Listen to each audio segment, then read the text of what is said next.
Pass it to that man again. And you know what? Dude hit some shots. Oh, he hit some big shots, man. He hit some big shots. Ain't no shade about that. He hit some big buckets, made some good plays. Maybe they're not winning that game without him last night. Yeah. I can say that.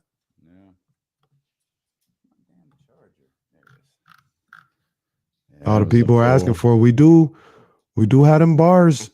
The bars are ready. Got to. Yeah, man. I thought about it. Streets was asking for him. I thought about, don't get no bars, man. But Deuce Mason ready for him. He was tweeting about him last night. Man, the bars are. Can't disappoint the people. Bars are ready. Can't disappoint the people. I saw PPE last night. You did? He was watching Coolio. He was excited to see Coolio. I did not watch Coolio. Come on, let's take a ride. He's got Fantastic Boys, Gangsta's Paradise. And what's the other one that was on the Eddie soundtrack, right?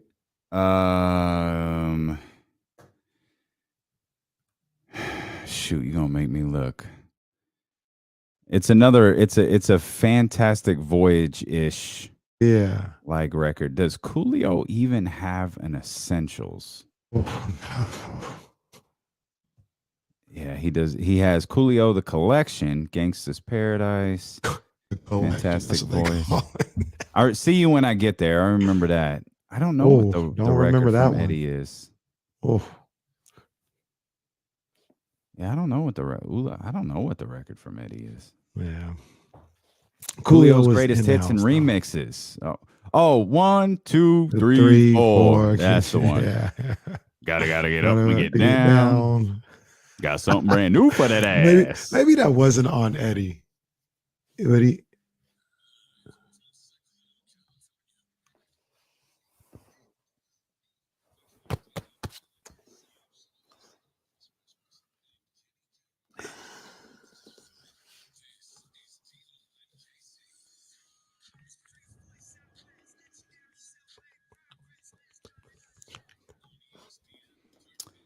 You tuned in just in time for us to hear us break down Coolio's greatest hits. Didn't take very long to break those down. In fact, if you were at the game last night, you heard all of them. You heard Coolio's Essentials last night at halftime of the Sacramento Kings and the Brooklyn Nets. But my man made his mark. He did, man. Coolio is you're always gonna know cool. If you walk down the street and you see Coolio, you know that's Coolio. And if you walk through the valley of the shadow of death, you realize. For example, or a comparison, if Skilo walks down the street, I probably just walk right by. You only know, hey, there goes the short dude. Yeah, you would not know he had taller. That's right. Like one of the classic songs of the 90s. You'd have no idea. Coolio could walk in my living room, or not Coolio. Skilo could walk in my living room right now. Like, get this man the hell out of my house. Who are you? Call the police. Well, you can't call the police. You just ask him to leave. Like, excuse me. That's what I said. I don't need nothing crazy going on. Just short gentleman who wishes he was a little bit taller. I need you to exit the premises. Well, show's already in progress. I don't know what to tell you. Welcome into T-Lo and KC, brought to you by McQueen and the Violet Fog, the smoothest gin in the world, handcrafted in Brazil. Dust off that soundboard, man. It's been a while. Here we go. Kings win. I love the game. Yeah. I ain't loved the game for almost a month. It's been a while, man. It has been a while. Drake bars coming up here in less than 20 minutes. Matt Barnes joining us. Duet with Matt Barnes. Matt Barnes dropped a record. I think that's the one thing Matt Barnes hasn't done. Yeah, I don't think Matt Barnes is a rapper. I never heard him rap. Okay. I don't think that's his bag. I don't think it's his bag either. But he Matt just Barnes looks smooth, man. He just looks smooth. That's what he does. Yeah. Fashion game on point, as always. Yeah. Matt Barnes joining us coming up at the bottom of the hour. Olivia Christian will be with us here for her weekly visit coming up at 3:00. And as they say, Olivia got time today. A number of things Olivia is ready to talk about as it pertains to the Sacramento Kings, the Brian Flores lawsuit, and many, many other topics that we'll get into with our partner at 3:00. But yeah, man, the Kings win last night, 112-101. the losing streak, 7-game losing streak comes to an end. There will be no 5-game losing streak. Now, I don't know if losing 7 of 8 is that much better, but I mean, we'll see what happens tonight when they take on the Golden State Warriors. We'll see what version they take on of the Golden State Warriors here on the second night of a back-to-back as Golden State sat everyone. I think Steve Kerr even sat against the San Antonio Mike Spurs. Brown was the head coach. And they beat the Spurs. So there was no get-right game for Brooklyn. I don't think I was, forgive me for not paying enough of attention. I didn't realize Brooklyn was hitting the curve like they were. Like they had lost 5 in a row. Now 6 in a row headed into last night. Right. I didn't realize that as well. I didn't know they had lost that many games in a row, but they're trying to figure it out. They are, as Joe Namath once said, struggling. That's the Joe Namath line? Mm-hmm. Oh. I probably shouldn't use that. That's not very nice. It was always recited by Tony and Mike, and they would always emphasize struggling. I thought that was their line. I didn't realize that they lifted that from Joe Namath. Maybe they did it themselves, but Joe Namath, that one fateful night on the Jets sideline. Oh my! With Susie Colbert. Oh my! They're out here struggling. Yeah, Joe was struggling that night. The good news about that, though, is I heard that was the turning point for Joe. Like he was so embarrassed. Yeah. He was like, I'm out of control. Mm-hmm. And that was the night after seeing himself and going through that. He was like, I need to do better. And probably shouldn't ask to make out with a respected reporter here on national television. Probably shouldn't do that. No, Joe. No. Glad you're doing better, though. That's all. That's what I want to focus on, Joe. Glad you cleaned up. And glad the Brooklyn Nets are not. 6 straight losses for them. Hey, not our problem. Y'all figure that out on your own. Kings needed a get right moment, and damn it, they got one last night against the Brooklyn Nets. It wasn't pretty. I'll be honest with you. Like, this wasn't rephrase that. The first half was really clunky. Like, it was disjointed basketball on both ends. Second half, I thought, was a lot cleaner from both teams. There was some points, though. I was on double-digit watch, and it was, I think it was like 11 minutes left in the second quarter. Mm-hmm. I think Kyrie had hit back-to-back threes, and it's like, all right, man, cool. I was marveling at Kyrie for a lot of that first half. Like, man, it's easy to forget. I mean, he's only played, I don't even know that he's played 10 games this year. Right. But that dude is special. He's so good. He's so special. And he hits those back-to-back threes. And, I'm kind of looking around because I didn't have courtside seats last night. I didn't have courtside seats either. I was sitting with the rest of the lowly media members, or almost the rest of the lowly media members. And, you could kind of see everyone look around like, all right, here we go. And I'd stop short of saying the Kings regrouped, but they didn't fall apart. Like they kind of stuck to it. They stuck to the game. They didn't fold. They didn't quit. They kept digging and driving. And then, here you go. Second half starts and they establish a rhythm a little bit and really get going there in the fourth quarter. Yeah. And that seems to be the theme a lot of the times for this Kings team, man, because they get hit in the mouth almost every game. And when they don't fold, when they find a way to dig down, get some stops, get some good offensive possessions, and keep the game within distance, that allows them, because they have a decent offense. Like the offensive game is typically not really the problem. It's they can't stop anybody on defense, but the offense is solid.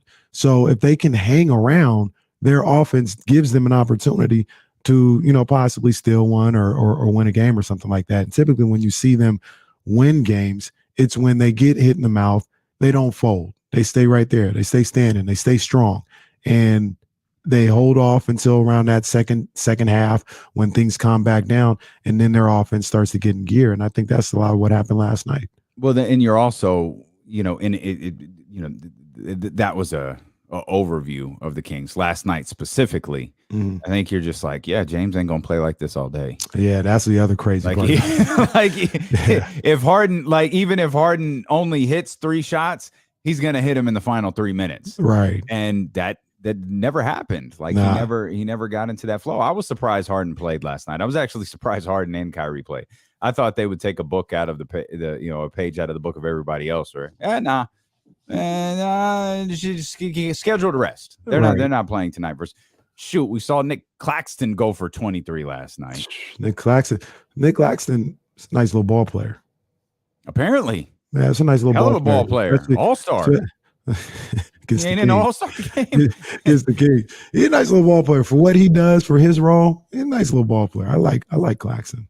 Oh, he had a role last night. But the when you talk about James Harden, like you just did, not only was it a situation where it was like, this is James Harden. He's going to turn up at some point. Think about what he's done to the Kings in his career. He's been a Kings killer. Like, he always goes off against the Kings. And like you mentioned, you were just waiting for the time in the third quarter or the fourth quarter when he was going to turn it on and take over the game. And like you said, it never really happened, or it never happened. It didn't happen at all. Never happened. And Kyrie's, a bulk of Kyrie's offensive output came in the first half. Mm-hmm. So, the big guns for them never got going. And I had a moment. It's dumb. It's bad. But I'll admit this because we're family. I had a moment where I'm watching the game early. Is that Blake Griffin? Oh, that's right. I completely forgot Blake was on that team. I have paid. I don't buy this Brooklyn Nets team, so I've paid very little attention outside the Kyrie stuff to them throughout the year, other than Harden in and out. Obviously, they're missing their best, as good as James Harden and Kyrie Irving are, they're still missing their best player last night in Kevin Durant. Those, I'm following the basic storylines. Completely forgot Blake was on that team. Yeah, Blake was not playing for a minute, like in this season. He was out of the rotation. I remember that was the story, and obviously, I guess due to injuries and due to just they need to have better people on the floor. He's back in the rotation, but I kind of did the same thing to you. I was sitting there, I was like, Blake Griffin. Did you dab Blake up when he went in the game? Huh? Did you dab up Blake when you went in the game? I wasn't that close, Damian. I don't know what you're talking about. I was on IG last night. I was like, oh, okay, Casey. I see. No wonder. See, I see Casey up at the concourse. It's me, James Ham, Ace Berg Slim was in the house. We met our man Jackson came over to say what's up. And we just talking to Casey. Hey, man, I gotta go. People expecting me, man. I gotta run. Like I was just trying to sit down. You go to you go to your media section, peasant. Shout out to my man William, man. I didn't meet him, I already know him, but I went and saw him in the concourse. He gave us some breaking news that wasn't really breaking news that had us tripping for a second. As bad as things are, I thought the arena was fun last night. I thought it was too. People were just kind of, because I know I just kind of gathered, with my crew, Chris and Raul, and shout out to KP if you're listening, and look, we know what time it is, but we trying to talk it out, trying to figure out what's going on, and there's still a decent vibe. I do kind of have an issue with I ain't gonna talk too bad. I'm not gonna talk bad about him at all, because I think he's part of the Odyssey family. But what's my man's name? Nick Friedel. Nick Friedel. Like I get it. He tweeted a picture of the crowd at the midway point, I think, of the first quarter. It didn't look pretty, for sure. By the third quarter, it looked a lot different. Now, I'm not saying they were hanging from the rafters. Right. I'm saying it didn't look the same. And that's one part that, I don't think people take into account with the Golden One Center, especially with those shots, is, people hang out in the concourse. The arena is very much part of the experience, whether it's the the lounge or whether it's, some of the VIP lounges at the bottom of the arena for people like Kenny, or if it's just the food court for people like me. No, I'm in the food court too. Matter of fact, I was up at the Sierra Nevada thing. He's lying, trying to relate. The media always, man. He's just trying to relate to little people like us, man. That's all it is. Humble hearts, Casey. Humble hearts. We'll step out. We'll come back. There's a lot more about the point being is the picture accurate. Overall picture a little deceitful. There were a lot more people there than that picture indicated. Again, I'm not claiming it was full. I'm not saying it was 14,000. No, there weren't. Right. But there were a lot of people there, a lot more people than that picture indicated. We'll come back. We'll dive into the intricacies of this game. No De'Aaron Fox. Davion continues to play well in his starting role. We'll talk about that. And you know what time it is. Yes, sir. Drake I ain't bars. even gonna give him the tease. Oh, no tease. Yeah, you just know Drake bars are coming. That's the name of the freestyle. No tease. That's coming up next here. There you go. You know what time Sacramento's number one. Yeah, who would have guessed that was the beat? Sacramento's number one sports station. It's D-Lo and KC here on ESPN 1320. Oh, boy. Man, that's wild. Ace Bird came out for a day. He said, he was like, I'm leaving tonight. I was like, yeah, we went straight to the airport. When'd you get here? Last night. Who does that? I told her that was low-key a boss move. Low-key a boss move. That's kind of. I know I couldn't do that. I go somewhere, I'm going to have to stay for a little while. Yeah, that's like that. That Georgia trip was tough. That Georgia trip was tough. That was a necessity. That's not something I'm like, yeah, I'm going to go do that for a basketball game. Right now. Unless it's Kobe's last game. What's that? That's drove? Crazy. Yeah, that's crazy, dude. What did you do that for? Nuts.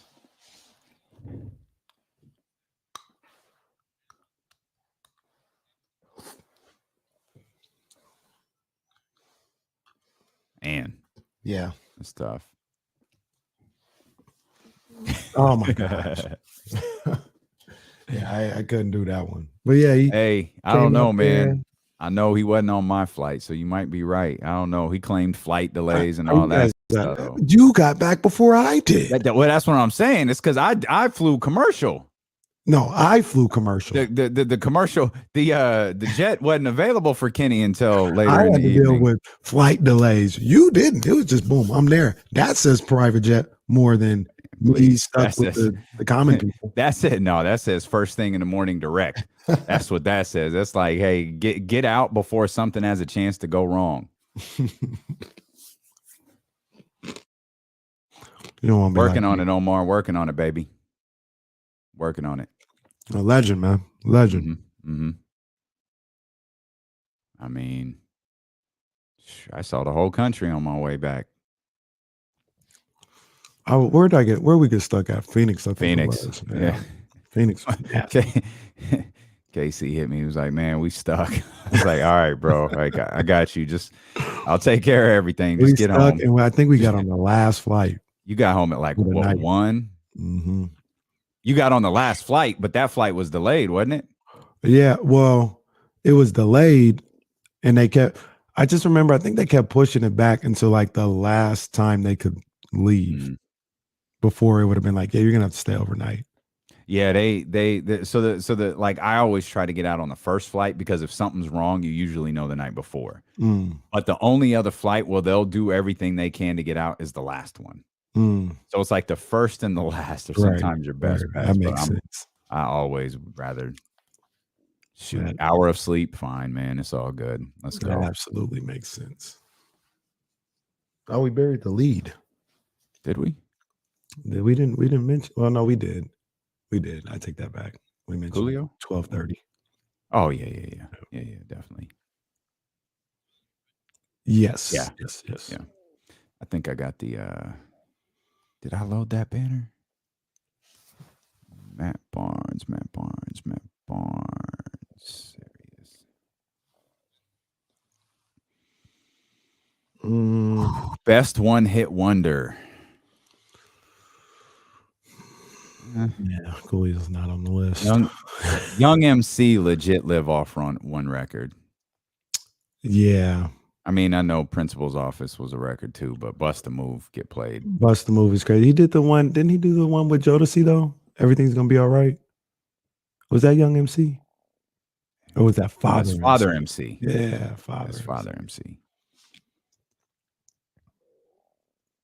John Paul's, that's a terrible take. Soldier Boy. Shocker. Soldier Boy has Shocker. Soldier Boy has an essentials. He does. He does. I mean, I don't ride around listening to Soldier Boy, but if he throws like his hits on there, he got some. Maybe it's a bad take for John. It's not the worst though. It's not the worst. Trinidad. Somebody said Trinidad James. That might be the best one-hit wonder. Candyman, this is some mystical. Will still end up knocking the boots. I don't know what other record he did besides that one. What your man got to do with me? I'm not trying to hit that. See, I don't know, man. I feel like it's. P.D. Pablo got at least 3 songs. Yeah, Vanilla Ice is a good call. I don't know another Vanilla Ice song. That was a huge record. Yeah, that ain't it. Bismarcky got mad records. Shine, Afro Man. Indeed, live on the Odyssey app. Oh my! You know what it is. Yeah, man. You know the vibes. Let me set the stage. We're live on twitch.tv/ESPN1320, youtube.com/ESPN1320. We're bringing the live back to Facebook. Facebook Live. Check out the ESPN1320 page. We've got Matt Barnes set to join us coming up here. In about 10 minutes, we'll get his thoughts on the game last night. We'll get his thoughts on Davion Mitchell and how he's played. Tyrese Haliburton last night. Obviously, the TV crew got a chance to talk to Tyrese following the game. But Kings didn't think we were getting Drake bars today. Didn't think we were getting Drake bars tomorrow. Didn't think we were getting Drake bars anytime soon. And clearly, everyone is excited for the shout out, dude. Shout out, Mo. Let's go. Kings somehow, some way get the win over the Nets 112-101. Drake bars. Yeah, turn that up for me. Yeah. Look. Yeah. Drake bars, Kings win. Kings at the win, the goal is a 10, hard on the break, drew off 2, off night clamps, shots will be missed again and again and again and again. It's been a minute, almost a month, Drake bars are back, break out the pen. Trades to be made, deals to be done, but I ain't doing no one for Ben. Kings at the win, goal is a 10, hard on as a brick, Drake off 2, off night clamps, shots to be missed again and again and again and again. It's been a minute, almost a month, Drake bars are back, break out the pen. Trades to be made, deals to be done, but I ain't doing no one for Ben.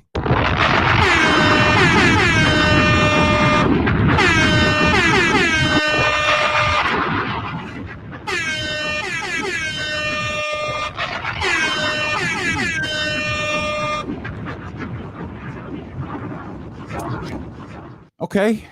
Yeah. I liked it. I like the different flip up. I know why you repeated the bars there at the end. I feel like you could have hit us with a different line there, but I'm with it. Overall, I'm not going to play the Simon Cowell here. I liked it. Okay. I'll play the Randy Jackson. I liked it, dog. That worked. That's a no for me, dog. Nah, that worked for me, dog. That's good. Well, look, here's how this comes. There's a song that I took the beat from. It's called Over the Top. Drake featured with Smiley, I think the guy's name is. And maybe other people don't hear it the same way. I hear it. Me and the Queen Bee, we talk about it. Drake seems so disinterested with the rapping on that song. His flow is just real. Then it was him. He seemed like he just got the bag. He don't even know this kid. Let me just do this because I know his uncle and I'm doing it as a favor. And I picked that song because that's almost how I felt about that win last night. The Kings winning in general. Felt like Drake did an over the top. Kings at the win. The plan is a 10. Harden was off. Drew was off. Off night with clamps. So shots are missed again and again and again. Can I point something out here from our dear, close, longtime personal friends, Deuce and Mo? I don't know if they're trying to be funny or they're genuinely asking, but the question comes across as very, very funny. Because Deuce and Mo are asking, where was the Kyrie shot? Which I feel like is what the Brooklyn Nets have been asking for about 6 months. I talked to Deuce last night. Oh. He had the suggestion. I couldn't fit it in, Deuce. I tried. I was trying to go anti-vax, and I just couldn't. There was anti-vax. Yeah, that's facts, but I couldn't really. I couldn't find it. I couldn't find it, especially for this song. Like once I go vax, I'd have to go like for 3 bars, something vax, dax, pax, whatever. Got to make a trade for a max. Do we want a max? Look at Damian with the Teams bars. Are regretting. Maybe you have to be a ghostwriter. You're gonna be. I know that's not what I said. I'm trying to help. Look, Damian Barling, aka Black Thought. I'm trying to help. Like it sounds like Deuce is a co-writer here for some of these Drake bars. Like, when he in that freestyle session, y'all was sitting around with some Hennessy trying to figure out, hey Deuce, what you think about this line right here? Which I'm just picturing because I had to tap Deuce on the shoulder and give him the deuces because like you and Deuce, I can't get too close to. Didn't even get to see Mo, but I'm envisioning Deuce with his tie on and the Hennessy, like, yo, get this shot in about Kyrie. Let's get it in. Come on now. And the way records go, like if he said that and he didn't write a bar, he was just like, hey, you got to say something about Kyrie and anti-vax. He gets credit in the royalties, right? Like it'd be written or produced by in now some of that goes. Yeah, like people who are on the up and up. Yeah, that's how it works. Who they say does that is who was saying that this person does that? I forgot. It was somebody really respected, but they said Kanye does that. Kanye, okay, that makes if sense. You're in the booth with him and he's like, yo, you got to talk about your jaw right here. He'll be like, bet, you're on the credits. You're getting paid. Like didn't write a bar at all. Just the idea. He's like, bet, you're on the credits here. Thank you. Well, it's like someone was asking me about Ghost. And they're like, yo, did 50? 50 is the executive producer of this too? And I was like, yeah, but the term executive producer or producer can be a bit deceitful. Like it's based off of what 50 was a part of creating. Right. He might not have anything to do with Ghost. Now, I don't know whether he does or not. Right. But once you could get the executive producer title just because you put a couple bucks on it, or or in 50's case, it's based off characters that you helped create. It's based off the original story that you helped create. Like he may have nothing to do with it no more. Deuce gets some producer credits for. Yeah, absolutely. I'm putting that in our Odyssey mixtape. The playlist, the KC Drake bars playlist. Deuce will be mentioned in the credits. I mean, Deuce got his own Drake bars on that mixtape. He does. He does. I got to write that down to make sure that gets on the playlist. Still to this day, I've never seen the chat house pop the way that they did when Deuce started rapping.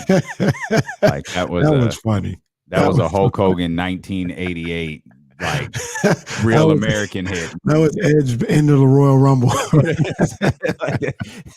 Matt Barnes said to join us here in a couple of minutes. Davion gets producer credits for the win last night. Yeah, Tyrese Haliburton were a big part. Tyrese, of course, tells Matt Barnes and Morgan Reagan, I didn't play particularly well, and I get what Ty's saying. He didn't shoot well. I never watched Tyrese Haliburton and thinking, man, Tyrese isn't playing well. He didn't particularly shoot well, man, but he did a whole lot of other things out there on the floor. And with De'Aaron Fox out for his 6th straight game, we saw Davion Mitchell get major run there with the starting lineup. And again, I would even argue Davion didn't shoot particularly well. I agree. But I thought both of those guys played really well. Davion, I thought, was really impressive on the defensive end. He continues to impress me. Maybe I'm looking to steal the line from earlier this week. Maybe I'm looking for silver linings, but I'm really digging what I'm seeing from Davion. I am as well. And you and other people may have been 100% right. Maybe Davion's ceiling may be higher than I gave it credit for. All he needed was consistent minutes and a consistent role for him to get comfortable and excel. And this is a really small sample size, but Tony Zipteris, he throughout the numbers, and I'm sure this is going to grow as time grows. But 4 games started, the last 4 games started, 33 minutes a night, 17.8 points a game, 5 assists. Here's the thing that I really wanted to see and that I really like and encourages me. 45% from the field for Davion. That is so much better than the 39 that he had, over the season. 36% from beyond the arc. That's also up from his season numbers. And I look at those two things, and that gives me more hope than the overall numbers, because that was a little discouraging when I would see, what was he, 39 from the field and like 32 from beyond the arc. It's like, man, he's just not even hitting the shots well. But it could be as simple as a couple of things, really. Him getting past that wall, the rookie wall, him getting over COVID, and him getting consistent minutes without 5 guards in the backcourt for 4 playing slots. You know what I mean? So I'm encouraged by what I see from Davion. And we talked about how special Kyrie Irving is. Everybody knows I love Kyrie Irving, the basketball player. I love to watch Kyrie play. Yesterday was the first time I ever seen Kyrie play in person. It's just, I love watching Kyrie play. I think he is unbelievably skilled. Davion was in his pocket. Yeah. Davion was in his pocket. And we talk about one of the shifty guards to ever play the game. And Davion affected some of those misses. I'm not going to sit up here and say like Kyrie has no answer, because he can make tough shots and things of that nature.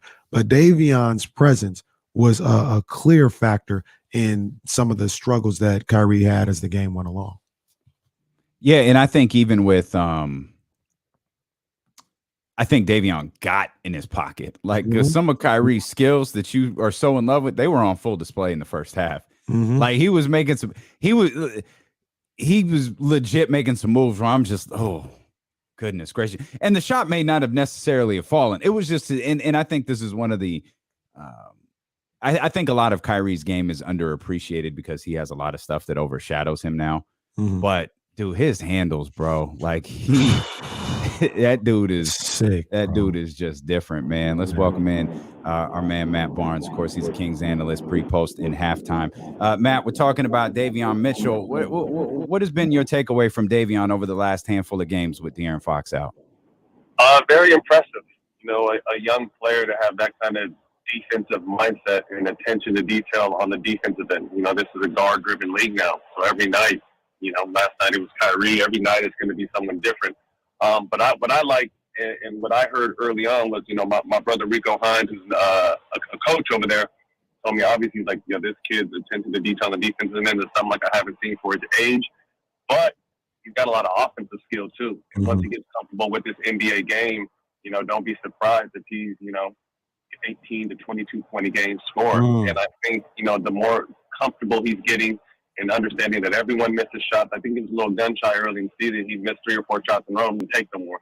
But now understanding that shit, everybody misses, and the next shot's the most important shot. I think you're starting to see his offense come alive too. So, Davion to me is someone that could be one of the top 2-way players in this game in the next handful of years.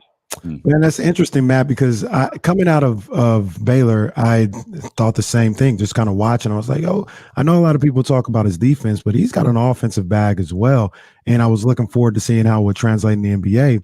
And for the most part, if you look at his overall numbers, I was a little concerned with the shooting percentages, the field goal and 3-point percentages, free throw percentage as well. And I kind of got down on that, but seeing him in a bigger role, getting more consistent minutes and a more consistent role, you've seen those numbers go up. Yeah. You think it's as simple as that for him? Is he just getting in a comfort zone and getting more comfortable, and then you'll see him shoot at a higher clip like he is right now? I definitely agree. That's what it is. As players, creatures of habit.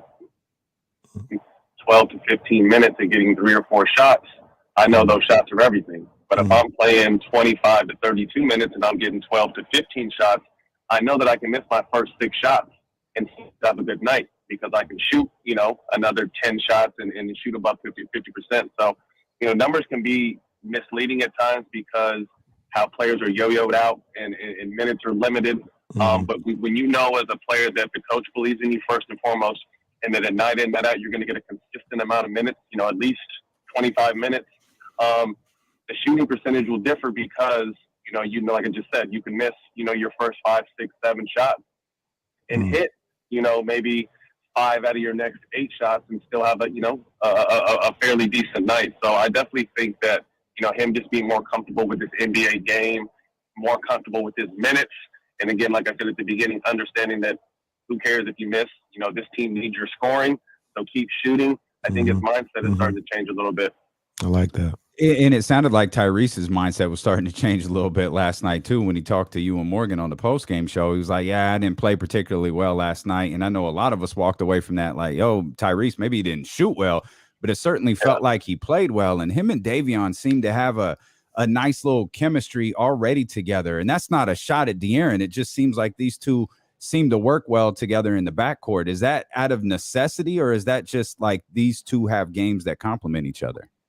I think it's more about the complimentary part because obviously I think Tyrese has kind of emerged as the best playmaker on the team, and that's with all due respect to De'Aaron. De'Aaron is a scoring point guard, So I think at times him and when Tyrese and De'Aaron are on the floor, De'Aaron hasn't figured out how to play off the ball yet, and that's not only going to help him obviously on this team, but for the rest of his career, his ability to play off the ball and still be a part of the offense, even if you're not the one initiating the offense. You got to think De'Aaron's had the ball in his hands since he was probably 6 or 7 years old. So now you're coming off a career high year in points, and you're getting all this money, and now someone else has kind of emerged as not necessarily a better player, but a better playmaker for your team. How do you adjust that? So to me, they've kind of, I don't think they've had enough time when I talk about Tyrese and De'Aaron to really kind of fill each other's games out and understand how they can complement each other. On the flip side, Davion is someone who can make plays, but he's more of a, let me just go out, get me the ball and I can go get a bucket. And that fits perfect to what Tyrese does because he's someone that, and it's weird though, seeing that he's running the point now, normally when people would get rebounds, anyone would push it up. But I see more often than not, like they're looking for him to initiate, to bring the ball up. Even when they get over half court, I saw Harrison Barnes kind of like run a dribble handoff to Tyrese one time, and I'm thinking like that's not normal, but from a standpoint of they know this guy's going to get the ball to you when you're open and make the right play. They trusted that. So, it's an unfortunate situation because, Kings aren't a very good team. De'Aaron's been hurt. These two have played well in the backcourt. Tyrese has kind of emerged and really kind of starting to find his own in his second season. So now you start hearing, okay, well, now De'Aaron is tradable and now this and that. So when he's done so many good things for this organization, and that hasn't translated into wins, but he's played really well for the organization. So it's kind of the tough business part of basketball, I think, is what we're seeing right now for this, this threesome in the backcourt. Matt, do you think, I'm gonna ask you the tough question here, man. I know you're gonna keep it a stack and you're gonna give me that real. Do you think that this can work when I talk about De'Aaron, Tyrese, Davion? Do you think that can work, or at some point somebody's going to have to go? No, I think one of those guys will have to go. Because they're just, first of all, they're all kind of small. And Tyrese, although his offense has evolved, he's still working on being able to guard his position. Obviously, he plays the passing well. He's a really smart player, plays the passing well, good team defense. But as far as on-the-ball defense, this is a guard-driven league. So every night he's going to have his hands full. So you got to figure out, which one of De'Aaron and Tyrese, who's, we know what they're going to get on the offensive end, who's going to give us something on the defensive end, and then who pairs the best. You know what I mean? And we've seen, obviously, in my opinion, and again, because I really like De'Aaron, but to me, the best pairing in the backcourt is the two guys that are playing right now. Because they just, to me, I think that they complement each other better. Yeah. That's interesting, Matt. Because we all know how good De'Aaron is. Like, what type of incredible?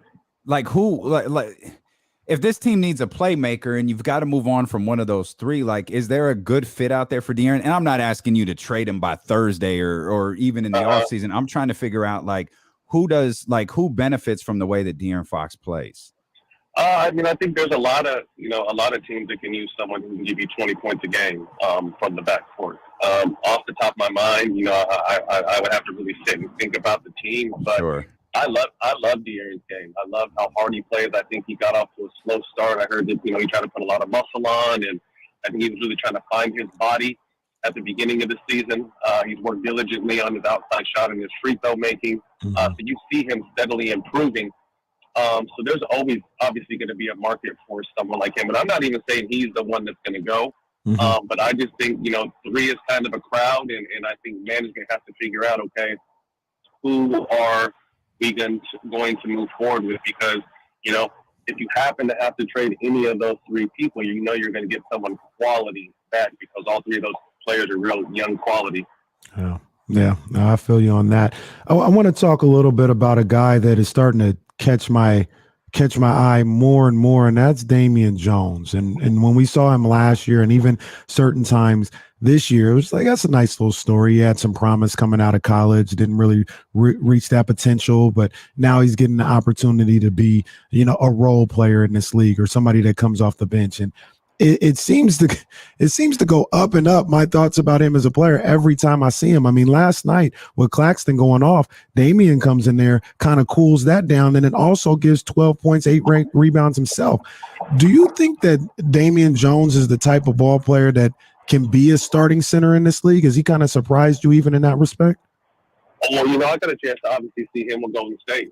And him getting a chance to learn from that crew of guys, just the kind of IQ and skill and knowing how to play basketball. Because I feel this younger generation, everyone's really skilled, but I think, not everyone, but I think just the lack of IQ on just basketball IQ on how to play off the ball and how to play in certain situations is down. But I really like Damian Jones, super athletic, has a nice mid-range jump shot, protects the paint, rebounds. It doesn't say nothing. He just does his job. He's not someone that needs attention. He just goes out there and does his job every single night. So I agree. I really like, and again, this kind of, touches back on what I said with Davion. When you know that you're going to get, being the hardest thing as an NBA player is because really everyone can play. The hardest thing with the NBA player is just not knowing your minutes. Go in 2 minutes in the first quarter, sit the entire second and third quarter and play 3 minutes. Like that stuff is really hard to, like, how do I get a rhythm? How do I get a groove? How do I fit in the flow of this game? But again, as you watch players and they start getting consistent minutes and knowing that, okay, I know at the 3 minute mark at the end of the first quarter, I'm going to go in, and I know that I'm going to play to like the 6 minute mark. It's like when you can get to a point as a player where you're getting like consistency. I know what I'm going to get. If I'm playing better, I'm going to play even more. But at least I know I'm going to get 10 good game minutes. That's kind of what the rotation is. I think that's when you start seeing players, kind of maximize their ability, because anything else, like I said, if you're yo-yoed in and out, it's hard to get a feel and a rhythm. I don't care who you are. Matt, I don't know if it was your intention or not, but I'm all about rebranding Black History Month, Black Future Month. That was legit. I can't take credit for that. Was Kanye. I saw Kanye made that post, and I just thought it was super creative. It's Black Future. We moved the needle in so many different spaces. Obviously, we're not getting the respect we deserve with the history, and you see this. Everyone want to move school books out and want to do all this crazy stuff. So that's Black Future. Let's continue. Let's build on what we've already done, but now we're going to be recognized for it. I love that. I love that. We'll give Kanye the nod for that, man. I love that. And by the way, man, I've been trying to tell your boy KC about Beverly Hills Cop for 2 years now, but I still ain't seen it, man. Pushing it to the side for Boomerang and Harlem Nights, and I'm like, KC, you got to watch Beverly Hills Cop, man. But he won't do it. I think outside of three was kind of pushed. Yeah, but I really think one and two are classics, man. And it's crazy. It's funny you say that, because when you watch those older movies, the stuff they say in those movies, like they couldn't get away with saying that kind of stuff today on TV. Not at all. The using the N word and he calling women using the B word for women. I'm just like, the 80s was wild. Bro, have you watched Delirious lately? Oh man, unbelievable. You get 5 minutes into that, it's like, oh, Eddie. What's she doing? I'm gonna check it out though, man. I'm gonna check it out. They trying to tell me it's better than Coming to America, and to me, that's just blasphemy. We're not even gonna go there. That's tough. Coming to America is a classic, but it's definitely one of Eddie's better pieces of work. I really like Beverly Hills Cop. I'm gonna check it out for sure. Matt, we appreciate you, bro. Thank you, my man. No doubt. Take care, Matt. All right. That's Matt Barnes, Kings analyst. I'm sure he's on his way to San Francisco, or at least will be shortly to get ready for the game tonight. Killed it. Matt killed it. Matt came. Matt that was flawless. We're gonna take a break. we're gonna digest some of the things Matt Barnes said there and dive back into the conversation as well. And then it seems like there's this. It's like people don't know how to react when the Kings win here at this point, which I admittedly I kind of understand. We'll dive into that. We'll open up the phone lines for the first time as well. 916-349-1320. Lots more ahead here with Dealing with KC, brought to you by McQueen and the Violet Fog, the smoothest gin in the world, handcrafted in Brazil, here on Sacramento's home for real Kings coverage, ESPN 1320.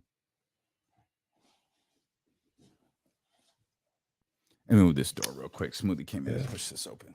Smoothie.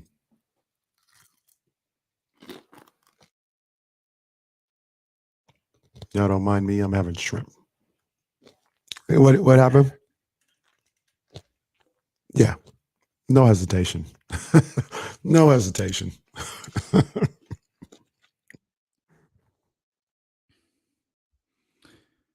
Oh, man.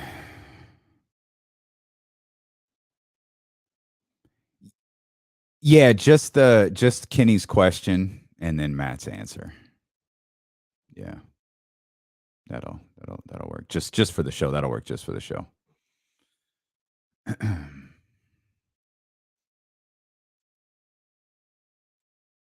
Yes, sir. I'm having shrimp. It's good stuff. Okay.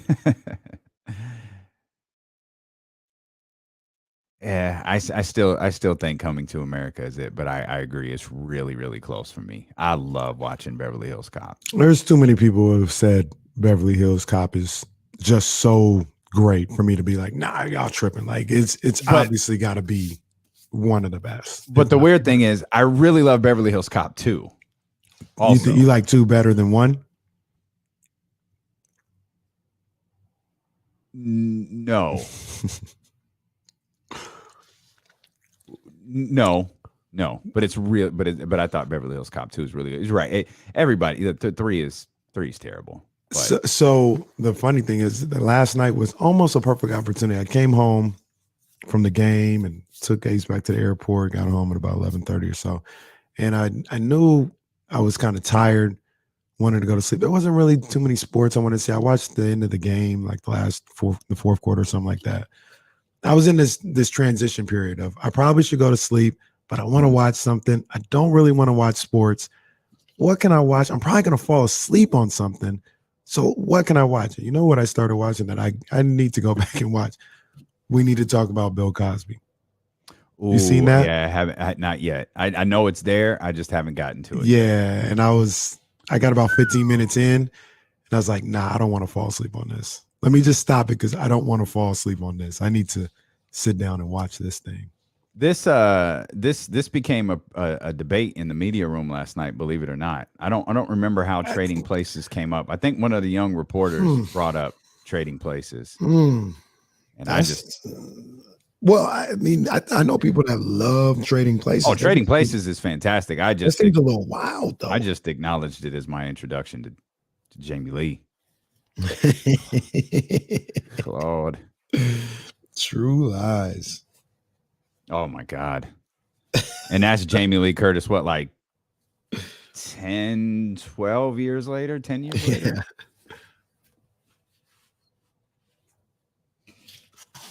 Have you seen Trading Places? Have you seen True Lies?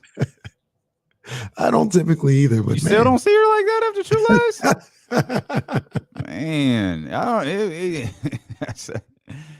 yeah. I had a line that might have been funny in the media room. I'll keep it to myself here, but it was legit. It was a true story.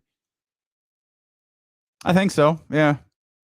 Yeah, I think he did. Yeah, I think so. I'm pretty sure he did. We be making people hella comfortable. I'm just waiting for Trista to start cussing. No, it's coming. I can guarantee you. Start cursing too. You'll get. I thought Drapes was gonna cuss us out last time he was on. Oh man, true.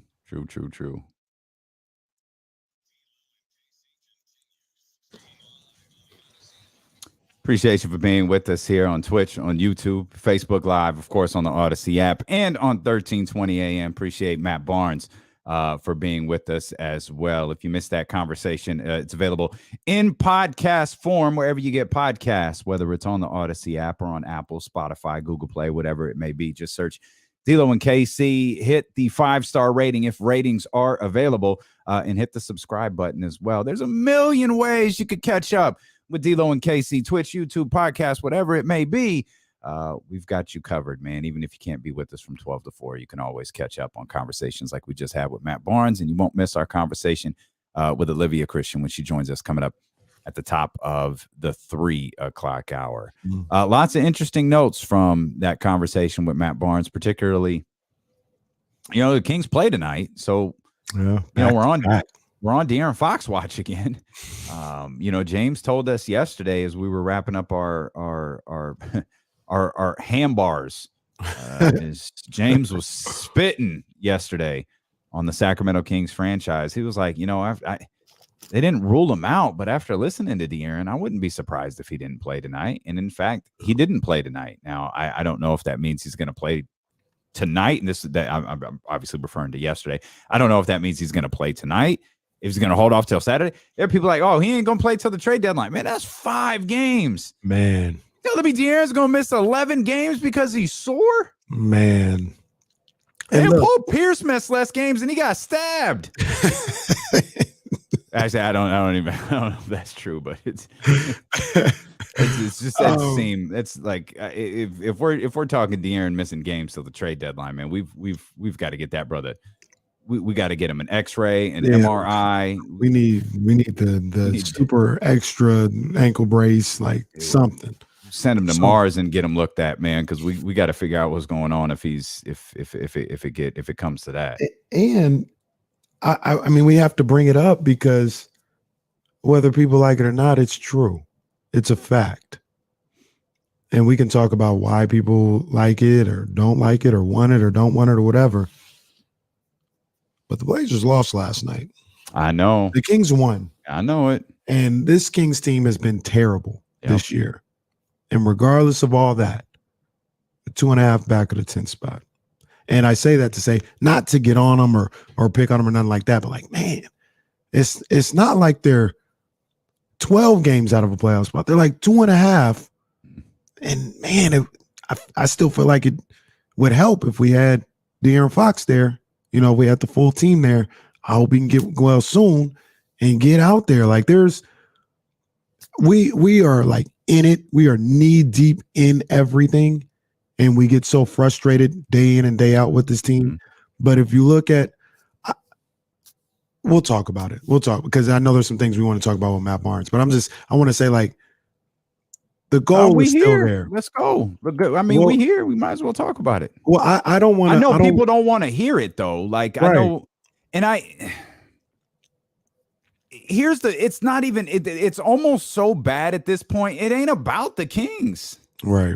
It's about the conference. You think Portland wants this? Portland doesn't want this. You think I want this? It just happened. I couldn't figure out what's the line. What is that from? It just happened. How come he don't want me, man?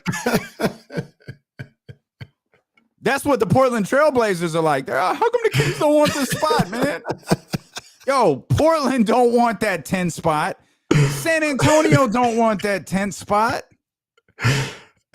And there's Sacramento like, I mean, we don't not want that 10 spot. Like it again, it's not, great. Kings are shooting for the 10th. Like, no one else wants it. Like the Kings may wind up in the 10th. Yeah. And I like it's not a, and that, that's the, D'Lo Horowitz here, since we like to pat ourselves on the back. D'Lo Horowitz, put it on a shirt. I asked you, what if this team is trash and gets to the 10th spot?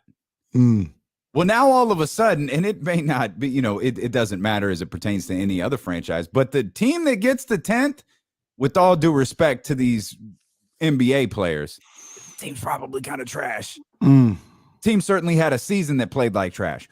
Portland don't want to be here. San Antonio don't want to be here. And I know, I think it was our man King Voss hit us on at D'Lo and KC this morning. Oh, I guess this is where we are. We're celebrating beating a team that lost 5 games in a row. It's like, well, come on, man. What do you want us to do? Like, you want me to be mad? I don't know what to like. I don't know what to do. And look, you brought it up in our show call and we talked about it, and I agreed with you. I don't know. Call me a sucker and all this other stuff if you want to. I have a hard time, especially when I go to the games, even when I'm watching on TV though, just like hoping they lose. I'm just not wired that way. And I'm not saying anybody who is wrong, or, I understand that they're looking at a different, picture and a big picture. And I get all that. I just have a hard time. I see guys on there, players that I like, want to see them do well. I want to see them play well to kind of give hope for what they could be in the future. Tyrese, Davion, guys like that. And usually that leads to winning. Like, I have a hard time saying, man, I hope they lose tonight or keep losing, and so this thing can blow up. I get it. I understand. But like I said, especially when I'm at a game and, everybody's excited and ready to go. Like, yeah, I want to celebrate I celebrated a Buddy Hield 3 last night when he hit the one to put him up 5. And I hit the 3 when he hit I was like, okay, buddy. Yeah. Yeah. Buddy played very well last night. He played really well last night. Check that. I think I'm going to use the Deuce Mason line. Last night was the full Buddy Hield experience. He hit the shots that matter. Dude, there was a play in the first half when the shot clock was at 20 on the break. On the fast break where is that the fast break where Harrison Barnes was to his right and he fumbled the ball out of bounds? Oh, there was that one. Yeah, there was it was a legit fast break. And Buddy, instead of Harrison, who was just right there strolling in the lane, he tried to do something with it and turnover. Yeah.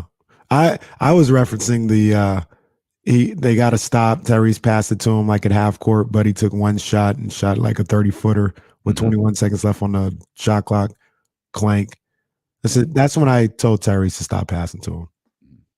Yeah, and when Kenny says he told Tyrese to stop passing to him, what he means is he stood up from his seat. Hey, Ty, stop passing the ball to 24. Not true. I don't know, man.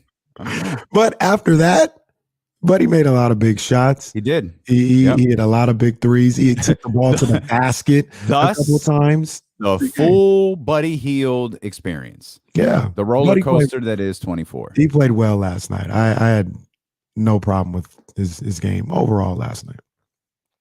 So I say all that to say, I want to see these guys win. And I guess the question that somebody needs to help me answer and maybe explain to me is it better for the guys that you have on your team that you feel are going to be here? Davion, Tyrese, we'll put Fox on there.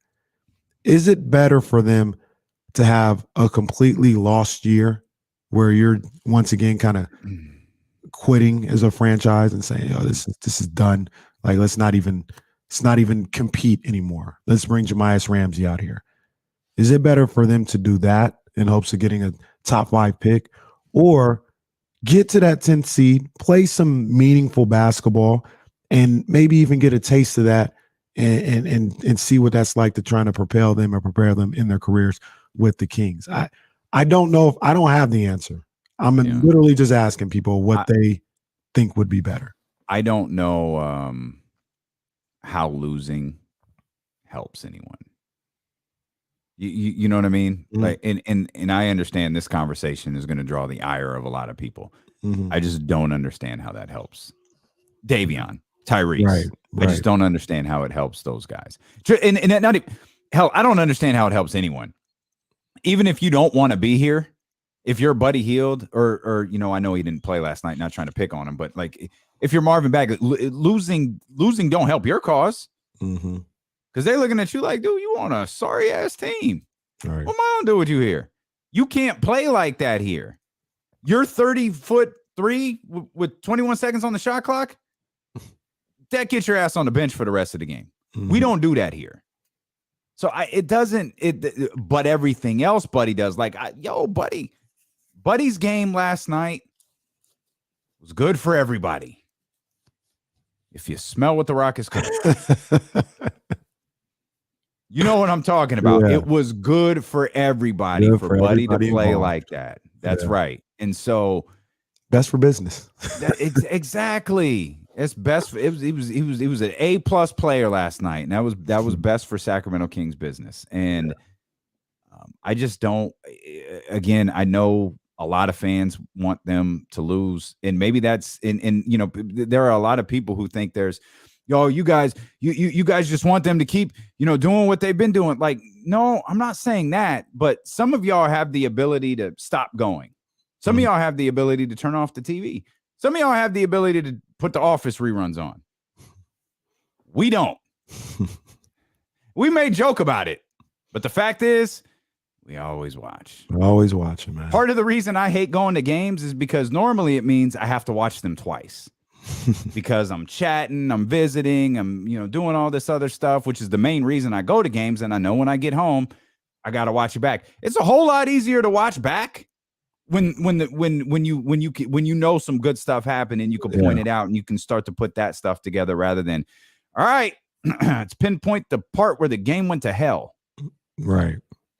I just can't do it, man. Yeah, I can't. I agree with you. I agree, and I just, it would be super frustrating and, deflating if, say I don't even say they made a push or anything like that, because they haven't played well at all, and they're still they like literally won one game. Right. They won one game in like 2.5 weeks. I think Deuce said, he told me or something, they've lost like 12 or 14 games. I think we can look at that, but he said something to that nature. And here they are, 2.5 games out. So they wouldn't even have to like go off and play incredible basketball to get in it. So I don't want to make it like that. Yeah. But I don't see how that experience, if they were to, come and compete for that 10th spot and play meaningful games down the stretch, win or lose getting into the 10th spot, I don't see how that's a bad thing for Davion Mitchell. Looks like they've lost. How that's a bad thing for Tyrese Haliburton. 12 of 15. Not good at all. And I think there's also again, I think it's important to go back and reference this part. You're listening to D'Lo and Casey on ESPN 1320 KIFM West Sacramento, KRXQ HD2 Sacramento, an Odyssey station and driven by Lashers, Elk Grove Dodge. The D'Lo and Casey are brought to you by McQueen and the Violet Fog. Head over to ESPN1320.net. McQueen and the Violet Fog are giving away a $500 gift card to create your ultimate big game watch party. Again, for your chance to win, go to ESPN1320.net. And shout out to the smoothest gin in the world, handcrafted in Brazil. I think there's an important distinction between getting to the 10th seed and rallying the troops and going, okay, guys, here's the goal. Mm-hmm. We talked about, man, this team hasn't even been able to fall into a playoff spot in the last 15 years. Well, this might be the year. Now, postseason spot, they may be able to fall into a postseason spot, but even as you look at that, I think the most important thing is we, meaning all of us, Kings fans, we could determine that to mean whatever we want to. If the Kings get to the 10, hell, Kings get to the 10, you're telling me they can't beat the Lakers twice? All of a sudden, the Lakers are great. You telling me they can't beat the Lakers twice? Right. You telling me they can't beat the Clippers twice? Yeah. It's Right. but that's we as fans, we could have that discussion all day. Mhm. What's important is that the people in charge of the organization don't go, hey, give me that bottle of Luke Belaire. Gosh, damn it, we did it. We did it, pal. Pop that Lux, baby. Let's go. You know what? Skip the Lux. Let's get the blue. No, it's like, okay, we fell into something here. We got a lot of work to do because there's no chance in hell that this conference is going to be as bad as they were this year again next year. Right. And we have the same work, whether we were 10th, 11th, whether we beat the Lakers twice, wherever we wind up, we have the same amount of work to do. absolutely. And Will W in the chat said this conversation sounds awfully similar to the one we were having last year. It probably does. And I would Shout out ask to Will W for listening last year. Yeah, big ups to Will W. I would ask the question, are the Kings where they're at this year because of what happened last year? What do you mean? Like people would say, well, we were having this discussion last year and look where we're at now. We're in the same spot. We haven't gotten better. Matter of fact, we're probably worse. And I would ask, are the Kings in the spot they're in now because they didn't do something different last year? Like they didn't tank when people said when they after the first 9-game losing streak and they tried to compete. I would say there's no way. There's no way of knowing. Like that's impossible. Yes, it is, and I believe that that's the logical response. A lot of people would say, yes, we're in that position because they didn't tank last year, or we're in this position because we didn't tank last year. Yeah. You know how I feel about tanking, and I don't feel like getting punched in the face for the next 3 hours. So I don't buy it. Some of y'all do. Cool. But it's all hypothetical. Like everyone said, we need a top 5 draft pick. Great. We've never screwed up a top 5 draft pick. Ever. Not even in recent memory. Now your argument could be this current general manager hasn't seemed to screw up a draft pick. All right, cool. But isn't drafting 5th, 4th, or higher different than drafting 7th? Or I don't remember where Davion was taken. Davion was 9, I think. Davion was 9, 12 there. Yeah. Isn't that a little different? Yeah, man. And I just you can make that argument, and you can have a very solid argument for saying, hey, we should have tanked. We'd be in a better draft spot. Therefore, we'd be a better team. Would we? I don't know. Like, I don't know. Like, off the top of my head, I mean, Davion Mitchell at 9 points a game and now playing more consistent. I would say the bigger issue isn't your draft pick, isn't where you draft. It's the way you put this roster together going into this year. You know what I'm saying? Like you could have had the same season that you had last year, drafted Davion at 9, but if you didn't have the log jam at the guard position that you started the season with, that is more of an issue as to why they're struggling this year as opposed to because they didn't tank last year. Because it seems like when Davion gets to play, he's fine. Mm-hmm. You got him at 9. You didn't get him at 5, 4, whatever. He just hadn't been able to play at a consistent basis. Right now, that seems like that's the issue. I want to check on the poll question here because I just had an idea for another one. Maybe we save it for tomorrow. Poll question, huh? You had an epiphany? No, I had an idea. I didn't have an epiphany. I had an idea for a poll question. Just check. I had an epiphany. I just forgot it. Wow, damn. Good Lord. This is the first time I'm checking the poll results. They're not at all what I expected. At all. At this point in the season, what do you prefer? The 4 options are, there have been a lot of votes already. Kings win. Kings play well and lose. Play young guys and lose. Play young guys and take the result. I think it is play young guys and lose. Play young guys and take the result. 48% Only 21% of the people who have voted here in the first 67 minutes of this show say Kings win. That's crazy. Kings fans do not prefer the Kings to win at this point of the season. Don't they like Drake bars? No wonder I get punched in the face every time tanking comes up. This is a very pro tank audience. Man, know your audience. Know your audience, dummy. Jeez. Boy, I'm infuriated that the Kings beat the Brooklyn Nets last night. I hope they lose by 50 tonight. Right, guys? I'm really, and of course, because there are a lot of smartasses here listening, the percentage is now going up. Oh yeah. You know that's coming. You know that is already here. I understand. I get it. I absolutely get it. But I don't know. I'm never gonna have a problem with them winning games.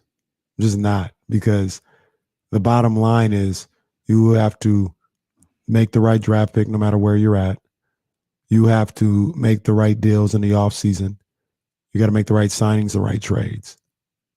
That's just it. Unless it was a situation.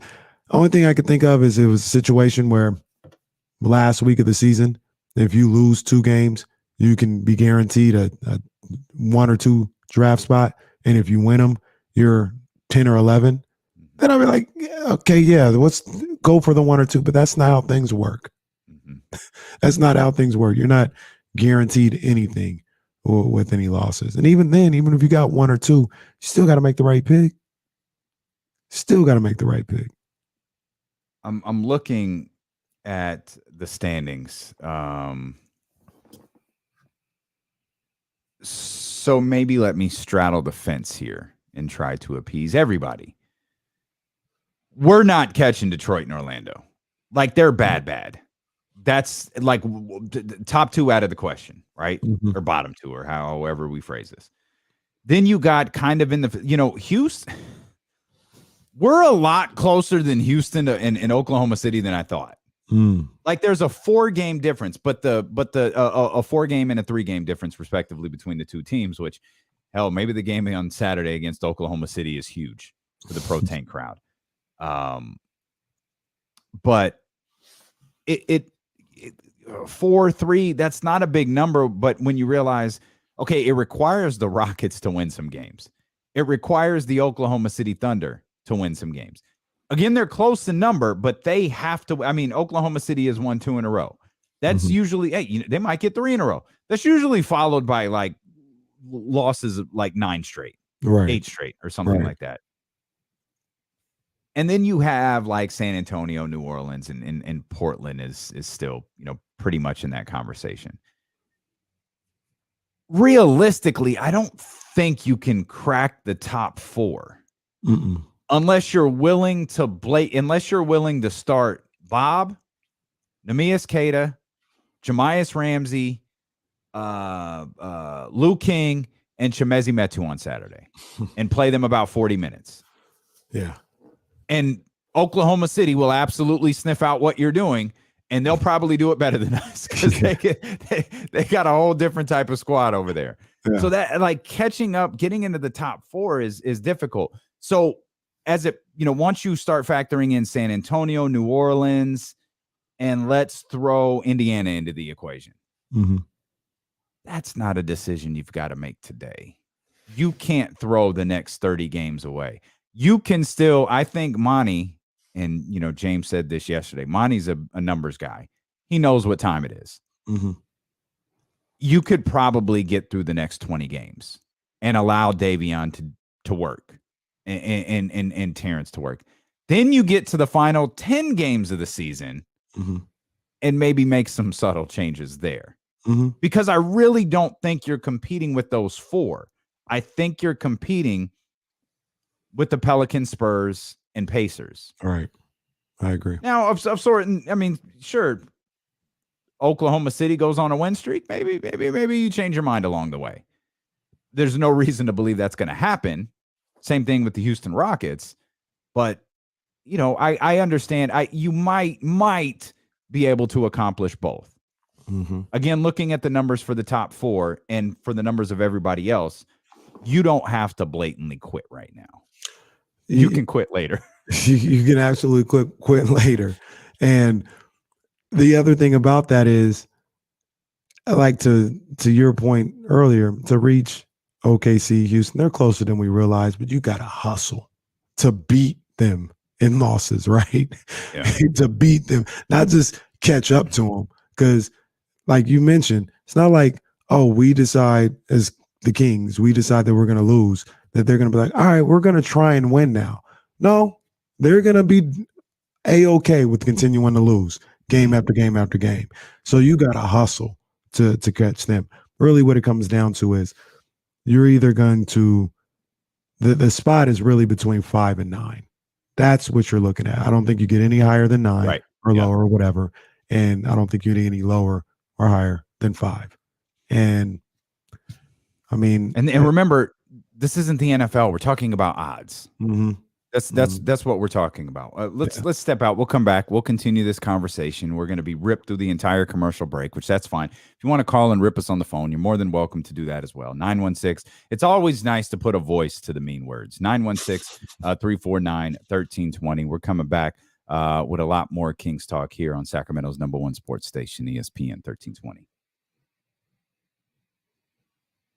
Aspiring journalist, a lot more Kings talk is a terrible ass tease. Do better than I do. Please. Be better than me.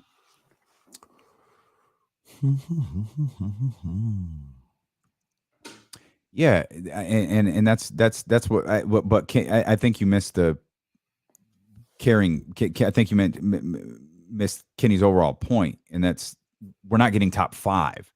We're getting between 5 and 9. Right. And yeah, there is a huge difference, and if it comes to that, the getting the best odds for the 5 is certainly the best. But Kenny's point was we're not getting into the top 4. No, and the other thing about that too is the guy. Let's just be honest. The guy everybody wants to build around was what, the 12th pick. Tyrese was 11 or 12. Yeah. So if you do what you're supposed to do the right way, you can find the guys that you're looking for. Tyler, I love you, Brody. You gotta listen, man. If you just got here, scroll back. Like you've got to listen, bro. You're here too much to not listen. See, I'm happy the Kings won. I don't know. I'm sorry, man.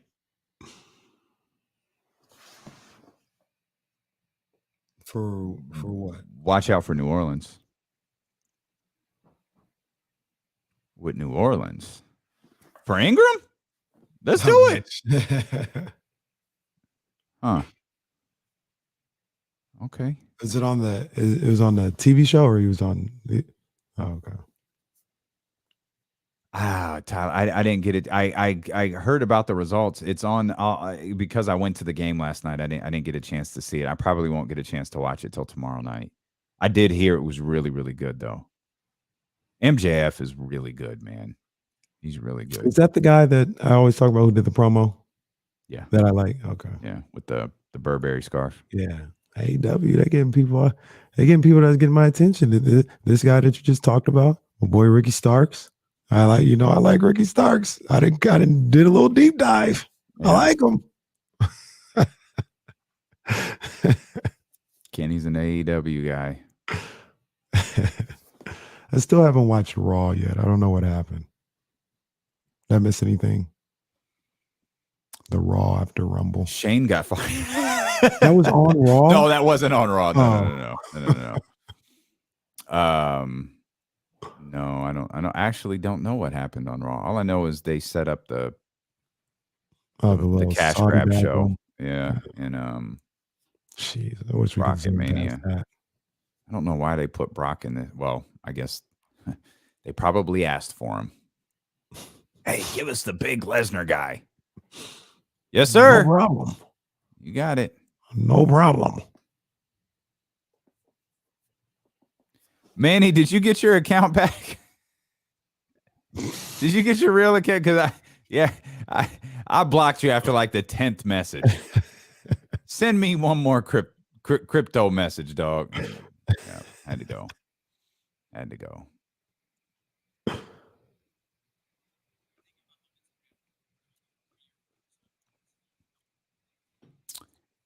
Yeah, he did that. The Kiss My Ass Club. Yeah. Wrestling is a different place. The board, the chairman of the board. Did you see that story that Cincinnati public schools are closed the day after the Super Bowl? Yeah. Yeah. That's what's up. That's some type of stuff that would happen in out here if the Kings. Oh, they wouldn't do it from, bruh. A's for everybody.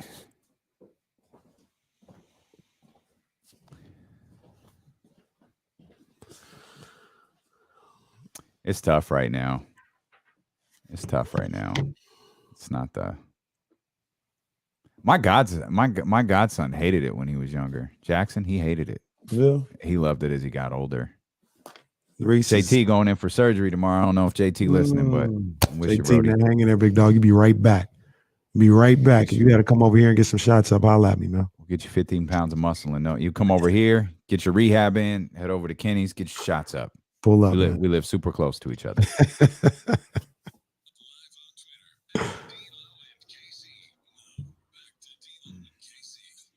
Dealing with KC, brought to you by McQueen and the Violet Fog, the smoothest gin in the world, handcrafted in Brazil. Olivia Christian, our 1320 host and contributor, is going to join us coming up at the top of the 3 o'clock hour. We got Give and Go with Maybach O. She's got plenty to say regarding the Sacramento Kings victory last night. I'm curious if one of the things she has to say is, shouldn't have been a victory. Because that certainly has been part of the conversation here today. Floored by some of these poll results here on youtube.com/ESPN 1320, where 47% of the people who voted say at this point in the season, we prefer to play the young guys and take the result. Only 23% of those who have voted say at this point of the season, we want the Kings to win. Yeah, I mean, different strokes for different folks. I get it, though. Like, I get it. I'm not going to pretend like I don't understand. Like, I get it. I was just about to say, I'm not going to think these people that don't like want them to win are stupid or anything like that. No, I understand. I just know, like I said, when I watch the games, when I'm fortunate enough to go to the games, things of that nature, I want to see them win. I want to see these guys play well. You know what I mean? At the very least, see that. I'm still looking at what could happen with Tyrese, Davion. I want to see them play well. Whereas if it leads to a win, that is the first goal. But if I can see them play well and like a close loss and be like, okay, well, we got something we can work with here. If we just add this pick or whatever the case may be, I'm good with that. But I never just like whatever happens. Here's Tyrese Haliburton on his development and leadership this season. Yeah, I think the biggest thing is, when I come up here and I tell you guys, like, I'm learning every day, like I got to mean that genuinely. And, watching film, whatever the case may be, I feel like I'm learning on a daily basis. And, especially in the part where we had a lot of guys out with COVID and things like that, defenses are throwing so many different things at me that I'm kind of just learning on the fly. So I feel like I'm doing a pretty good job at that and just, learn on an everyday basis. Good things there's going to be good things out of it. And there's going to be bad things out of it, but I'm just taking everything in stride and learning. And then just, as much as like being a leader, I think my teammates do a really good job of staying on me. I have tendencies to, when things aren't going the best for, myself, I'm just frustrated because, I want to help the team. I want to be better. But my teammates do a great job of staying on me. They did a great job today when I was really bad, especially to the first 3 quarters. That got me, going in the fourth, made a couple baskets in the fourth quarter. So, just staying with it and just have help from my teammates and the coaching staff and just being who I am, putting my personality on the team. I love that dude, man. I really didn't think he was bad last night. You were obviously, sitting right there on the bench. The media always just portrays you in a not true light. That's not true. Okay, that's not what IG told me. What did you walk away going like, man, Tyrese stunk tonight? Nah, not at all. I didn't feel like that you listened to him there. You listened to him with Mo and Matt. You think he had the worst game of his career last night?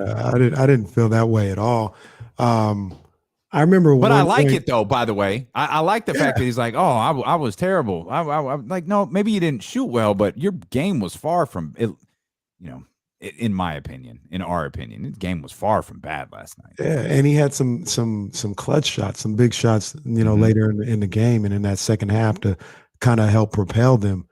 So I thought He he had the played and one, fine. right? In Yeah, the the and one, yep. in the fourth. And one, he had a nice little attack on Blake Griffin, I think it was, to the basket to get them going. So I thought he played fine. I didn't think he was killing, but I definitely didn't think about it the way he did, where I didn't think he was invisible. Yeah. Like you want a bad game from a Kings player. It's the one who plays 39 minutes and you forgot they were out there. Right. That's a bad game from a Kings player. Yeah. And one of the things that Tyrese has that I'm really digging right now is, I remember specifically, I think he scored a bucket. I looked up and tried to see, what his numbers were. And he had, I think it was when he just got to the end point of 12 and 11. That's what he had after that bucket. I was like, he's only got 12. I was like, man, he got 11 assists.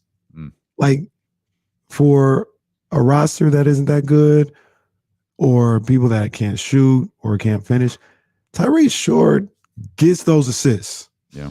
Like, he gets them, and he finds a way to keep his teammates involved and keep them in the game through his playmaking ability. And I'm not sure what that says about him. Is he just, he has a knack for getting assists? Is he doing something different than, other point guards might be doing on the roster or anything like that? I don't know. But when he has the ball in his hands primarily, he's going to get those numbers and get those assists that get everybody in the game. That's starting to become a given. 20th career game with at least 10 assists for Tyrese Haliburton last night. He's the 6th Kings player in the last 30 seasons with 20 games of at least 10 assists. And I think my notes have him at his 13th double-double of the season. I have to double check that, but I think it's his 13th double-double of the season. More on Tyrese Haliburton this time, though, from Alvin Gentry. Well, he's a really good leader, and I think if you talk to the guys on our team, they'll tell you that also. That I think he's a confident guy. He's still got some growing to do, but I thought defensively, like tonight, he did a good job. It's really tough when you're running through screen after screen to try to get to Patty to challenge his shot, but I thought he did a pretty good job with that. And I think like everything else, you can see improvements in Davion, a young player. I think you can see improvement in Ty, a young player, and he's growing and finding his niche in the league. Let's play one more clip since Alvin mentioned Davion Mitchell there. Alvin actually spoke what we were talking about earlier and what we were talking about with Matt Barnes earlier, and that's the fit with Tyrese and Davion. Well, I think both of those guys do something different that really helps our team. Obviously Davion defensively, I thought did a phenomenal job. To me, Kyrie Irving guarding him is as tough as guarding anybody in the league. I mean, he and Steph, when you think about those two guys and what they can do with the ball and how they get Steph open, but how Kyrie just gets himself open a lot of times with some of the things that he can do with the basketball. But I thought Davion did a pretty good job on him from the standpoint of trying to keep him from going on those big runs that he can go on. Your grandma would not like Alvin Gentry's press conferences at all. No, too many ums, and she would not like them at all. But man, it's a lot of praise, and I guess this is one of those, this falls back into the win or lose conversation at this point in the season. You can grow in losses. Mm-hmm. Everything that Alvin just said about Tyrese and Davion, those types of things can be said after losses. That type of growth can still happen in losses, but it's a whole lot more difficult for everybody to see, and it feels like it's more difficult to measure. Ultimately, what did last night's game mean for the Sacramento Kings? Probably nothing. Mm-hmm. It means a lot more for the Brooklyn Nets because the Brooklyn Nets are spiraling. They're in trouble. got the Boston Celtics hanging around them. Like they're kind of losing grip of the season a little bit. In the overview of their season, they're like, yo, we played the get right team and we couldn't get right. The Kings, it's like, all right, we got the win. What can we take away from it? You heard what Alvin just said there about Tyrese. You heard what Alvin just said there about Davion. You have to have, in my opinion, that's all this is. You still have to have those little victories through the course of a season. They're much harder to put. Tyrese talking about, man, I was terrible yesterday. I played bad, and they won. Mm-hmm. You think he's thinking about anything else if they lost? Like we talk about silver linings. He'll find the silver lining in his play when they win. He ain't gonna find the silver lining in his play when they lose. Yeah, I agree with you 100%. I agree with you 100%. And this is why I asked the question, is it better to just, punt on this season not for what you think the franchise should do with players that aren't here yet, but for the guys that are here? Do you want Tyrese, Davion, and I'll still throw Fox in there, going through a season where you got, hey guys, we're tapping out this year, we're good? Or do you want them to play in some possible meaningful games, playoff type games? I agree with you, where while I understand people that would say, because they're also assuming it would just be 1 year, right? Like when they say, oh, give up on a year, they're just assuming it'll be 1 year and then we'll be back like Memphis and Cleveland. That's what everybody says. Now, this could be 2-3 years, with these guys. But I'm like you, like I think there's things that they've learned whatever lessons they could learn in losses almost already this year. Now it's time to learn some lessons in being able to turn those into victories, I think. It's so head scratching also because we mentioned this, and I made a point of using this specific word. The team didn't play particularly well in the first half. Mm-hmm. And the lead hit double digits at the 11-minute marker in the second quarter. And it was fully expecting, like, all right, I'm going to go visit with Sam Amick over there. I'm going to go see Sean and James.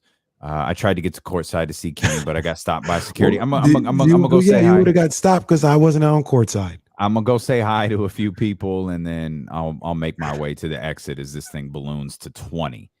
I'm good on Coolio. I'll catch you next time.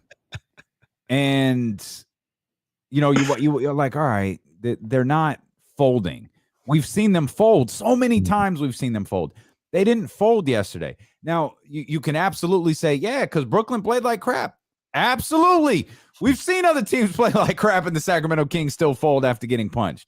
I appreciate the fact that I wish I knew, like, okay, I'm Alvin. I might walk in that locker room. Hey, man, nice job, fellas. This is, hey, quality win. Stop the bleeding. We got another one tomorrow. Oh, real quick before I go.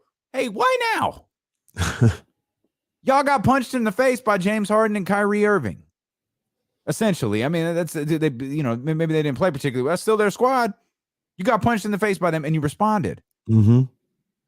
Yo, can you keep responding? Like, what took you so long? You're capable.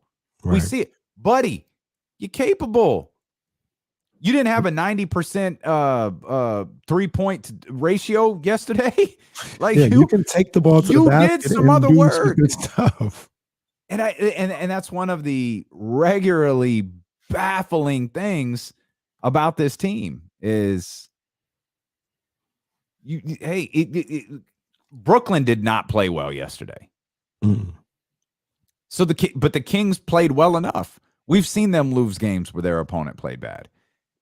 Again, you take the small victories. Mm-hmm. Your team, your opponent didn't respond. You did. Mm-hmm. Okay, you're capable. We kind of saw the return of Harrison Barnes last night. Yeah, Harrison Barnes led the team in scoring, I think, right? 19. Dude shot 9 times. Yeah. Still, you're right. He led the team in scoring.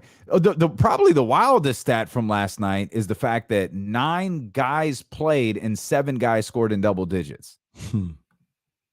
One of them who didn't was Lou King, and he played 3 minutes. The other one was Rich. It was Rashawn Holmes. Rashawn Holmes had 9-9 yesterday. He couldn't. Not even a bad game.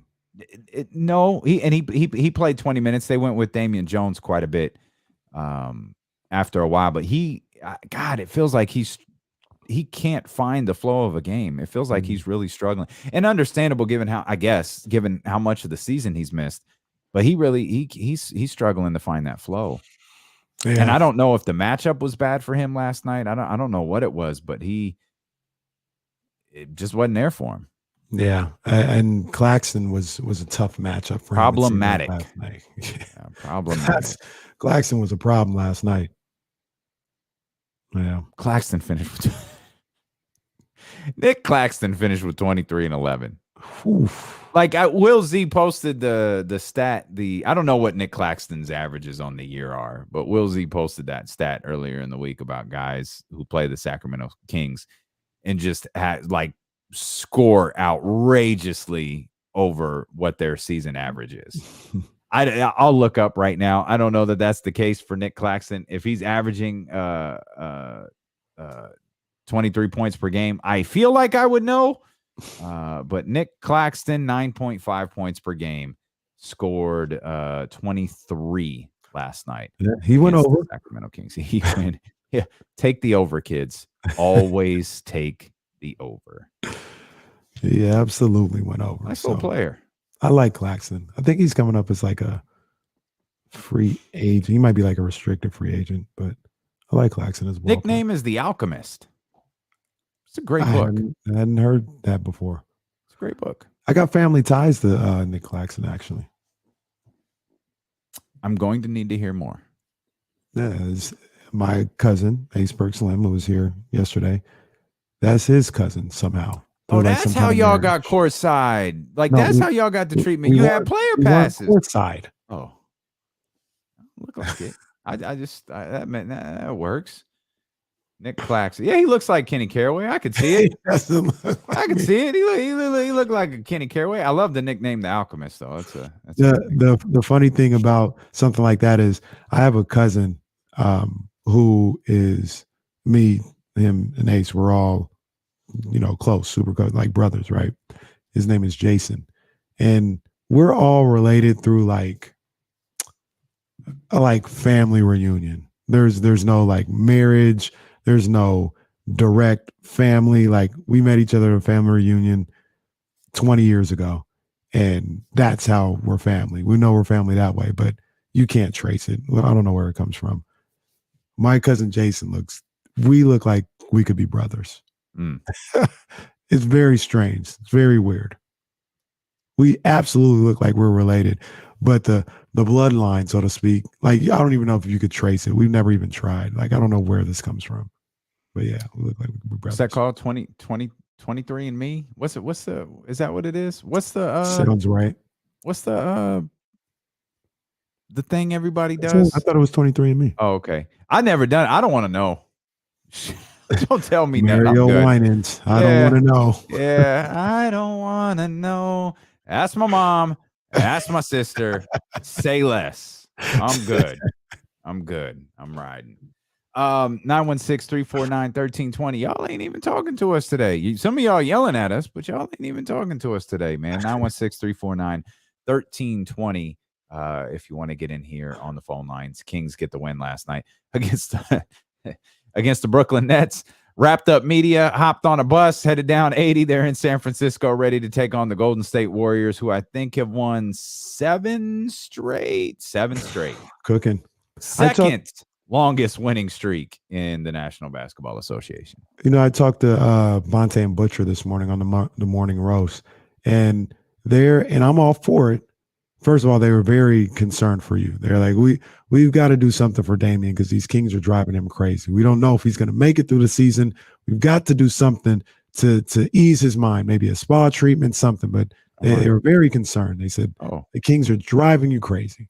So I said, we're going to take care of Damian. But they want to get something going, and I don't know when we can start this. There's only 2 more games left this year. But there needs to be some type of D'Lo and KC morning roast, like a trophy, a battle for the golden microphone or something like that, winner of Warriors Kings gets to hold on to the trophy. Well, wait a minute. I don't want to do that. Like, how other people get to decide whether I get a trophy or not? Like, I ain't got nothing to do with it. No. That don't sound good at all. We were trying to find a meeting spot. I said maybe you stop at the Nut Tree in Vacaville or the Nike outlet. And Stop at the Nike outlet. Come on, man. Who are we kidding? Come on, we'll stop at the Nike outlet. Let's knock it off. That's where we're going. It's a damn shame the Nike outlet isn't what it used to be. You used to find real deals there, real shoes. Now it's the same as the regular store. I haven't been to an outlet store in a minute. When was the last Is time Folsom still open? Yeah, Folsom's still popping. It's still popping. Oh, wow. Okay. I only go for 1 or 2 stores. Nike outlet. And there's another one. I can't even remember it. But, I used to go to Saks off Fifth Ave because I couldn't afford the real feel you on Saks. that. I feel you on So that. I'd go there and They force had- myself to buy something just so I could say I got it from Saks. I wouldn't say the off price. Saks. Oh, word? Yep. Got it at Saks. Sure did. They got the well, you're breaking up in my ear. Can you hear me good? I hear you fine. I can't hear you. Oh, you can't hear me? Whoa, Oh, that's- this is 90 minutes late. I think compared to the technical difficulties. I think I hear you fine. I just can't look at you right now. Oh, okay. All right. Well, let's everybody look away from the computers. Kenny, obviously, you got. So this is where the radio show. Hey, we're live, pal. It's a radio show. We got 4 minutes till the commercial break. We can reset everything. Let me do that again. Hold on. Let me do that again. Let me start that from the top. Okay, we'll run it back here. No problem. I got you. Let's go, Sid Justice. Make it happen. Oh, it's live, pal. Y'all come get your man. I don't even know what this dude is laughing at right now. You gotta focus. I'm sitting up here. I'm trying to do a show, and all of a sudden, the internet just has you 90 minutes behind where your voice is on the screen. Oh my, that's terrible. Or actually, Well, your voice is behind your visual. okay. Focus on my voice and not the visual. Focus on what you're hearing through the Comrex. Put The Twitter up. problem On is your visual is before the voice. okay. It seems like the visuals in real time. Your voice is not. Do you want to sit out there? Will someone call and get on the phone with us so Kenny can reset the computer or do something? 916-349-1320. We could air.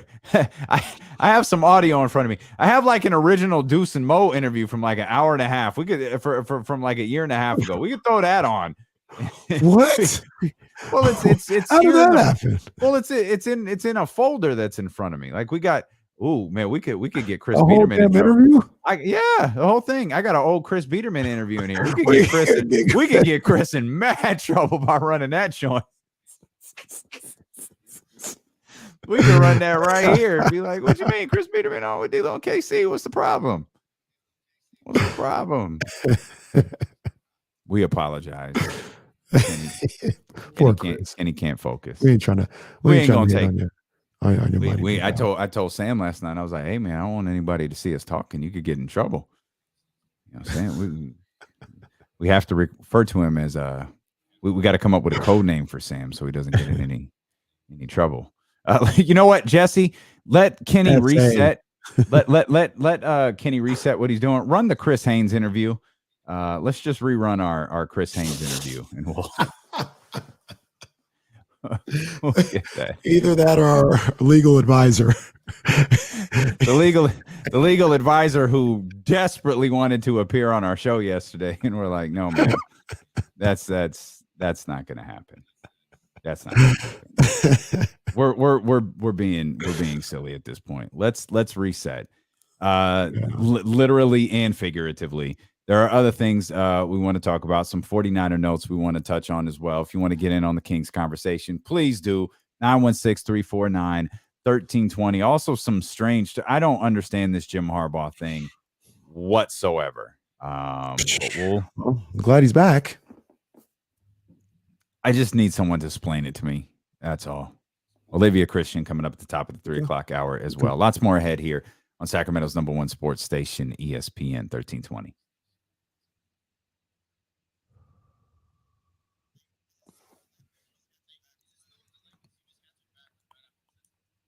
So I did.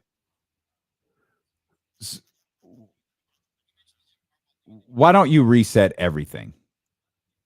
Reset the Okay. computer and maybe just turn the Comrex, or maybe not reset it. Maybe just close it or turn the Comrex on and back off. I'll do the same. Okay. All right. I think honestly, I think it's an internet thing. I don't think it's the Comrex. I think it's the internet. Sorry, guys. I think it's the internet because normally I hear breaking up and nothing on my end changed. I thought Kenny had a stroke. I don't know what he was doing.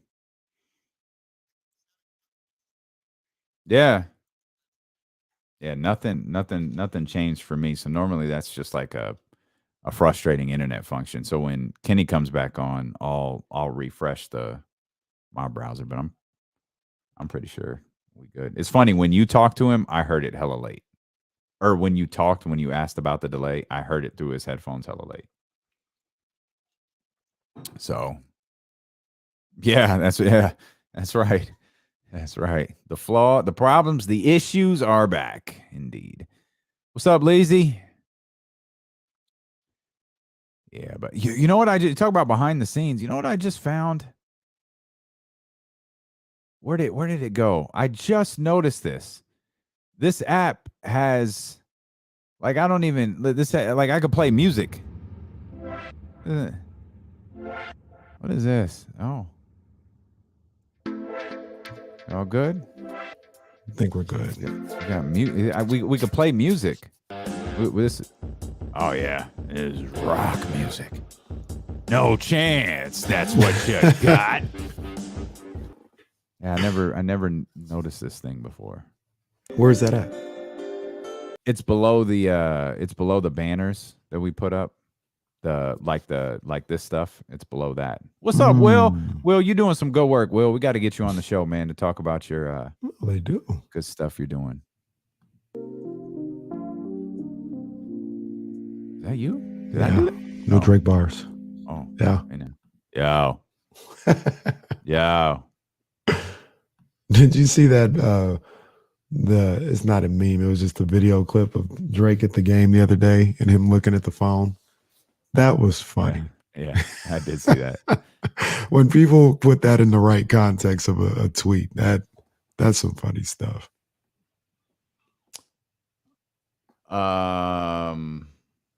Kenny would do that in a heartbeat. Oh yeah, hell Memphis yeah. Why would Yeah. Memphis do that? Memphis would hang up.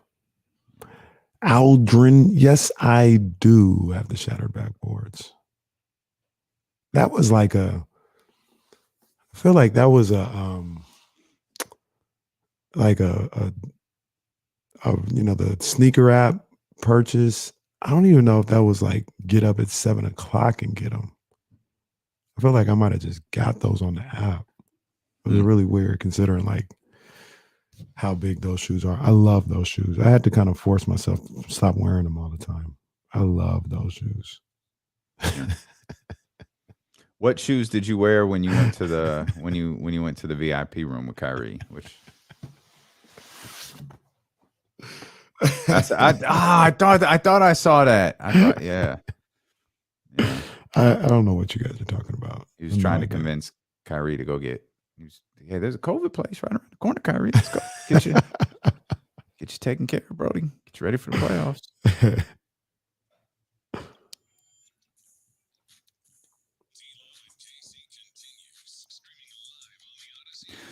Live on the Odyssey app, live on Twitch, live on YouTube, live on Facebook as well. If you want to jump in on the phones, you can now with 6349-1320. Dealer on KC brought to you by McQueen and the Violet Fog, the smoothest gin in the world, handcrafted in Brazil. Kings basketball back tonight in San Francisco. It's so just real quick. Uh-huh. Did Golden State move all of their start times to 7? Because then they used to be 7:30. I thought they were 7:32. It's 7:00 tonight. Did they just? It's the Kings. Just start at 7. Let's get this over with. Get it over with. I thought all of their starts were 7:30. Tonight's game is 7. I thought they were a 7:30 team too. I thought the Kings were the only 7 o'clock team on the West Coast, at least. I'm not sure. Just looking up something. I just want to see when Golden State plays the rest No, of their they're games. all 7 o'clock. So they changed it. Maybe they changed it when they went to San Francisco versus Oakland. I don't know. I'm spending way too much time thinking about it.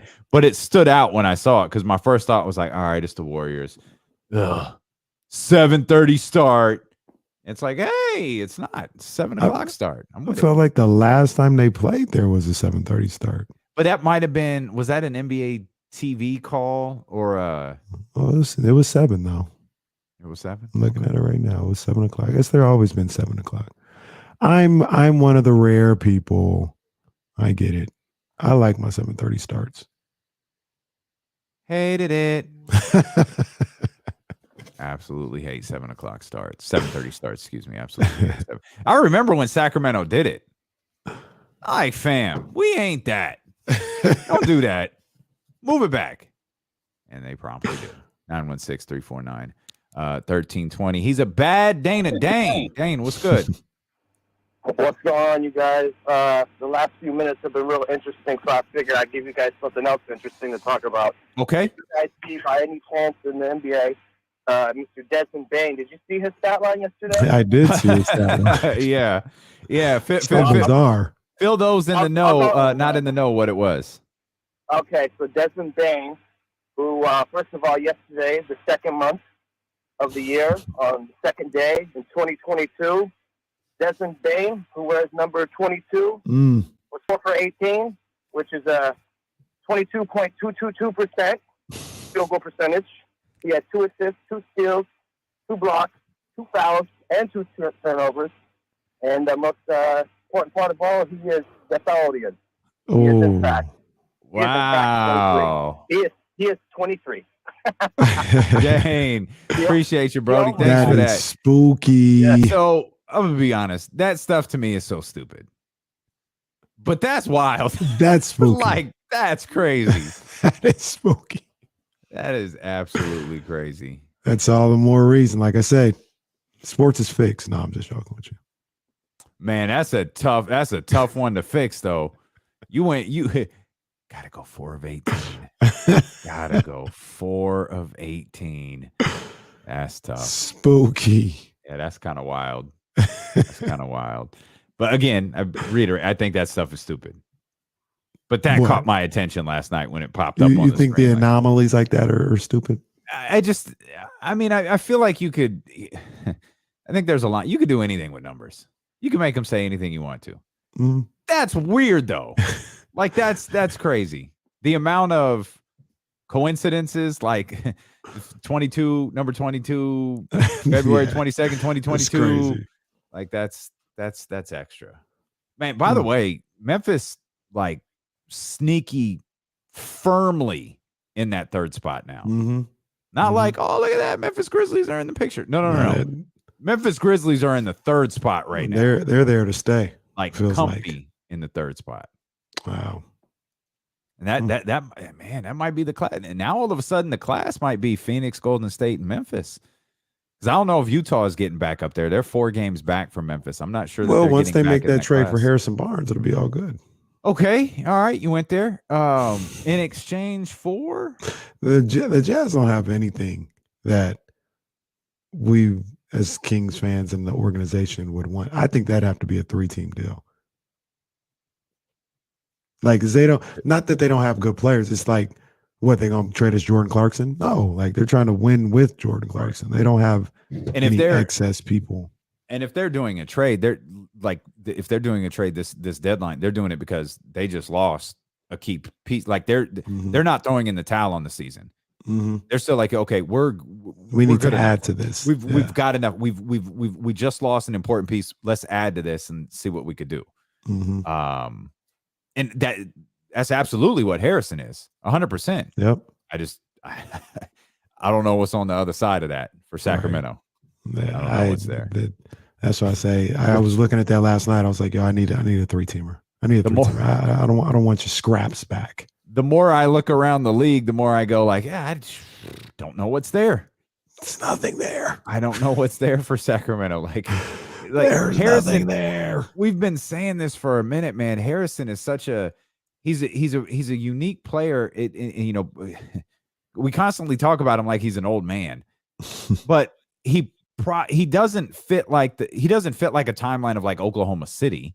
Right. What would Oklahoma City need with Harrison Barnes? Like you have specific teams that need Harrison Barnes. Utah is a legit perfect example. So without a third team involved, you're talking a draft pick. First round draft pick for sure. Mm-hmm. But you're talking about Utah. Mm-hmm. So you're talking about a late first round draft pick. It's like, all right, it's still a first round draft pick. You probably take it. But again, who does he fit? People will always say Boston. Still ain't heard an argument that convinced me he fits in Boston. No. Unless you're legit going, we need Harrison Barnes. Bad. Coming off our bench. Because that's essentially what we're talking about. There's probably a handful of other teams that could use a Harrison Barnes as they make this run towards the playoffs, but I don't know what they're not giving you something back because they're making a run in the playoffs. Mm-hmm. I don't know, like New Orleans doesn't go, hey, Monty, about that Harrison Barnes, let's make this work. Word for what? What y'all gonna do with HB? Y'all are us. Mm-hmm. Bilo and JC down there. Y'all can't help us. Can't help us, Fam, baby. we can't help you. We can't help you. You can't help us. That's what it is, man. So I look at these teams okay, where does it work? That's what I have no idea. You know, even Matt, when we were talking about hypothetical ideas, he's like, man, I'd have to dig. Yeah. I don't know. So let me ask you a question, because this is something that I think a lot of people that want the Kings to tank or to, you know, punt on the season right now would think is absolutely crucial. You Okay. have to do it. Do you think it's a failure if they don't move Harrison Barnes at the deadline? No, I don't. I don't think it's a failure. I mean, unless you said no, like unless you said no to something and it's like, hey, why did you say no to that? Mm-hmm. No, I don't think it's a failure. I do think there are players on this team that if you don't trade them by the trade deadline, it's a failure, a massive one. Yeah. But Harrison is not in that company. I don't feel understand that way either. But I think there's people who believe that, like who say it's absolutely a failure. You've got to move on and collect assets and do all that other stuff. I understand, but like let's not forget what the term asset is. It's something of value. Mm-hmm. You have to be offered something of value. And maybe and I guess like, is any first round pick something of value, regardless of whether it's in the late 20s? And, you know, maybe at this point for Harrison Barnes, you'd argue that it is. You have to, but a team that's going to do that is going to be a team who like, no, we really, not only do we really need him, we really need him this year. Mm-hmm. Like we really need him right now. We need him for this run we're about to make. I don't think it's a failure at all. I agree. Just asking a question. I think if indeed you're doing a great job at it, if this team sits still for the next, God, it's a week away. We finally made it. Thank God. The final countdown. We're 7 days away. Countdown. Nice. You know the reference. That's the only part I know about that song. What movie it come from? Do we know what movie that came from? Well, we do. Not off the top of our heads, but we definitely know that came from an 80s movie. Yeah, the only failure I think the only thing I think for a failure is for the Kings is failure to make a move. Like a move. And I think that there's in their case, there's probably a handful, because I'm just starting to, there's just no, whether it's Indiana, Philadelphia, I don't think any of that stuff is happening. I'm more curious, like what teams, like, is Minnesota comfortable where they're at? They good? Like, does Minnesota think, yo, we catch Denver? You know, what's Minnesota thinking? Is Minnesota a landing spot for Harrison Barnes? You know, like what comes back there in that situation? What are the Clippers like? God, let's just get through this year.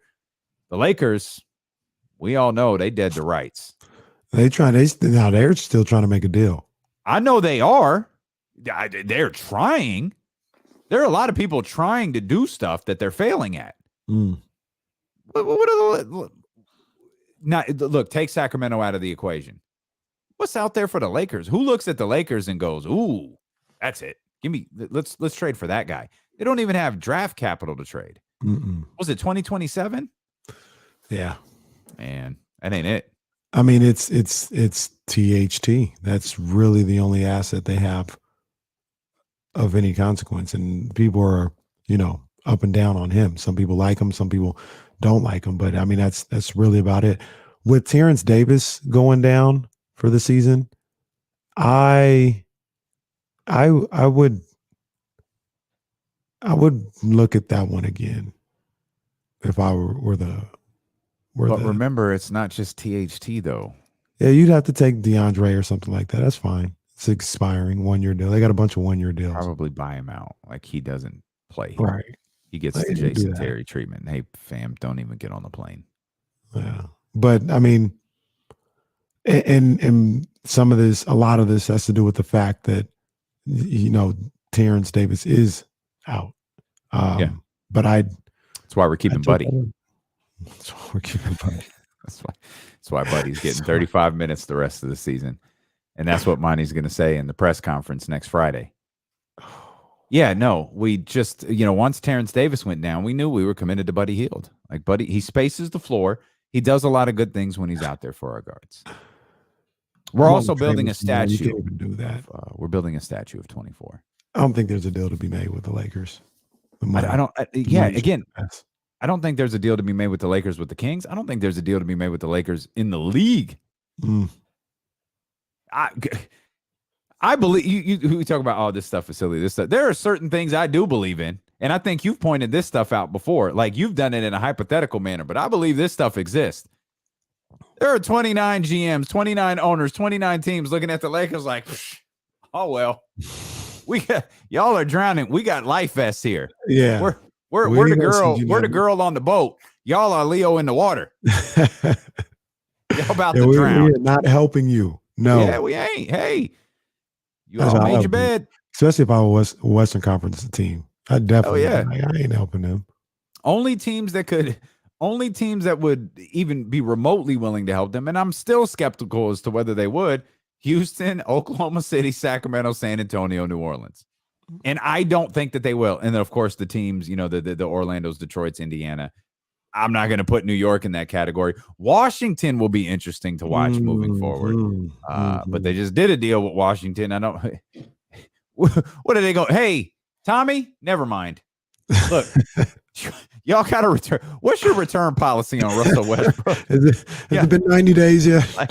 I got the original packaging. I could slap a label on it. Receipt. We'll send you. We'll get Russ back and. You send us back Kyle Kuzma and Contavious Caldwell-Pope and Montrezl Harrell, and then we'll call Monty McNair and see if we could just get a mulligan and start over. I have my receipt. Can you take this back? Washington operating like Amazon Prime. Like, hey, all right, man, just put it in its original box, send it back. You're listening to D-Lo and KC on ESPN 1320 KIFM West Sacramento, KRXQ HD2 Sacramento. An Odyssey station and driven by Lasher's Elk Grove Dodge. He's Kenny Caraway. I'm Demi Barling. We appreciate you so much for being with us. Matt Barnes joined us earlier today. If you missed that, shame on you. Catch up with it on the podcast. You could use the rewind feature on the Odyssey app. You could scroll back on YouTube or Twitch. You asked Matt Barnes a very specific question regarding Davion, Tyrese, and De'Aaron. I want to run that question back and run that answer back coming up here. In just a couple of minutes, but you pointed out something to me that you found on social media as you continue. For those who watch the show, for those who are with us at the top of the 2:00 hour, KC and I have this, little ritual, little hit the chest, little about my man's, little click sign. But y'all, what I didn't know till today, I always thought, Kenny would pound his chest, points to the sky. I always thought that was for his grandma. It turns out it's for Jimmy. So Kenny's been paying tribute to Jimmy Garoppolo for 18 months now, and I didn't know it.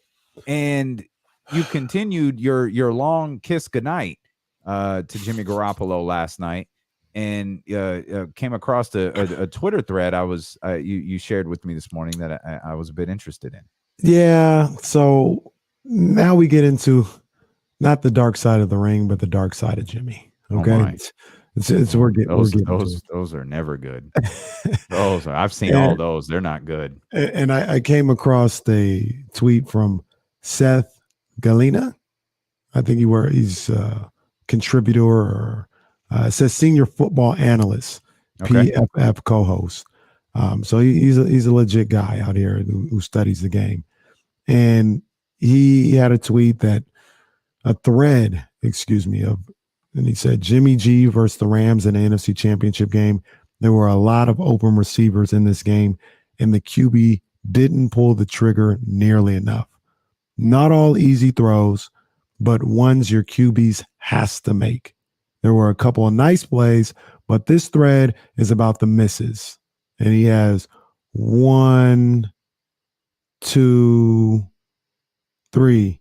This 4, was all on Sunday? 5, 6, 7. Wait, pause. 7. I got to the end. 7 plays that he pointed out, and he screenshots where the player is supposed to be, where the opening is. It's extremely detailed. Then he runs the play to show you what Jimmy did. All Sunday. And he had a stat that, according to how they calculate these things, the Rams blew pass coverage 67% of the time on Sunday. And his thing was they blew their coverage, and there was a bust in the coverage 67% of the passing plays. Okay. And it is kind of inexcusable to only come away with 17 points on that. Ouch. And I watched some of them. I didn't get through all 7 of them just yet, but I was watching about 4 or 5 of them. And the things that they're saying, I mean, they're there. They're there. The Brandon Ayuk is there. Debo's there. Kittle is there. The plays. This goes back to kind of what we talk about with Kyle Shanahan. Well, we used to talk about. We hadn't got into it much, since they started winning. But people, his play calling. He's not done. They're there. They're there. You need somebody to deliver the bacon the right way. Is Kyle Shanahan giving us the Luke Walton? I don't know if my play calling works because Jimmy won't throw the ball. It sure seems like it in some of these cases. And I was like, that's once again, the dark side of Jimmy. There are things that I love about Jimmy Garoppolo. I believe he's a good quarterback. I think he can do some really good things out there. I think he's a great leader, culture changer, all this other stuff. But there are reasons outside of just the contract why you probably got to move on from Jimmy. There are real holes in his game. Okay. Question. Mm-hmm. And I know this is Pro Football Focus. They're super there's analytics and then there's Pro Football Focus. They are the epicenter of analytics. But are they picking on Jimmy in the sense of, could you do this exercise every game with every quarterback? I feel like you can. Okay. I feel like you probably can, but they didn't. So that's all I can go off of. Well, I mean, that's all I can say. I can't say definitively that you can or you can't. I think that you can, but that's just the thought. But my point being, it would be interesting to see. Okay. Let's keep it within the realm of championship weekend. Now, do Matt Stafford. Did Matt Stafford have 1, 2, none, 10? Mm-hmm. How many did Patrick Mahomes have? How many did Joe Burrow have?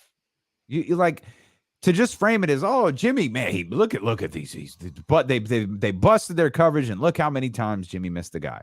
It's like, all right, I guess it's easy to do that when you're watching film in slow motion. It's absolutely easier said than done. And I'm not criticizing the exercise. I'm just saying I would love to know how the other quarterbacks did in that particular the study thing that the guy did. the thing that gets me is, so if they did it for Matthew Stafford, my assumption, this is just an assumption, but my assumption is I don't think you would see as many defensive breakdowns for the 49ers that you saw from the Rams. And because of that, like, man, if a defense is breaking down that much in the back, I need more than 17. You know what I mean? Like, I understand. So 4 breakdowns with the Ram, if the percentage, I didn't see this, but if the percentage was 37% of the time, the Niners had a busted coverage. It's not a lot of opportunities. You know what I mean? And when they did have opportunities, Matthew Stafford, let's just assume that he took advantage of, a good number of those. They didn't give him a lot of opportunities, but he took advantage of them. Then the exercise will be like, he took advantage of the 37% of the time that there was busted coverage. Imagine what he would do if they gave him 67% of the time. Like, he would light them up. I think that's what the argument is. I look at Jimmy Garoppolo, and the issue I have is everything has to be so perfect for Jimmy because he's this pure pocket quarterback. He doesn't have this rifle arm. Like, the margin for error is so slim with a guy like Jimmy Garoppolo at quarterback. And I think you can. Obviously, I think you can get to the Super Bowl. Obviously, I think you can win a Super Bowl with Jimmy Garoppolo. But everything else has to be A1 at all times, it feels like, to get to that point. Like, they couldn't really run on Sunday. They had a hard time scoring. Yeah. You know what I mean? Like, you got to be able to, we couldn't get the run game going, but, man, we were able to sling that thing around for, 330 and 3 touchdowns. And it just, they can do it, but, man, it's just a tight fit with Jimmy, man. And that's, I think, ultimately Kyle Shanahan, John Lynch, they're looking for a little less or a bigger margin of error, to be able to stay in these games and win games like that when things aren't going perfect. So how much, with that said, how much of the success of the 49ers next year then is riding solely on the quarterback? It's an interesting debate, right? Because you've got this rookie who hasn't played, a lot in the last 2-3 years.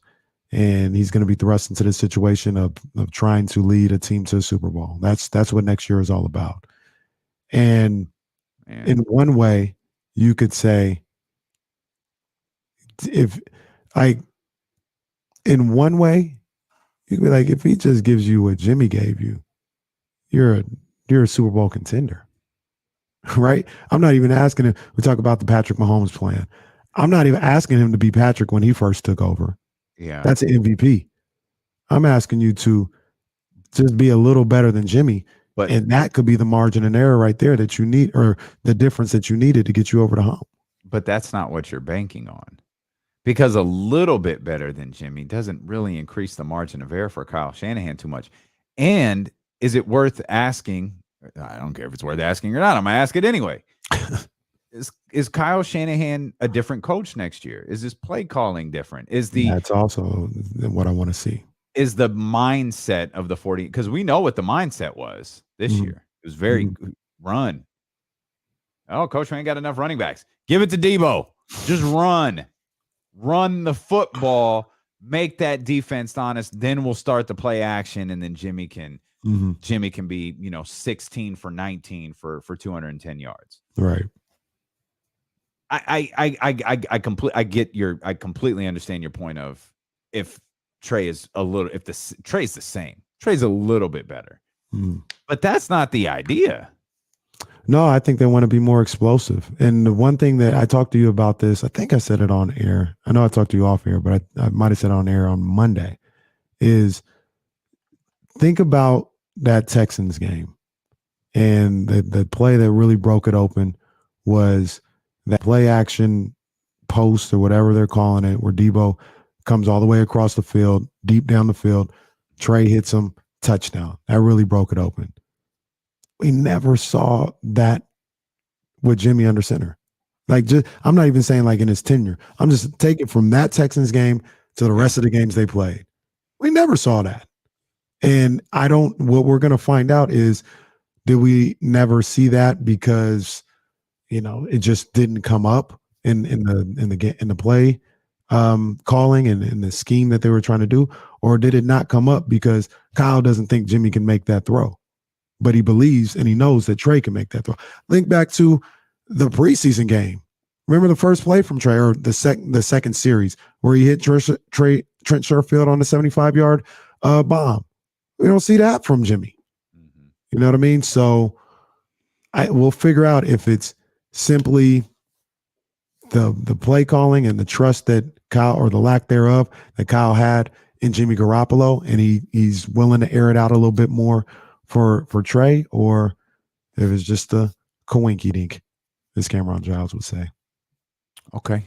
More football notes to talk about. I want to ask you, I want to stick with the 49ers just for a minute. I want to get into DeMeco Ryan as well, and what next season may mean for him, because it certainly appears he's staying in San Francisco. So we'll have that. Olivia Christian is going to join us at the top of the 3 o'clock hour, and we'll get back into something Matt Barnes said to us when he joined us here at the beginning of today's show. Lots more ahead here on Sacramento's #1 sports station. It's Stilo and KC, brought to you by McQueen and the Violet Fog, the smoothest gin in the world, handcrafted in Brazil, right here on ESPN 1320. Y'all in here deep today. We appreciate it. We appreciate it. Can you please hit the thumbs up, even if it's on Facebook, to the one person watching on Facebook? Hit the thumbs up. Everybody on YouTube, hit the thumbs up as well. You got the show? No show, but you can go do what you got to do. Right back.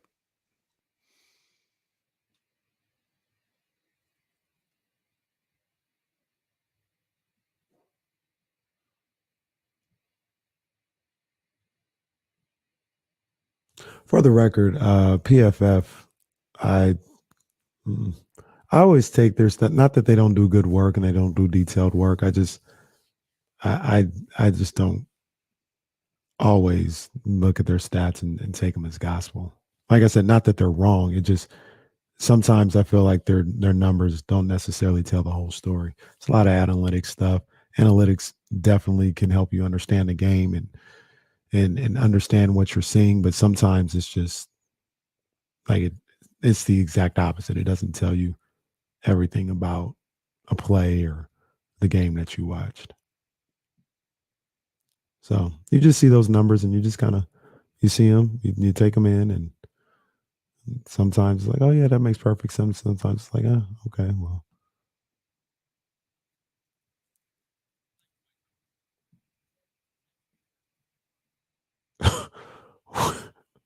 What?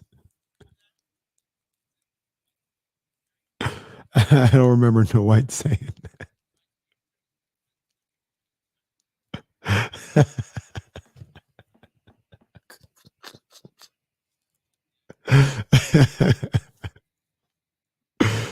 Lord, carry him now. Michael, that's a good point as well, man. The thumb, who knows? That could have been a big factor.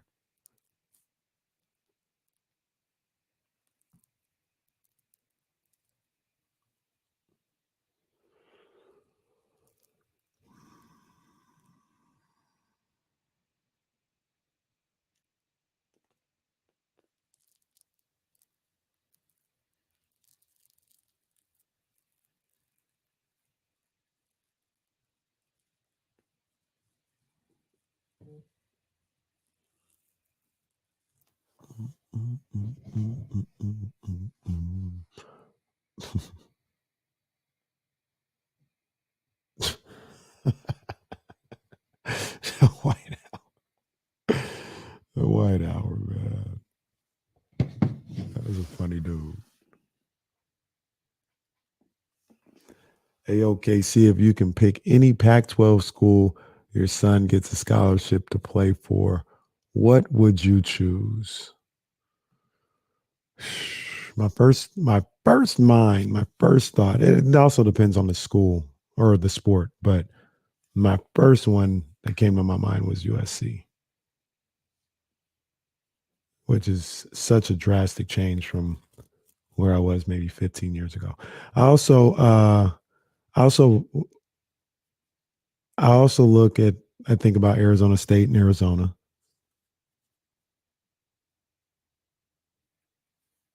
The Bay Area school, I mean, I don't know, Stanford would be dope too because of the academics. The Bay Area schools, they just get lost in the shuffle. I don't feel like that would be as good of a college experience for like an athlete as SC, Arizona State, Arizona. Oregon, well, I would have selfish reasons for Oregon. I'd want all the shoes, all the goddamn shoes. Give them to me, Reese. Jesse, what did you just send?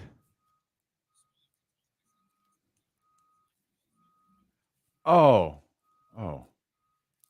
No. Yeah. Oh. I was like, did Gordon Hayward die? What is that? Oh, okay. All right. Yeah, I think you guys sold me on Oregon. Oregon is the answer. Washington State would probably be the last one because I've never been there, but I heard it's just a mess to get to. No, Utah would be the last one, actually.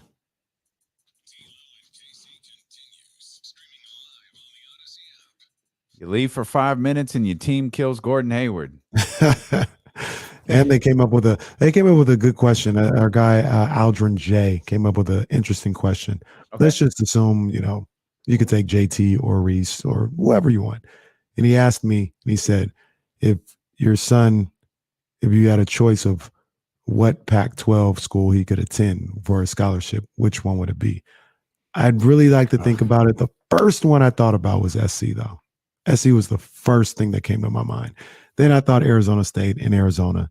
And then somebody very definitely reminded me. Thank Oregon. You. What? Oregon. Yeah. No. You telling me he could go for free? Mm-hmm. No. Someone calls me and says, hey, Jackson can go to Stanford for free. Fam, you going to Stanford. You going to Stanford, Brody. So you want to go to Oregon for the shoes? No. Jackson, you're going to Stanford. All right, Stanford. That was on my list too. Sorry, Danny. Yeah, it was more like than Cal. 8. Yeah. I mean, I feel like Stanford. If he's playing a sport, I feel like the experience of that sport would be a lot more. I'm thinking about fun. It'd be a lot more fun at those other schools. Maybe get my dude into Stanford. Yeah, that's why I said Stanford would definitely be on there for the educational reasons. Like getting a degree from Stanford, probably it does trump everything else. Although, I mean, I know it's Stanford. Stanford is higher.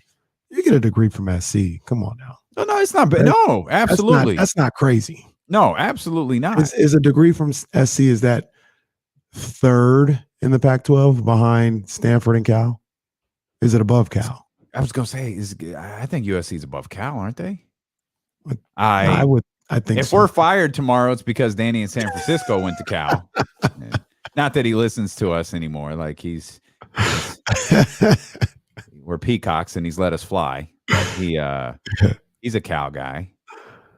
Jason Jones is the professor. He's at Cal. Professor, yeah. I think when you talk about it's probably degrees, close. it's Cal's Stanford, probably SC, Cal. That's what I would say. Stanford, SC, Cal. Okay. Sorry, Ramsey. Is Arizona State last? I stand corrected. Danny in San Francisco does in fact still listen to our show. That is a good question, but I go. Says it's Cal, UCLA, Stanford, USC. How's Stanford third? Stanford is not third. Stanford is very, very much not third. We could argue we could argue the rest of the schools all day, but Stanford is one. It's one in everybody else. Yeah, it's one in everybody else. I say Stanford then SC. Cal's a fantastic school. It has produced fantastic individuals who have a fantastic impact here on D'Lo and KC, including Danny in San Francisco, including the professor, Jason Jones. Once again, sorry, Ramsey. Is Work to Arizona get Amy State Trask on the last well, in that group? in the group for sure. I mean, Arizona State is a fine institution overall. I'm just saying in the Pac-12. I'm not going to pretend like I don't have some loved ones at Arizona State right now. So we'll just. I got love for Arizona State. Okay. I just said I would send Reese to Arizona State. Pac-12. You got to send him to the Pac-12. Do that. I would love that for him to go. Although I always say I want him to go back east. That's what I should have done when I was younger. I'd be like, go ahead, man, go back east. Who knows what other New York culture you could have introduced to California if you went back east for a few years. You could have changed the world for all of us. I would have went to the South though. Will you really go play ball in the South? If I could do it all over again, I absolutely would. Have you been to the South? Well, that's the issue. Like one of the places I could have went to was out of a car somewhere A&M where you're scared, bruh. What are the places I could have went to? Alabama A&M. Come on, man. What am I doing at Alabama A&M? I remember during one of the treks across the country, we had to get gas. Like there was no choice. Pulled into this gas station, and this dude, it was like a scene out of a movie. Like this dude was outside the gas station in coveralls with no shirt underneath. Like it was everything your worst nightmare would tell you. And it's like, all right, let's get gas and get out of here. And then the dreaded words, I got to go to the bathroom. Oh, look, no. Oh no. I don't know that we're welcome here. Like I know both of us, me more than you, but it might not be a good idea. And real talk, the reason we went to the bathroom, I know this is terrible. I understand this, but we were legitimate. Like we were in the South on our way to Knoxville, Tennessee. Woo. A black dude walked out of the bathroom. Go now. And filled up with gas and got out of whatever random place we were in. You ain't been to the South till you've been nervous. Yeah, I know. I stay in the well-lit areas. I stay in hotels in the big cities. I know a girl who grew up in Mississippi. She's our age. Yeah, a little bit. No, she's our age.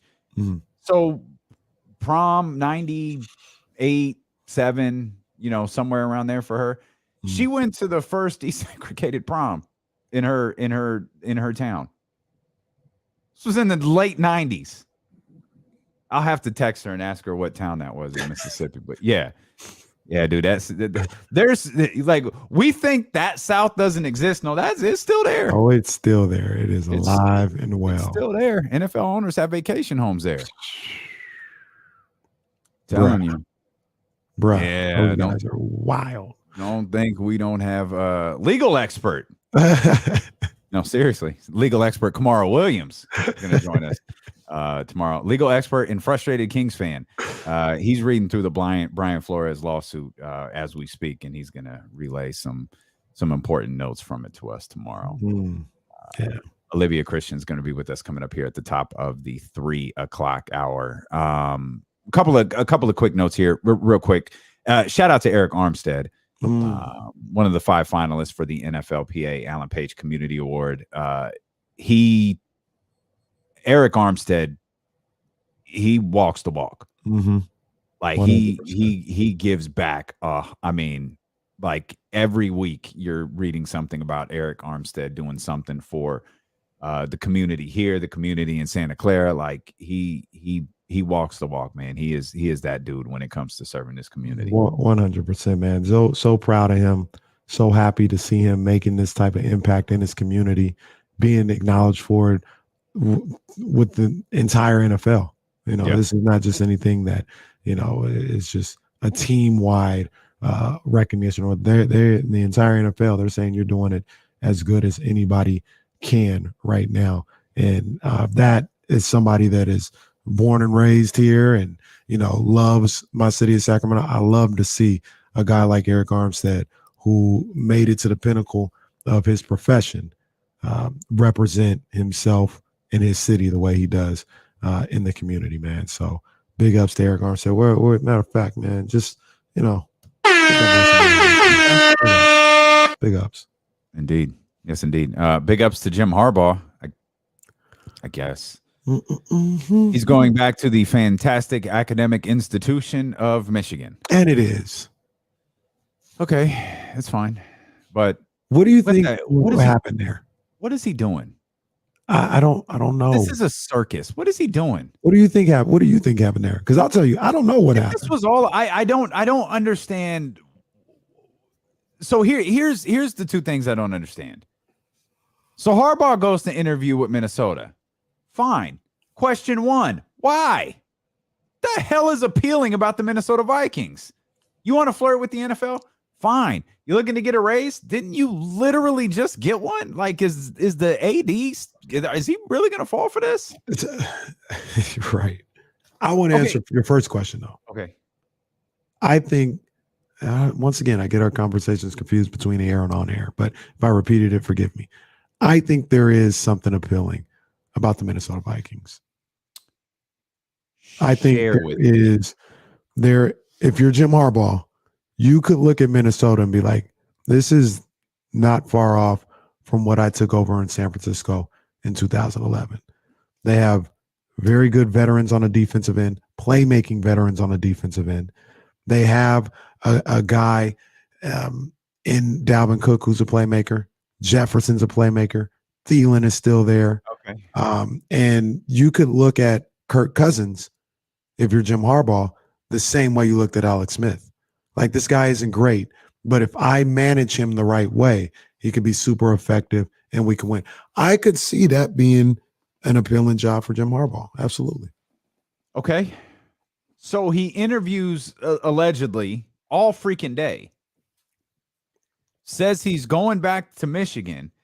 And somehow, despite the fact that the Minnesota Vikings were in an interview all day with the guy who doesn't take the job or wasn't offered the job, somehow by the end of the night, Minnesota has still selected its head coach. Now that's what I don't understand. Make this make sense to me. Don't make no sense. None.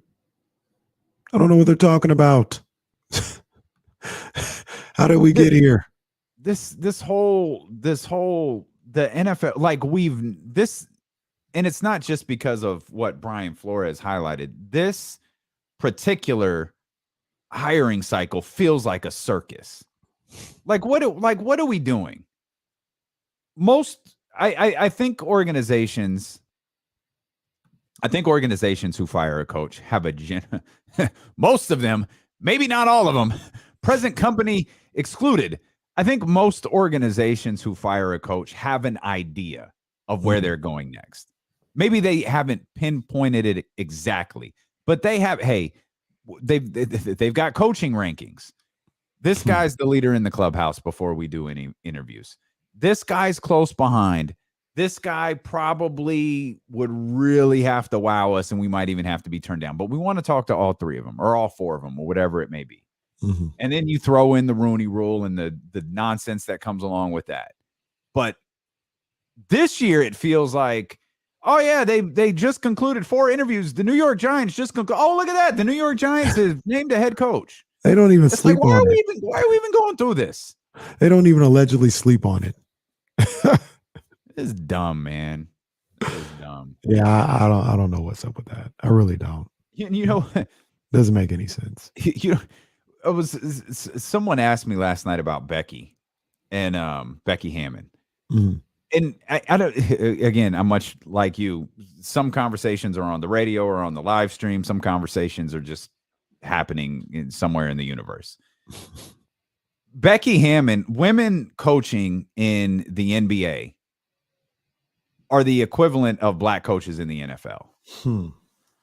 And it's far worse for women because, you know, people are like, well, Becky's gone. Who's going to be the first women's head coach? There ain't going to be one. And I believe that Adam Silver and the NBA are well intended with wanting to hire women, but I don't believe they have any intention on a woman being a head coach. No matter how qualified that people keep saying, why would Becky leave? Why would Becky leave? Pop's got to be close. I don't know this, but I'm going to assume Becky was told, this ain't you, bro. It's not going to be your job. I don't like, maybe we have a general direction we're going, maybe we don't, but I can tell you, if you get an offer, you should consider taking it, because this isn't going to be your job. And so, and here's the thing that really set in with me. And I'll just name like a couple. Obviously, we got Lindsay here in Sacramento. And I can tell you from firsthand experience, when Luke Walton was hiring his staff, Luke's agent called a very prominent women's basketball agent and said, hey, can you help me with this? We're looking for a woman to add to Luke's staff. Do you have any ideas? It wasn't, I need a great coach, let me go hire a great coach. It was, hey, I need a woman to hire to the staff. Yeah. Look around at Lindsay, Jenny, Becky, Teresa Witherspoon, Lindsay Gottlieb, came and went already. Think about all those coaches. How many, and think of all the other women that you know who might be coaching in the league. How many have left one team and gone to the other? How many have been recruited and said, hey, you've got Lindsay Harding on the back of your bench. We really need an experienced coach on the front of her bench. We want to hire her away. It's a bigger opportunity for us, or I'm sorry, it's a bigger opportunity for her. That's what, how many times have you seen that? I can't think of it. Because you haven't seen it. And the more I thought about it, the more I've thought about the Lindsay, the more I thought about the Becky Hammond stuff. This is the NBA's own version of the charade. Look, I'm looking at the I love YouTube. YouTube.com/ESPN 13. Larry the Bird says, Swin Cash, front office, New Orleans Pelicans, ? You got it. That's right. She is. Can I tell you how that came to be? I can't tell you how it came to be for Swin Cash, but I can tell you how that position came to be. I can tell you one person they called and said, I'm not really sure what we're going to do here, but we'd love for you to be here. Well, what's my job going to be? What do you want it to be? I swear to God, that was the conversation. What am I going to do with that? So you don't have a defined role for me. Well, maybe something with the G League team, but we'll title it something else. Right. It's a charade. And the NBA shouldn't be above criticism. As we're rallying against the NFL for what they're doing with black coaches in the league, the NBA is doing the exact same thing with women coaches. It's a charade. Until you start seeing women being recruited off of staffs to bigger positions across the league, right. This is all an initiative. I guess this is your starting point. Okay, if this is your starting point, fine, but don't make this out to be like it's. We've interviewed Eric Bieniemy, we've interviewed Mike McDaniel, we've interviewed every black guy in the league that you can think of, and we're going to tweet about it. So that's the equivalent of Becky Hammond has made it further than any woman prior to her in the hiring process. Oh, okay, Becky ain't getting that job. We know that. We're going to put this stuff on a pedestal if it means something, knowing it doesn't. It doesn't. And just as the NFL should be ashamed of themselves for the way that they refuse to hire black coaches as head coaches, the NBA should the NBA should get the same criticism for the way that they're treating women on coaching staffs. Exact same. I agree 100%, man. And, hearing you say that, I just think about like the scenario you laid out a couple of days ago where you're like, nobody can return here. Nobody in this coaching staff. I love them. I think they're good. And, they know what they're talking about, but they've got a clean house when it comes to the Kings. It's like, okay. And as you break it down the way you just did, it's like, well, what does that mean for Lindsay Harding? Does she get another opportunity, or is it just another lateral move? It's unfortunate that somebody wouldn't see the job that she does here and say, I want to elevate her, and with hopes of, her possibly even going higher. It's just another lateral move. And that's not how it should be. You know what I mean? It should be a situation where Becky Hammond Teresa Witherspoon, Lindsey Harding, whoever you name the person, they can build in this profession. They can grow in this profession. And right now, it doesn't seem like there's any possibility for that. Am I wrong? Is it like that's what you're saying, right? Like it's just No, I'm here. I'm gonna be here the way things are set up now, and I can't ever even elevate myself. That's trash, man. There's another way to put that. That's trash.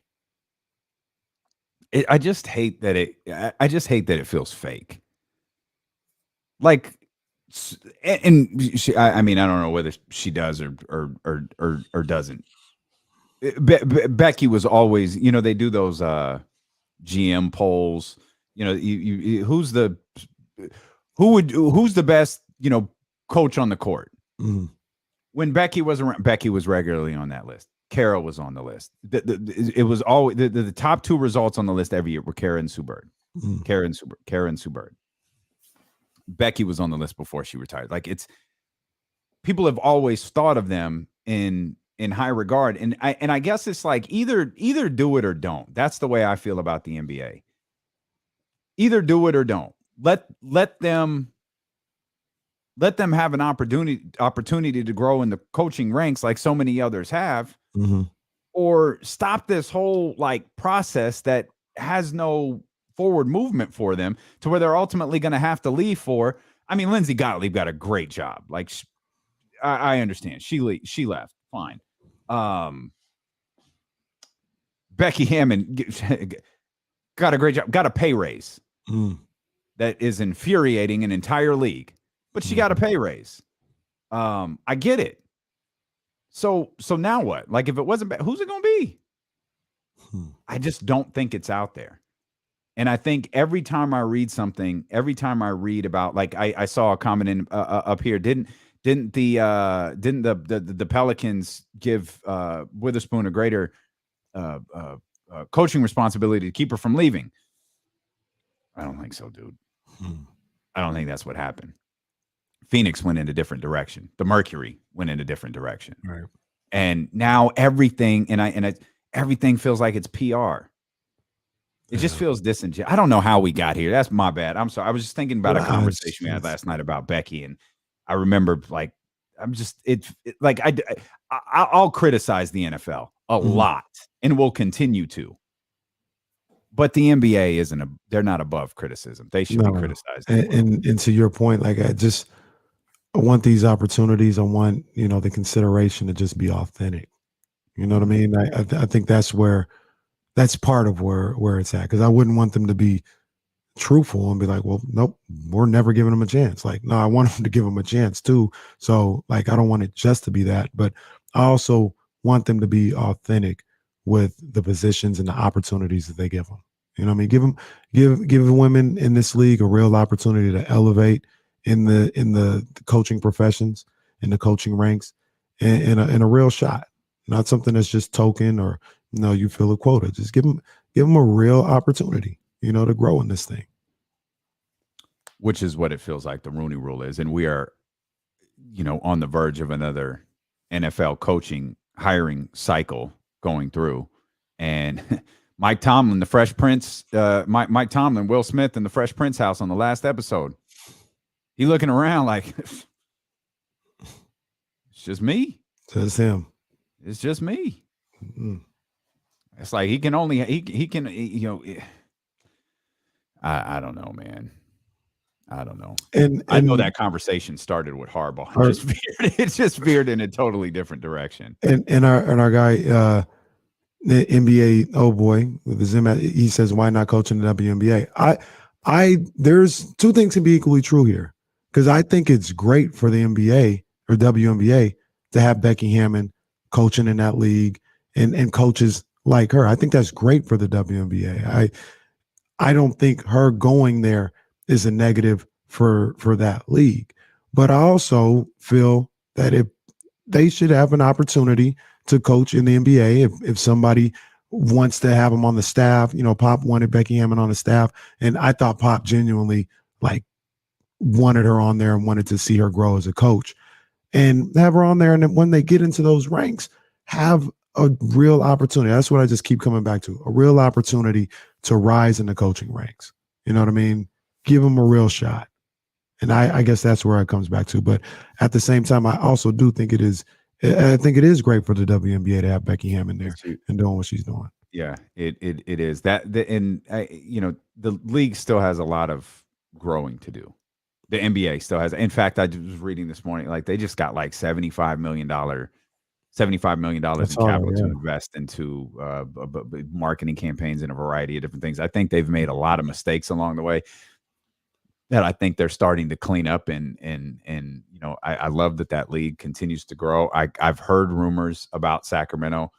I think it's an extreme long shot. If we're getting expansion in the WNBA, it feels like there's a lot of momentum for Oakland. Again, I've heard murmurs, but it sure sounds like, I mean, there's an Oakland out west. I think there's a Nashville in there somewhere. I even heard something about a Toronto. But it doesn't look like the return of the Monarchs is in the cards here anytime soon. Let's regroup. We'll step back. Maybe should have saved this conversation for when Olivia Christian joins us. I'm sure she has some pretty strong opinions on it. She's going to be with us coming up here in a couple of minutes. And a fresh batch of Kings rumors. Oh, joy. Courtesy of Brian Windhurst. Oh, my. We've got that coming up here. It'd be a good time to run that sound back from Matt Barnes as well when we get to this Brian Windhurst rumor. That's next here on Sacramento's #1 sports station, ESPN 1320. I'll be right back. Okay.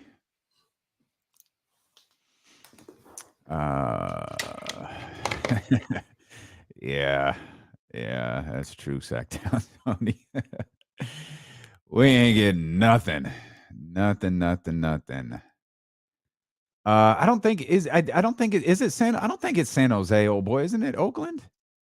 But that's the weird thing. I don't know. Are they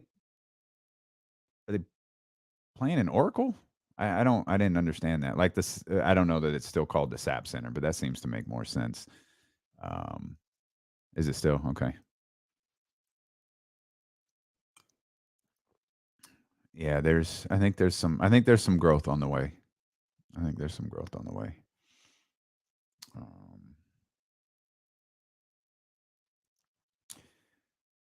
Raheem Morris, yeah. I don't know.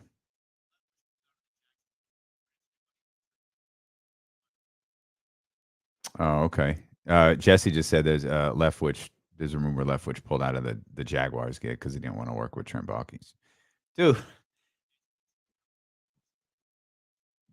Bryce, I just noticed your avatar. By the way, appreciate you, old boy. I've noticed you got a channel over there, man, and you're putting in the work, man. That's good stuff, man. We appreciate you.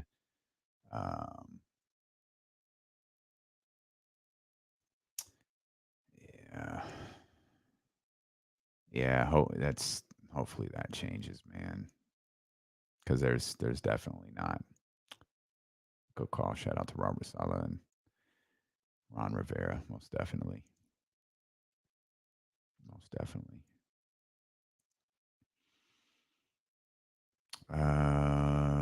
Yeah, we've got that. Oh, let me pull up the exact stuff Jesse sent me. Fresh batch of rumors. Gotta love it. Man, gosh, man, we turned on the Aaron quick, dude. Yeah, that's a good question. I said we did. Jesse said, did we or did the team? But didn't they say they want to build around him, though? They did say, yeah. So that is such trash to me, man. This really isn't a report. We'll read it just because it's fun. It's fun.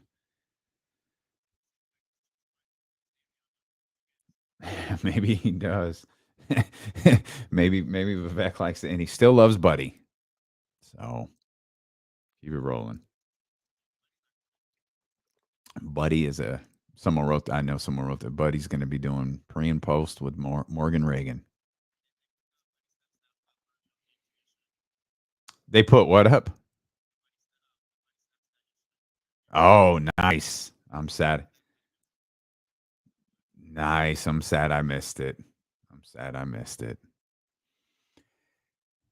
Let's see. King saying they're not trading you.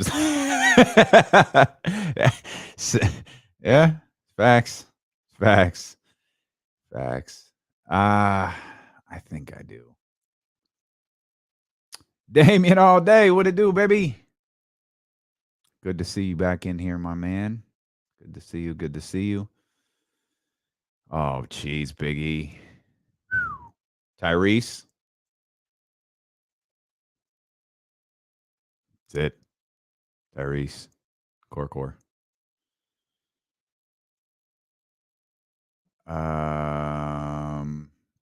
This was Windhurst. Windhurst said this on TV. Jesse kind of just relayed it to us. We just haven't gotten to it yet. That's all. Not yet, man. I'm gonna get to it tomorrow night. I'll get to it tomorrow night. I heard we were talking about the match with MJF and CM Punk, though. I heard it was really good.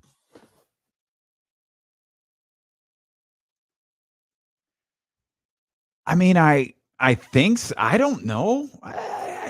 Like core, like that's Blue Hoodie. That's exclusive.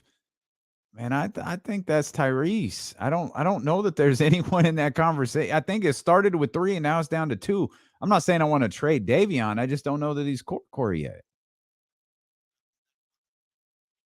Go ahead, yeah. The Laura London snatched her chain. Fox lost his Blue Hoodie, man. Damn shame.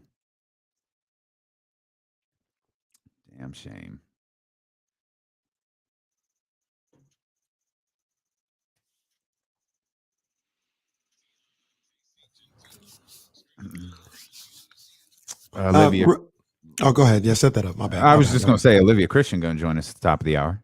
I was just going to say, I needed about 15 seconds real quick because we got King stuff to talk about. We got Olivia coming in, Maybach. Oh, she's coming in. Just 15 seconds. ESPN.com. What are you talking about? Oh, no. They had their 100 best baseball players of all time. Mm-hmm. You know where Barry Bonds is? Yeah, number 1. No. Yes, he is. He was the greatest baseball player I ever saw. ESPN ranks Barry Bonds as the 8th best player of all time. That's cap. Behind Mickey Mantle, Hank Aaron. Mickey Mantle's number 1? No, Babe Ruth is number 1. Oh, well. I'm just saying these are some of the guys that are in front of him. Okay. Brother Babe. It's Babe, then Willie Mays, 1 and 2. I can rock with that. Mickey Mantle's ahead of Barry Bonds. 3. Hank Aaron is ahead of him. Ty Cobb is ahead of Barry Bonds. Please stop it. Lou Gehrig is ahead of Barry Bonds. God bless him. Come on, man. Now I'll stall them out just a little bit. Barry Bonds is the highest ranked, like latest, new era type player. It's him and Pedro, I think, in the top 10. Those are the only ones from after, like the 80s to be in there, but still wrong. Barry Bonds, I can make a very strong argument. Barry Bonds is, and I always do, the best player ever. It's probably optics. ESPN is upset. They didn't want to make, especially in this sport today, they didn't want to make the 3 greatest players of all time black.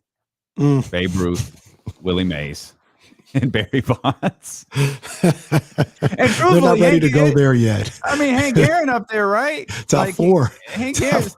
Brother Babe, well, they're like, yo, the optics of this are a little rough. They're not ready to go there yet. Throw in a Mickey Mantle and a Ty Cobb here. Ty Cobb. Bro. Someone asked, are they still playing this Babe Ruth charade? Like, they know, right? Everybody knows. Yeah, I don't agree with that at all. Like, Willie May, I'm a broker. My argument never changes. I love Babe Ruth, be it the pop culture version of Babe Ruth or the brother Babe Ruth. Like I get it, but you can't be the greatest player ever if you only played in the white league. Facts. because you It's can't just call what it it Major is. League Baseball until Jackie Robinson broke the color barrier. Mm-hmm. Once Jackie Robinson, all bets off. For my money, now you're talking. If you put Willie Mays up there above Barry Bonds, okay, Yeah, Willie I can Mays see was that. always the name I heard. From people who love. I know people talk about Babe Ruth, all those 27 Yankees. Willie Mays is the greatest player that's ever lived. Mm-hmm. Before my time, for me, I've never seen anyone like Barry. Never, not No. even close. I can't imagine somebody being like Barry. I can't imagine somebody being better than Barry. And I'll even say this. I didn't see him. I didn't dig deep into it. There are people who say it was Mays and Mantle in that time. They say, I've heard it was Mays and Mantle. And you just kind of, whatever your preference was, that's who you thought was the best player. So I'll even say if you want to have Mantle up there, fine. Lou Gehrig? Ty Cobb above Barry Bonds. Stop. Y'all got to stop this, man. So, yeah, thank you for my 30 seconds. Thank you for attending my TED Talk. I would like to remind you, I'd like to remind everybody, this is D-Lo and KC. I am the D-Lo, he is the KC. You're welcome to spend it. I just went off on a completely impromptu diatribe on women in the NBA. So at least the Barry Bonds discussion was part of the plan. At least that was part of the plan. It is all good. It's D-Lo and KC, brought to you by McQueen and the Violet Fog, the smoothest gin in the world, handcrafted in Brazil. Olivia Christian set to join us coming up here at the top of the hour. We mentioned a fresh batch of rumors here as we are finally a week away. It feels close. A week away from the NBA trade deadline. The finish is near. Before we tell you what Brian Windhurst said on ESPN today, let's run back what Matt Barnes said here with D-Lo and KC today. Do you think that this can work? That is, in fact, not Matt Barnes. That's Kenny Caraway. Kenny Caraway is asking Matt Barnes a question. The question is an important part of this piece. Do you think that this can work when I talk about De'Aaron, Tyrese, Davion? Do you think that that can work, or at some point somebody's going to have to go? No, I think one of those guys will have to go. Because they're just, first of all, they're all kind of small. And Tyrese, although his offense has evolved, he's still working on being able to guard his position. Obviously, he plays the passing well. He's a really smart player, plays the passing well, good team defense. But as far as on-the-ball defense, this is a guard-driven league. So every night he's going to have his hands full. So you got to figure out, which one of De'Aaron and Tyrese, we know what they're going to get on the offensive end, who's going to give us something on the defensive end, and then who pairs the best. You know what I mean? And we've seen, obviously, in my opinion, and again, because I really like De'Aaron, but to me, the best pairing in the backcourt is the two guys that are playing right now. They did that to me. I think that they complement each other better. So an interesting take there from our man Matt Barnes, of course, pre-post and halftime for the Kings. Kings legend, Sacramento legend. Absolutely. Matt Barnes. Del Campo, stand up. Stand up McClatchy, because that was a great question too. Can this work with Davion and Tyrese? Because obviously Kings win last night. Davion and Tyrese look, they look like they've got a good connection there in the backcourt. Now we're seeing Davion in a bit of a different light because De'Aaron Fox has been out for a handful of games. So, you're finding things to take away from these games. And, as we head into the trade deadline, Shams said right now, the Kings' plan was to build around De'Aaron Fox and Tyrese Haliburton. Of course, right now, it was like 2 weeks ago. They said they've informed De'Aaron Fox that. They've informed De'Aaron Fox's camp of that. The plan is to build around De'Aaron Fox and Tyrese Haliburton. That's obviously Matt's opinion that this doesn't work, but we've long questioned, dating back to Davion being drafted. How y'all gonna do that? How are we gonna get this to work? And then you add in the fact Terrence Davis is here and Buddy is still here. He has permanent residency here in Sacramento. It's like, all right, well, I don't know how this is gonna work. 7 days away from the trade deadline. Brian Windhurst said today on whatever that ESPN show that is not The Jump is called. We absolutely reference NBA Today because Malika Andrews is the host. So we will give it its proper name. It is NBA Today. Honest to God, didn't know what the name of it was. No, So I know you NBA didn't. Today.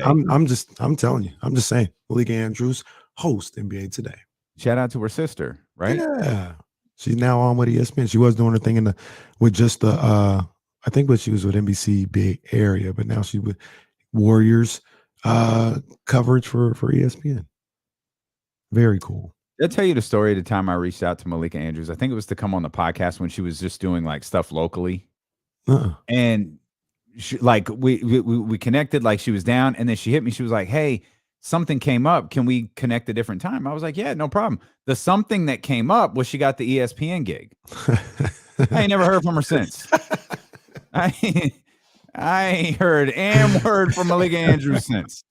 Brian Windhurst said on NBA Today that the New Orleans Pelicans have been, quote, really aggressive on the trade market for a guard. They're out there talking to the Trailblazers about CJ McCollum. They're talking to the Kings about De'Aaron Fox. And they're talking to the Rockets about Eric Gordon. With all due respect, CJ's broken back spinal. Eric Gordon, stop it. De'Aaron Fox is a little bit different than those two. See, he's a little bit different than Eric Gordon. I think CJ. I understand. We know what CJ still. I'm not talking about what CJ was. Do we know what CJ still is? We don't. I understand. I get you. Okay. We don't. I'm not going to diminish the good name of CJ McCollum. I'm just saying we ain't seen my man in a minute. But he's been back though. I think when they started to play better, he came back. I'm saying we haven't seen my man CJ McCollum. That CJ McCollum. Okay. In a minute. I know what you're cooking. Why would Portland even play him right now, though, dude? Like, I'm telling you, Portland, they don't want this. The only reason for them to play him is they want to show, hey, he's healthy. You can get him if you want. Oh, it's one of those. Aha. King's got the reverse strategy. He's got an ankle injury. Oh, he can play. CJ in the month of January went for 21.5 points a night. And what did that lead to? They got up to 10th. Okay. Remember, they were like struggling. Sorry, they were bad. They were bad. And he got them kind of going to the point where they're in 10th. Okay. All right. Well, then it's CJ De'Aaron and then Eric Gordon. We'll do that. You're listening to D-Lo and KC on ESPN 1320 KIFM West Sacramento, KRXQ HD2 Sacramento, an Odyssey station and driven by Lasher's Elk Grove Dodge. As we welcome in 1320 host and contributor Olivia Christian, who's very, what's the word? You're kind of dressed up today. Oh, am I? Oh, yeah. I usually have a sweatshirt on. That's true. I'm a little spruced up. Look nice today, Maybacko. Thank you. I appreciate that. Oh, are you safe though? As we hear the sirens like right outside your door.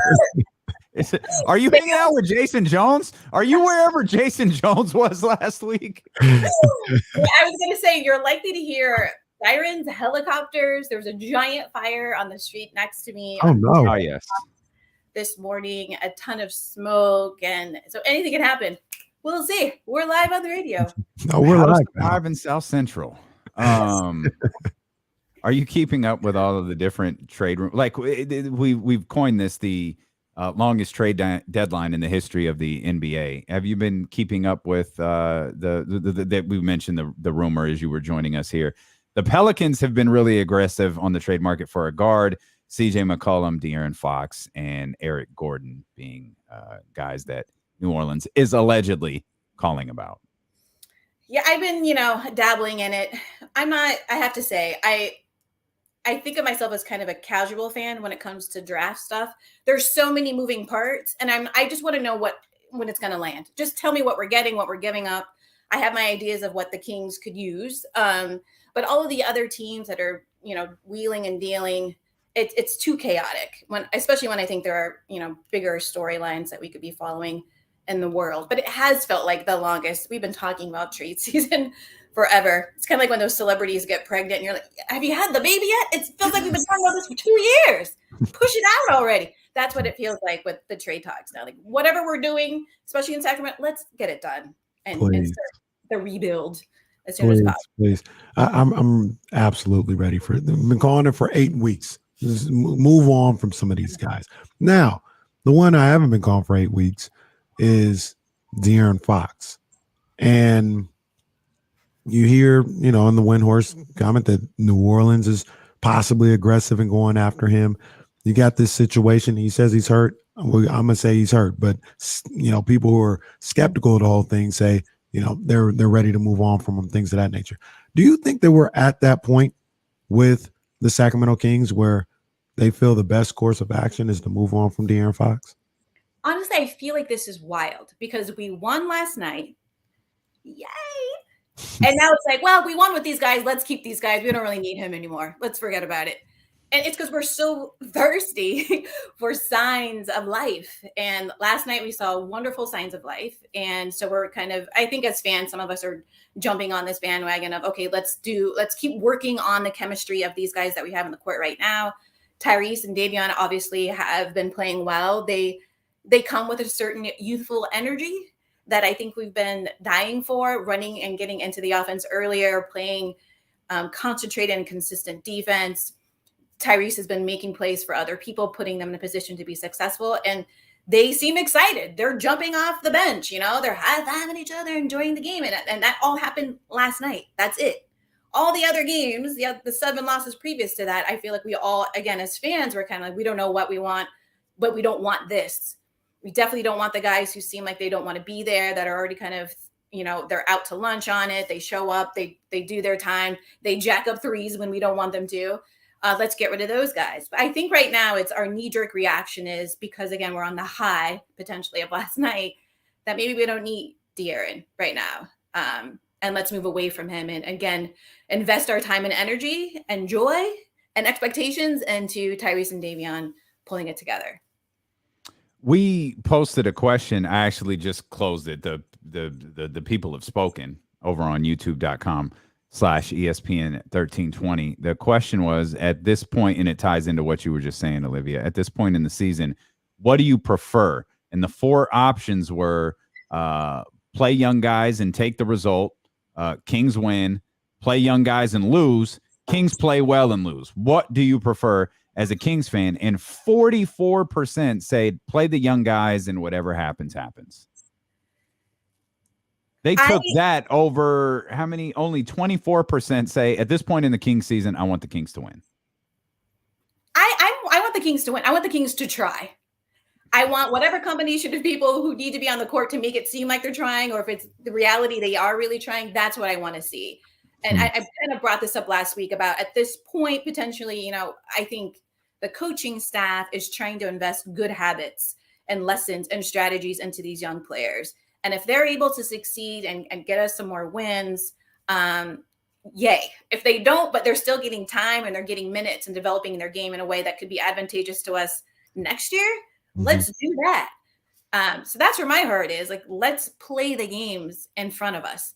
That's the best way we know how. Last night was the best way we know how. So I don't know why they can't do that all the time. I don't know why they only do that against teams they think should beat them. But I am celebrating every win. I celebrated every win after every quarter last night. Yes, we made it through the first. We made it through the second. And I feel like, moving forward in the next few weeks, that's what it's going to be like. For me, anyway, as a fan, I'm going to continue to celebrate every victory, consistency, playing smart, taking the better shot, not just the open shot. And I think that's why, in hearing that you all were at the game last night, I realized I didn't get the invitation. It only takes like an hour to get to Sacramento, but whatever. Anytime, maybe I go. Anytime. You could have sat with Kenny next to Kyrie Irving. Well, she could. I wasn't sitting next to Kyrie Irving. She could sit next to Kyrie. I wasn't. I was sitting with the rest of the media folks, but Kenny was down there next to Kyrie. So you get a call ahead of time. We'll make sure you're always taken care of. Okay. If I sit down by the opponent's bench, I will just get drunk and throw up on the floor. Oh, That's precedent in Sacramento. That works. That works. But yeah, I was going to say the energy that was in the building last night, even watching it on League Pass, like it was palpable. Like I could get that. And it was because of the energy they exuded. And I think a fan base deserves that at least. If they don't get the wins, if we don't make the moves, at least give us passion and energy and smart ball. Yeah. It's funny. Like you said this, I want them to win. And then you like kind of, I want them to try. And it's so crazy that like, I don't know how many fan bases have to make that distinction. No, we want our team to try. Right. Because we're pretty sure we've seen them not. And I want people to look at you and know that you're trying. I'm not like, was that effort? Was that love? Right. Well, and that's the weird thing about last night. Is like they were down double digits. Like this game looked like it was going down that familiar route in the second quarter. Yeah. And, Brooklyn was terrible, but that hasn't stopped the Kings from, allowing a terrible team to beat them. They took, to kind of run with an analogy that's been used over and over again. They took a punch and responded. Mm-hmm. They took that punch in the second quarter and responded. And I'm sure you, Olivia, were like Kenny and myself, kind of thought, okay, Harden and Kyrie, they're having a rough night. It's all right. Let's see what happens in the last 4 minutes. And nothing did. Like that was Tyrese time. Like that was King's time. And Buddy Hield made some plays. Like guys, 2-4, elite indeed. The guys got the job done, which is okay. How'd y'all do that? Or what stopped you from doing it before? Copy paste. Yeah. Game. Control K. I'm not an Apple person, so I don't know if that's effective for you Apple people, but that's what works on my computer. I absolutely use the mouse every time. I'm afraid to hit Control K. I'm like my whole system will shut down. I don't know what that does. All I know, I was wrong about CJ McCollum. CJ McCollum is balling since he came back. He kind of changed. He changed Portland a little bit. Yeah, he had a rough little stretch before his injury. Very short, rough little stretch. But man, he's been playing some good ball since he returned. Really, really good. I wonder how he feels. No, I'm serious. Like I wonder he's 30 years old. 30 years and 136 days. That's how old he is. Basketball Reference tells you down to the day. I love that. I love when they do that. I want to know, is the moon rising? Is it setting? Is he a Leo? I don't know. No, you don't have those details. When's his birthday? That's what I'm looking to see. I do September 19th. I don't know what that is. I don't know what it is either. I don't know what that constitutes. I know about 3 signs. That's about it. I'm a Leo, which makes me like really into myself. So I only know really what a Leo is. Same. That's why me and Olivia rock together. That's right. Yes. I'm an emotional guy. Well, we learned that. I legit think we learned that the first day of D'Lo and Casey. I got a little emotional when you just lambasted the San Francisco Giants for the way that they were playing. There are some other things that we want to get into with Olivia. We're going to talk about the Kings, a lot about the Kings. By the way, give and go with Maybach O. What do you? We'll hit that, by the way, in about 2 or 3 minutes. What do you think about? We were talking about this before you joined us. We talked with Matt Barnes about it earlier. Davion and Tyrese and how they have just kind of they've seemingly have centered in played really well together in this short period of time that they've had to. Yeah, it's impressive. I feel like both of those guys were really likely wanting to step up and play a more significant role, but they were falling back behind players that have been with the Kings for a while, like a De'Aaron Fox, waiting for him to create. And, Tyrese, like we've been yelling and talking about Tyrese, shoot. Yeah. And I felt like he was resistant to do that because he didn't want to step up and he didn't want to step on someone's toes, or he was still trying to figure out his role. Davion's minutes were inconsistent just because of, COVID protocols and a young player coming off the bench. He's trying to figure out what kind of player he's going to be in this league. Yeah. But with having De'Aaron off the court, Davion and Tyrese it's kind of like their coaches have said, you can do this, guys. Go discover this together. Put it out there. And they're figuring it out. Now, Tyrese I don't think he's shooting any more than he used to. Maybe a couple of shots more here or there.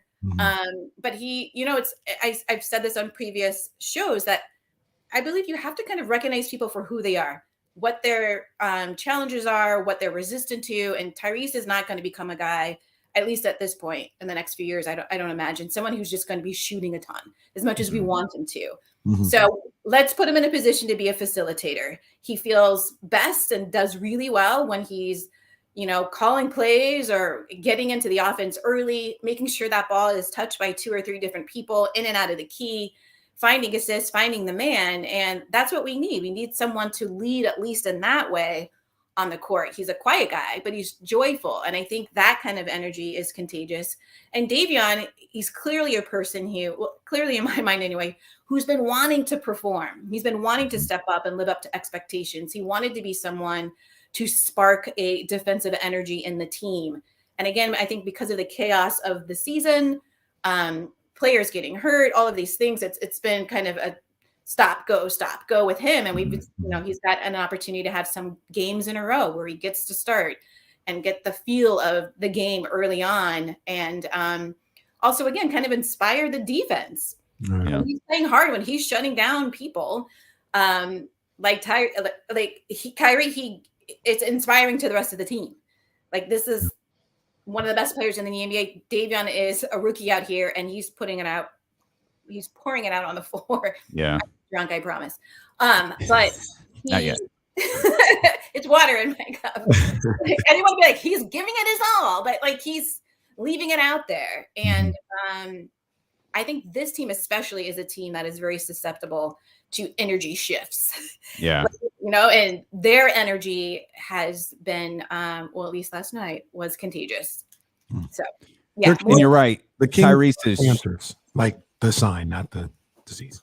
Like they're Tyrese's shot attempts are marginally up, barely measurable up. We'll come back. There's a lot more to talk about with Olivia Christian, including Give and Go with Maybach Go. That's on the way. We're going to dive into a few other things as well, and we'll do that next. Here is Zila and KC continue on Sacramento's #1 sports station, ESPN 1320.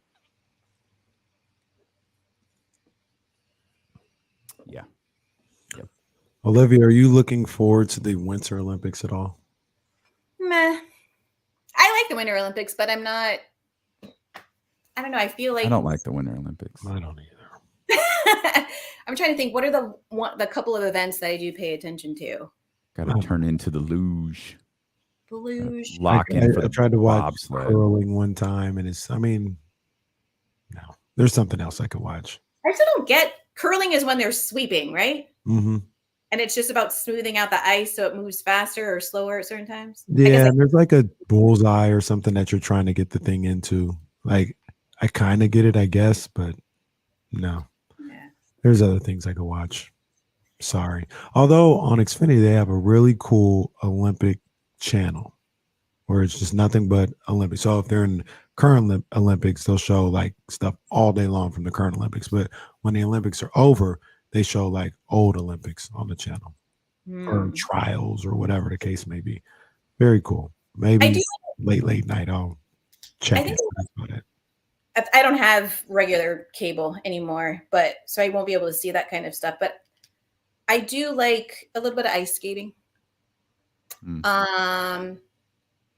Does the Jamaican team have a bobsled team again? Cool Runnings. Peyton's referencing Cool Runnings right there. I think they're like good this year.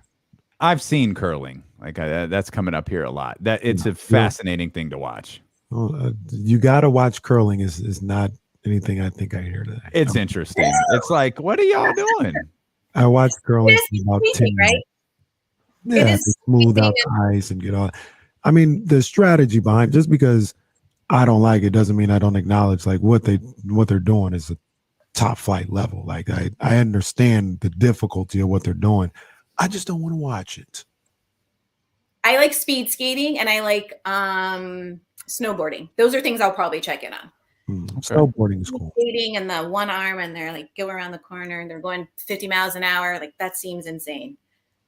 But those are probably that's a good amount of activity though. I just named off bobsledding, ice skating, speed skating, snowboarding. Yeah. In I'll be theory, watching. I'll check it out. I ain't checking it out. Olivia. I'll watch those highlights. I'll watch the highlights of those things and maybe catch a couple of ice skating. Debbie Thomas was very famous when I was a little girl, so she made me want to be an ice skater. To this day, I've never been ice skating. Can so you skate? Like, are you like a roll bounce? You can go backwards and do all this other stuff? Yeah.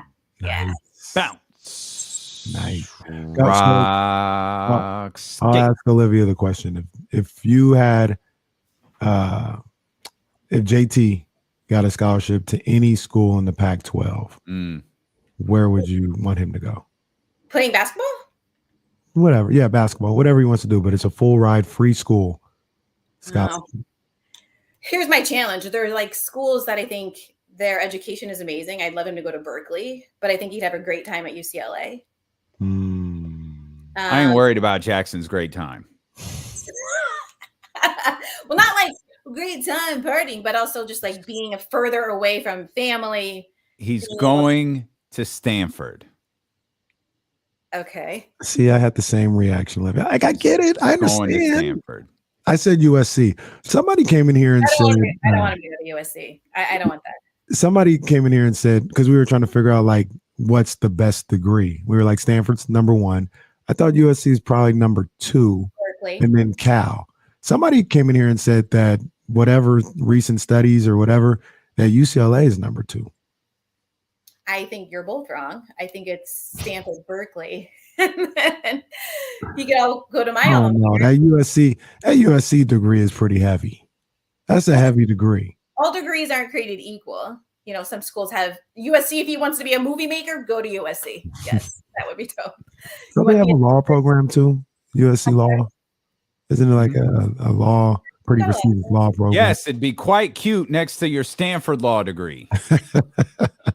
Has he Hang on, said guys. he wants to go to Stanford? We're coming back.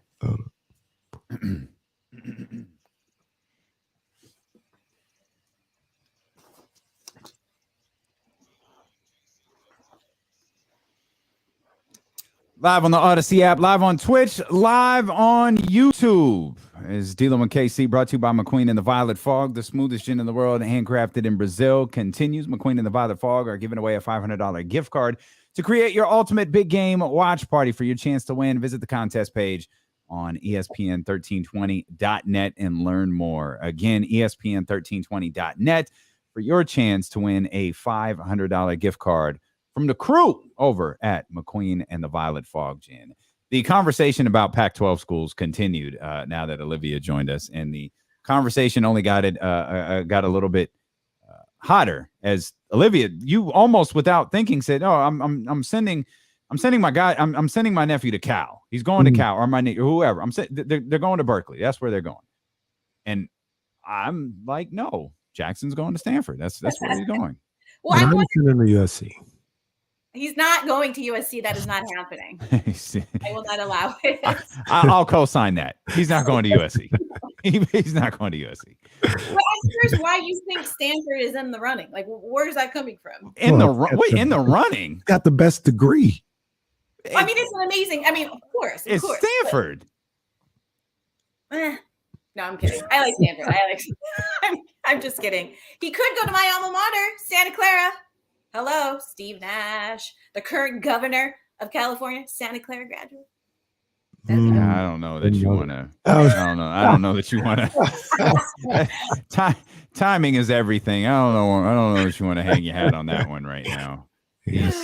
Your boy's taking some. He's taking some L's. It's like Insecure when out of nowhere in the last season they said they all went to Stanford. Who knew? It seems like it would have been important to know that through the last 6-7 years of the show. Yeah, remember I went to this party. I'm like, oh, you guys didn't meet in LA you all went to school. Oh, all right, okay, whatever you say. Lovely friendship. Indeed, yes, indeed. I want to. We'll get back to the Kings. We got Give and Go with Maybach O coming up here in just a heartbeat. Obviously, other things going on in the sports world. Were you even the slightest bit surprised when you saw Brian Flores file that lawsuit? No. No. I was surprised when he got fired. Yes, we all were. That was wild. Well, the substance of the arguments he makes in the filing just seem obvious, and it kind of confirming, I think, for a lot of fans of football, especially Black fans of football, people who pay attention to coaches and who get coaching gigs after having failure after failure, season after season. They keep getting hired somehow. I'm surprised that he's been doing a lot of television actually this week. He's been talking about it a lot. Yeah, me I'd too. be a little bit quieter for the first couple days, first week or so. But maybe he was encouraged to do that because the NFL put out that statement so quickly saying, no, there's no merit to the allegation. You haven't even, it just came out. How have you had time to digest it and do an investigation and conclude this, that it's without merit? It's just a reflex, obviously, that they put that out there. And with that statement about diversity is at the forefront of everything we do, I'm paraphrasing here, is a joke. Oh, that was awful. It was just ridiculous and insulting. Yeah. And I'm walking around kind of, I've been the last few days just kind of infuriated by a lot of the topics that are happening, that are going on in the world today.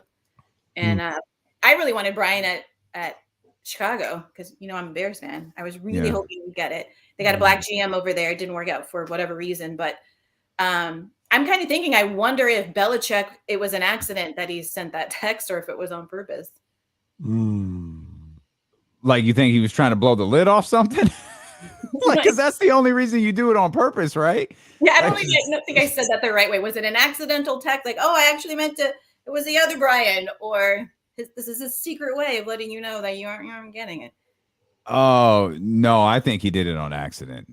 Yeah, I he was texting him late. Maybe he was sipping a little bit. Maybe he had some McQueen in the Violet Fog, and Bill was getting a little loose with the text message and text the wrong guy. Brian had a great run in New England, so maybe Bill was trying to throw him something. Hey, secret. Yeah, that's thinking. I'm not a huge Belichick fan, so maybe he's a good guy and really wanted to. That's likely not what happened. The reality of the accidental text, I'm sure, is.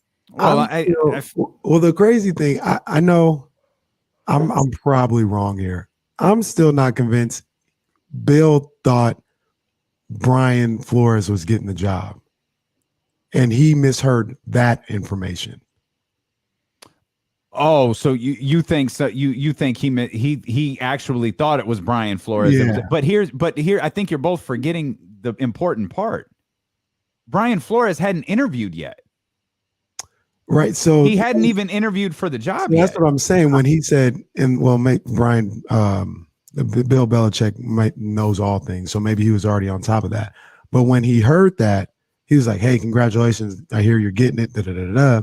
And then Brian Flores was like, "I go to the interview on Tuesday." Then Bill goes back on. Well, let me see. What did I hear? I thought I heard Brian Flores at the job. Oh, sorry. Yeah. Okay. When he told him he was going to interview, that triggered Bill Belichick to be like, to check that again. I could be wrong with that though. I don't know. It could be as simple as he thought it was he picked the wrong Brian. Well, I know that Brian hadn't been interviewed yet. So it's not that I'm missing that point. My point is maybe Belichick, this is all crazy theory but maybe Belichick knew that and texted him this as a heads up and had to pretend like it was an accident. Because he didn't want to come out and say, "Hey, they're hiring somebody else you and you haven't been interviewed." So you really got Bill coming in here and saving the day. I got distracted here for a minute because as we're speaking, the New York Giants released a statement in regard to all of this, and it is far too long for me to read here. There is one particular thing that stands out into this conversation that we're having after discussing a variety of things. The allegations for the Giants' decision has been made prior to the Friday evening, January 28th, is false, and to base the allegation on a text exchange with Bill Belichick in which he ultimately states he thinks Brian DeBall would get the job is irresponsible. Goes on and on and on. In addition, Mr. Belichick does not speak for and has no affiliation with the Giants. Mr. Belichick's text exchange provides no insights into what actually transpired during our head coaching search. And the statement goes on and on and on and on, including laying out Brian Flores' interview itinerary, which I don't know why. There's no dispute that Brian Flores interviewed for the job, but this is this is where it's such dangerous ground for Brian Flores. It's Brian Flores against 30 of the richest men in the world. I'll say the machine. And Mark Davis. And this will be, I'm not going to pretend to fully understand this reference, but I think I know it enough to grasp it. This is Thanos now. And the NFL's got all the rings and they're going to destroy Brian Flores. And you're seeing that one statement at a time, first from the NFL, now from, the New York Giants. And I'm sure there will be more to follow. This is Flores knows there's precedent. Colin Kaepernick, like he ain't seeing the National Football League again. Like he's done. Yeah. And he said as much. He said, like, I'm likely not going to get hired, but it's bigger than me. But throughout history, especially for African-Americans in sports, they've always had to put themselves out there, knowing that they may not get the next job. They may be out of the league forever. And we go, we look at somebody like Muhammad Ali, who was hated during his time. And, towards the end of his life, right. Muhammad Ali was amazing. It's just like with Martin Luther King. He was the most hated man in America. And now it's, oh my gosh. We have these short memories, but they put themselves on the line for the greater good and hopefully making some progress and calling out what they have experienced. And we already seen folks like Hugh Jackson, and they're coming out with their stories about what they experienced. And a lot of times it takes that one person to put themselves out there in order for other things, for the pins to fall. So that's what I'm hoping. I think I overheard, I get to dip in and out of the show throughout the week, but I think, Damian, you mentioned, as a fan of football, should you be watching the sport when you know what some of these players are up against, what the NFL has routinely been doing, the ownership, at least. I mean, there's the ownership, there's the NFL and Roger Goodell. And a couple of years ago, I interviewed a writer for ESPN, and she did the story on women's gymnastics. And she was a gymnast herself. She started talking to athletes who were starving themselves, crying themselves to sleep at night because they were so hungry to live up to these expectations. And as I asked her, as a fan and a writer, like, how do you then go watch the sport? Because they haven't ended a lot of these things that these athletes are facing, and they're still having to meet these incredible expectations about their size and their weight management, their mental health. But are we doing a disservice to them because they're trying to make a living and this is what they were called to do? Are we doing a disservice to them as fans to continue to participate in it? As a viewer, are we participating? Are we perpetuating these things? We're not boycotting all of the, brands that are supporting it. I mean, I boycott State Farm, but that's for different reasons.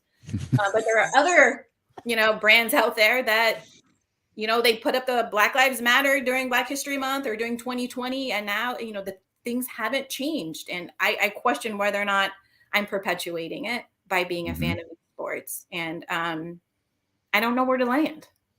I don't know what to do.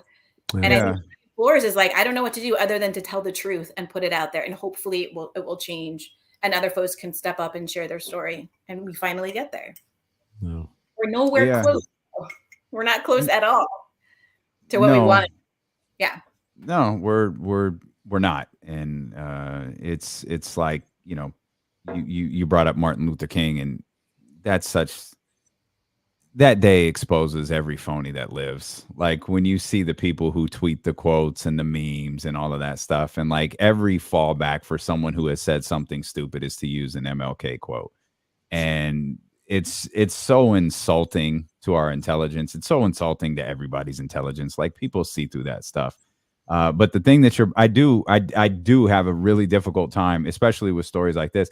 Jerry Jones drove me out of between the fallout of the Colin Kaepernick situation and Jerry Jones. Like that's what drove me away from the NFL. But what we do is very much predicated on me paying attention to what's going on in that league, which is why what you heard is when I told Deuce and Mo is, when Kenny leaves me behind and it's determined that I'm the Marty Jannetty of the group, and he goes on to be Mr. WrestleMania and is working in New York, I'm gone. Y'all ain't gonna see me. It's just gonna be like social media is going, like, because I don't want to follow this stuff. I did the podcast thing. I did all of that stuff to get here, right here with Kenny, right here with you. That's what I did it all for, is to get here. When this is done, I'm done, because I can't watch that league anymore. Like I can't. Like, it's gross. And I feel like such a hypocrite. And Kenny and I are talking about what we're going to do with B. Hurd and Deuce and Mo and all of this stuff we do to try to uplift our youth and all of these different things. And they're like, yo, what kind of hypocrite am I? Where every day I got to spend hours upon hours upon hours talking about this league that so blatantly doesn't want black minds a part of it. You want black bodies a part of it, but you don't want black minds a part of it. Yeah.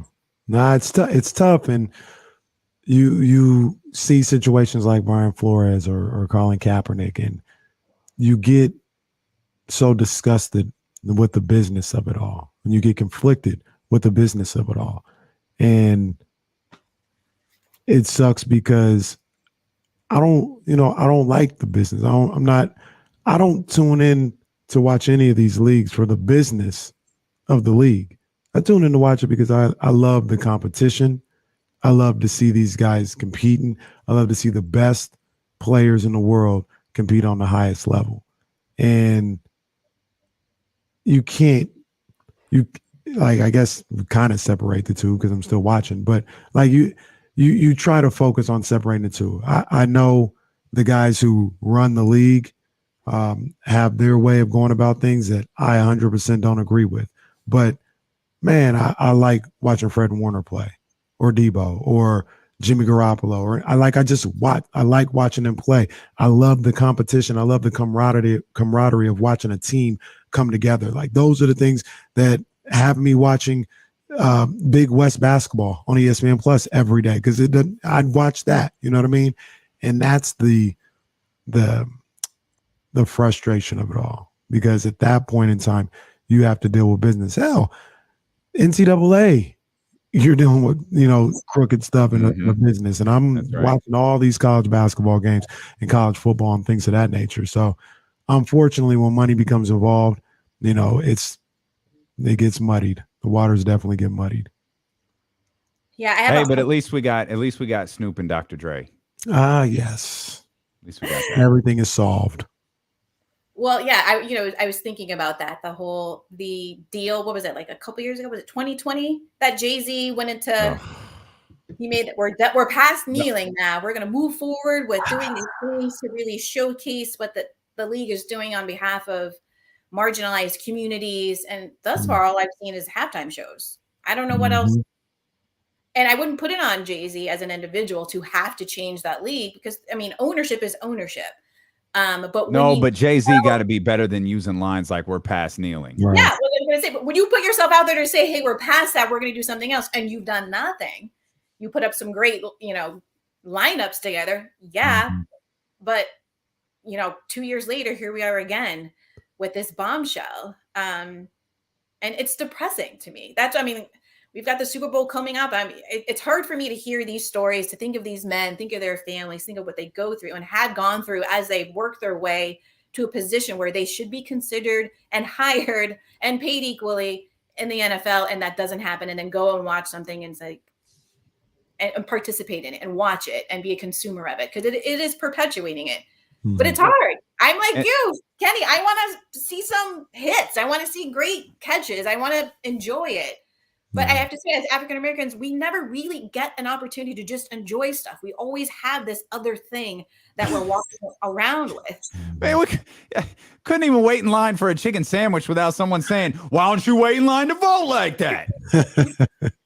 Couldn't be nothing. A black woman appointed to the Supreme Court with amazing credentials without, well, does she know the difference between a J. Crew catalog and the Constitution? Just... Like, fam, you know the difference between your KK robe and that judge's gown you got to put on, or do they look too similar? Like, because we could play this game all day with people, but it's I keep telling this, y'all. Some of y'all don't like it. Colin Kaepernick's gonna be talked about the way Muhammad Ali is talked about. Oh, for sure. Because y'all forget the part that Olivia posted out. Y'all forget the part that Olivia referenced a second ago. People hated Muhammad Ali. hated his guts. All of this stuff is revisionist history. Until, oh, damn, that boxer was right. Shoot. Okay.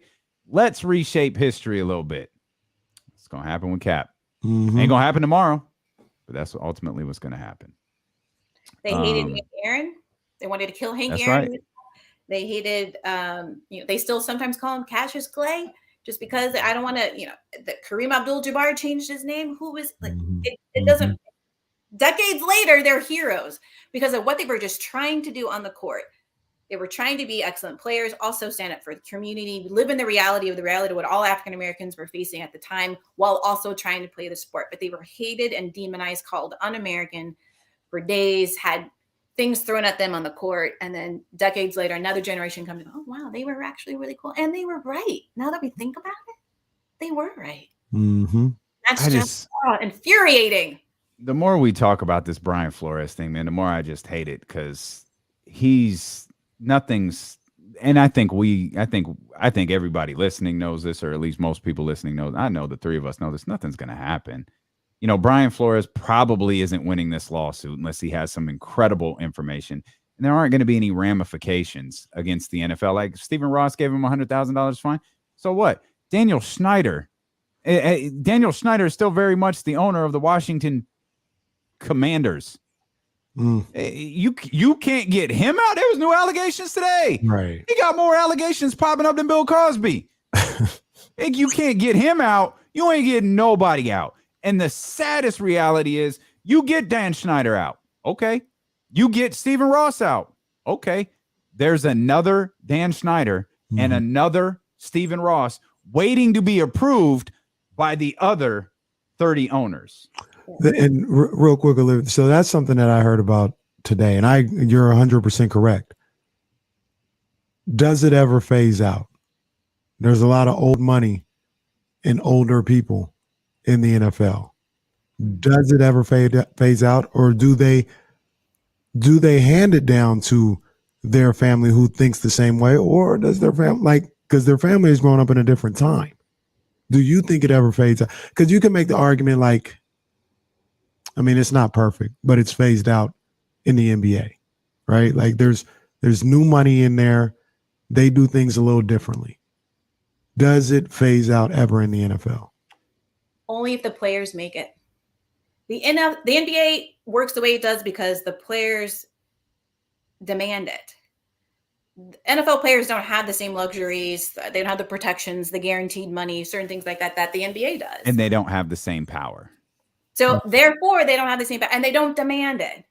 And I think it's just a completely different kind of financial culture and understanding, right, I think, in the NFL than there is in the NBA.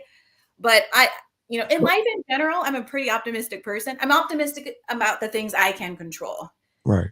I'm blessed with a lot of opportunities, gifts, and talents that I feel obligated to pour into others as been poured into me. But when I back out and look at the world that we're in or the country that we're in, I'm very pessimistic. Right. Civil rights laws passed in 65 and 68. My parents were in high school when those laws passed. We only had them around for about 40 years, and they're reversing all of that stuff right now. Right. Even though people are growing up a different generation, the laws and things that are put in place are still going to perpetuate. We're going to go back in time and have to fight these same battles. And I'll say this other thing, Kenny. I don't mean to keep saying, I interviewed this person, but I interviewed Big baller status. Dave Stewart, 3-time World Series champion, 1989 MVP of the World Series Age Giants. I asked him, because I'm a baseball fan. Baseball is the sport that I love the most. I grew up in a baseball family. Mm-hmm. My brother played baseball, and he was typically the only black kid out there. We were the only black family in the crowd, which was, something I grew up with, so I'm used to that. But I didn't understand why, and I asked him this, why aren't there more black players in the MLB? Now, there's a lot of black Latinos, but not a lot of African Americans that are playing baseball. Is it something that baseball is doing? And obviously there aren't owners, there aren't GMs that are black. And he was like, he thought the MLB was doing a good job at trying to do outreach to African American kids. But the challenge around baseball is, and it's similar to the NFL, ownership is passed down to my son. Mm-hmm. Or my daughter. And they've grown up in these bubbles of wealth and around the same type of people. And as Brian Flores says, and you go into these conversations, they're looking for people who they just kind of gel with, people who are like them. And African American and other marginalized people experience this when they're looking for jobs in every industry.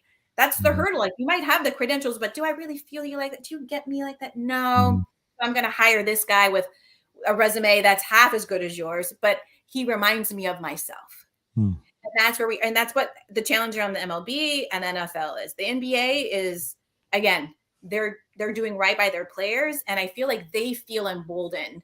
And when somebody makes a stand, I feel like they come together as a league. And the NFL is like, should I kneel? I'm not ready to put myself out there. Like, one or two players will do it here. And that's the challenge around it. But I don't think we're ever going to necessarily grow out of that habit, because we're reverting to things that we just achieved 40 years ago. This crazy cycle we're going in. That's my pessimistic view. Sorry about that. No, I was going to say, and Damian, I want to also hear what you got to say, and Olivia. Does the money change, though? Because I agree, it's not really even about the players. Like, the players and the relationship with the owners, that's kind of a side subject. Does the money ever change? Like, the money is old right now in the NFL. The money's old compared to the NBA. It's a little younger. It's a different. The money that's in the NBA came up in a little different society than the money that's in, when I talk about the owners, than the ownership in the NFL.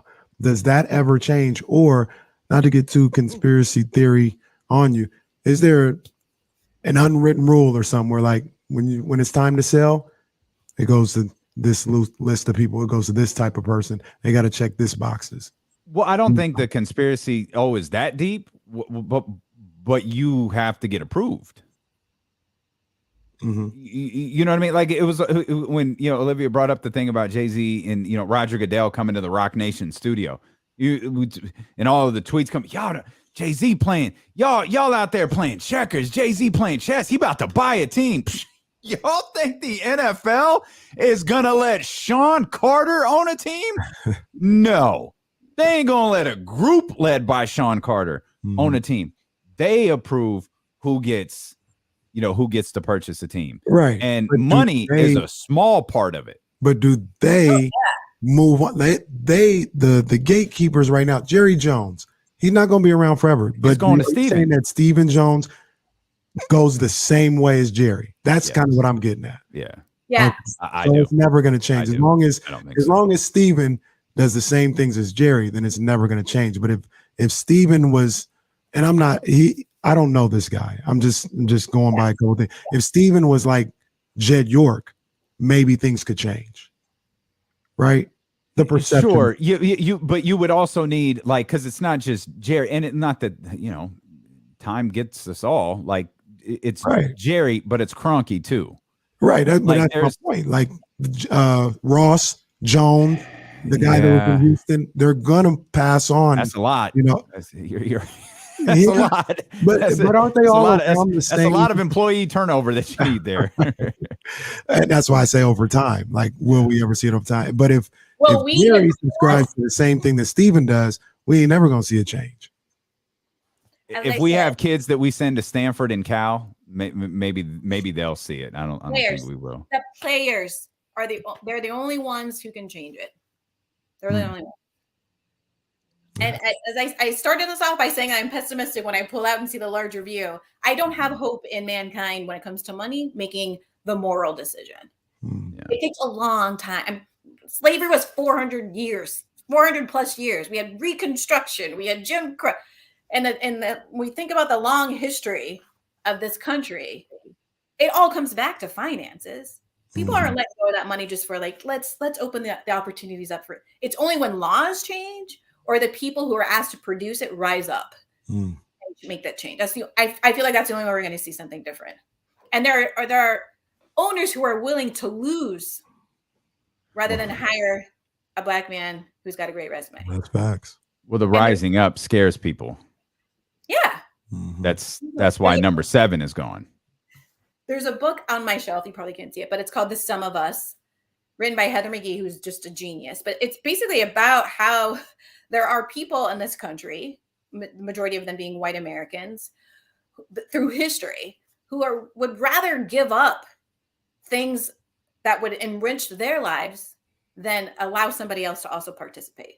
It's like when they desegregated pools some communities that we'd rather not even have a pool than let Black folks swim in the pool. And that's what the NFL is doing. We'd rather not hire the best guy or the best person, whoever that is, if they're a person of color, if they're a Black man.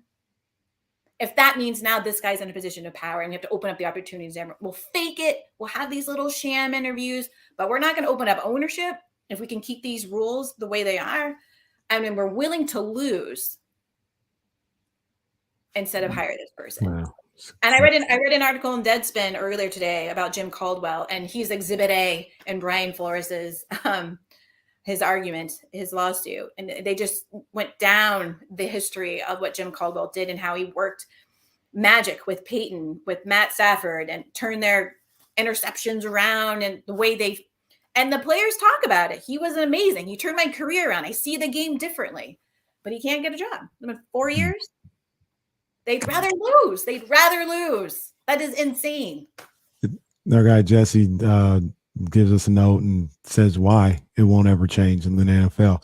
If Ross is forced to sell, the next person in line is a guy that works for him in his real estate firm. Like, they're just going to cycle it to a like-minded person. Bruce Beal is the guy's name. It's the NFL is Succession. I know everybody may not watch that show or get it. The NFL is Succession. Succession is essentially Fox News. It just gets handed down. The structure of it is always going to remain the same. Shout out to the homie Frank Red. He's probably not listening, but I know a lot of you saw his post on Twitter yesterday. Frank Red, former host of In the Dungeon. Frank, shout out, man. We told you anytime you want a platform, homie, you got one. Real talk. Here with D'Lo and KC. Yes, indeed. Yes, indeed. Don't have a cute transition. We haven't done Give and Go with Maybach. Oh, I need like theme music or something. We have theme music. I can't even take a commercial break. Oh, okay. You want to play that? We found new theme music earlier. I don't I'm know. worried. It's not good. It's not good. Okay. What we got here? What are we going with? Oh, did you want me to play it? I thought you were playing. I'll play. I got it. Let's go with What's Daydreaming. What's night? Okay, let's see what it sounds like. Daydreaming here. Daydreaming. Okay. Yo. Oh, I thought I was about to start rapping. My bad. That's me. That's me. That's me. No, I ain't gonna do that. I ain't gonna do that.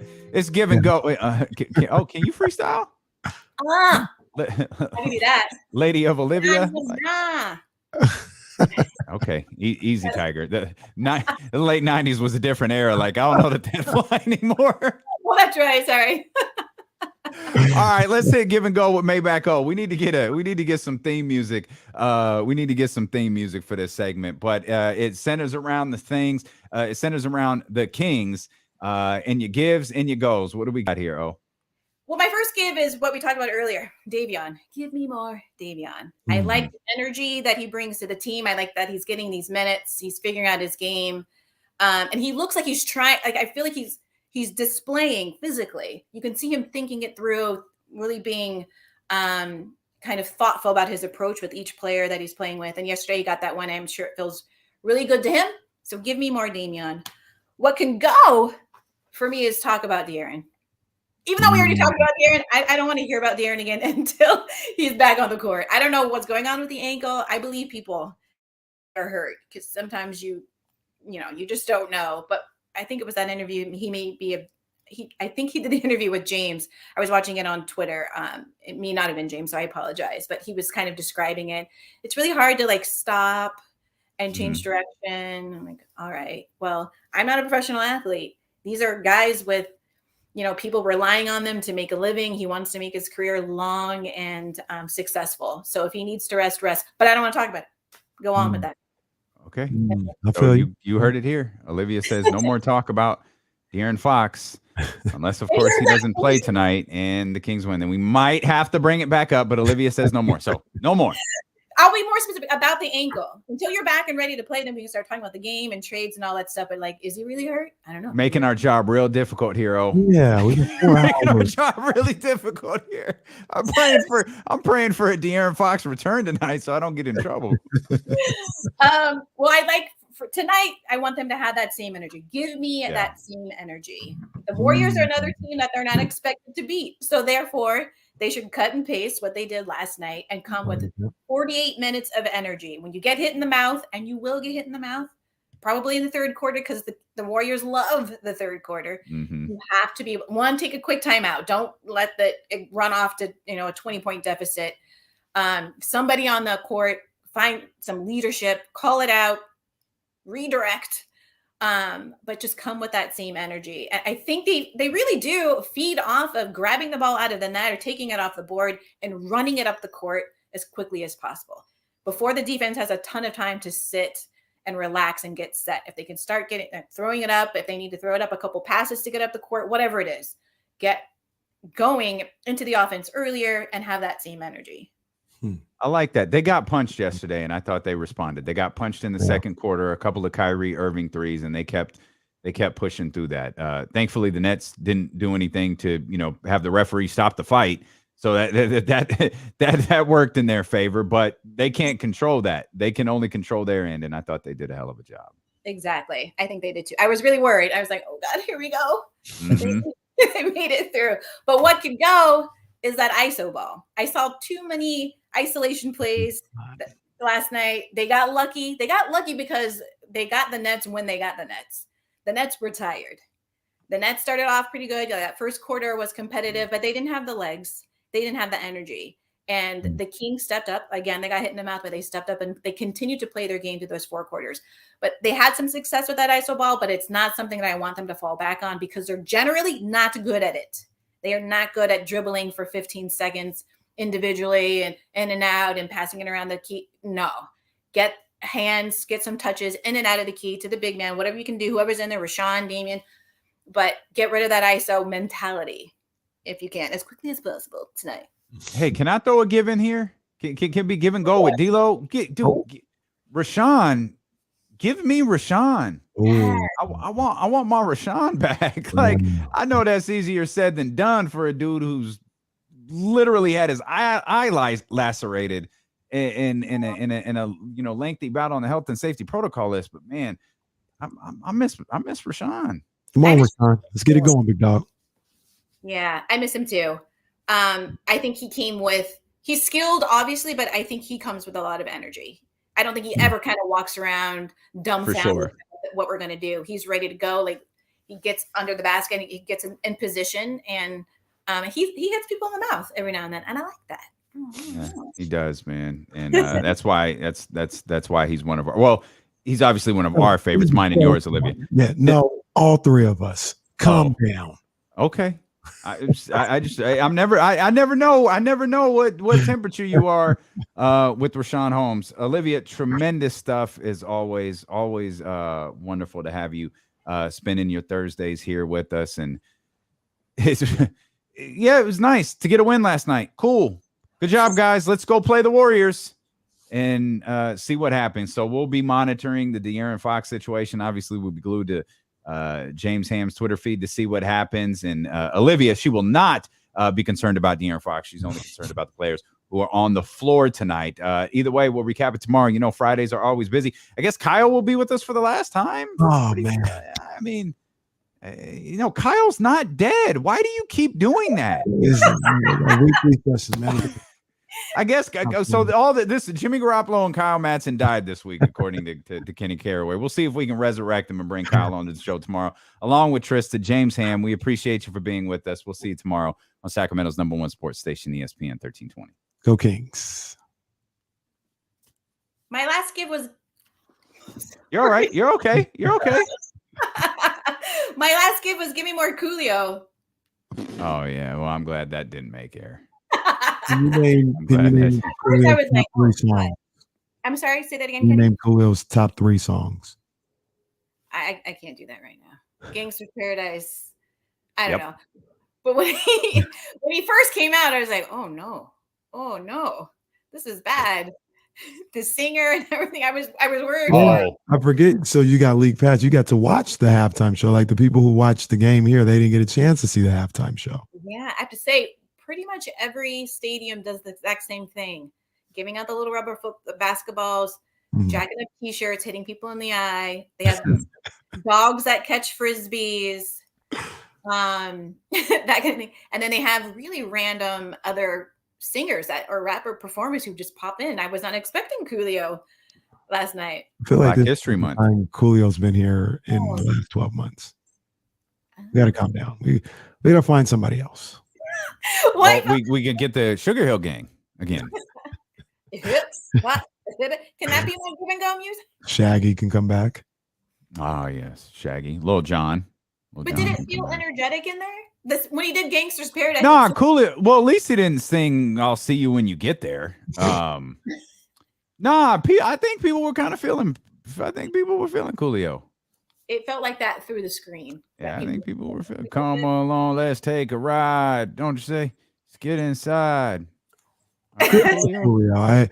I not really a big fan of like when his song comes on, but hey, he's lasted in this game where he's getting gigs, 30 years after his songs come out. Congratulations to him. He's got those struggle braids. Yeah, that's the singer threw me off. Like I heard it. I was like, who the hell is screaming in the microphone? It's like a fan stole a microphone. There are a lot of wild singers across the United States at these games. Really great performers, and other times you're like, did nobody else put their hand up as someone who could sing the national anthem? I mean, we got him. Somebody's got to be chasing a bag other than Coolio. We can get somebody else out here. Well, that makes me wonder, like, how much do you get paid? Dude, I have to know that. Like, I need to know how much Sugar Hill Gang gets paid to perform at halftime shows.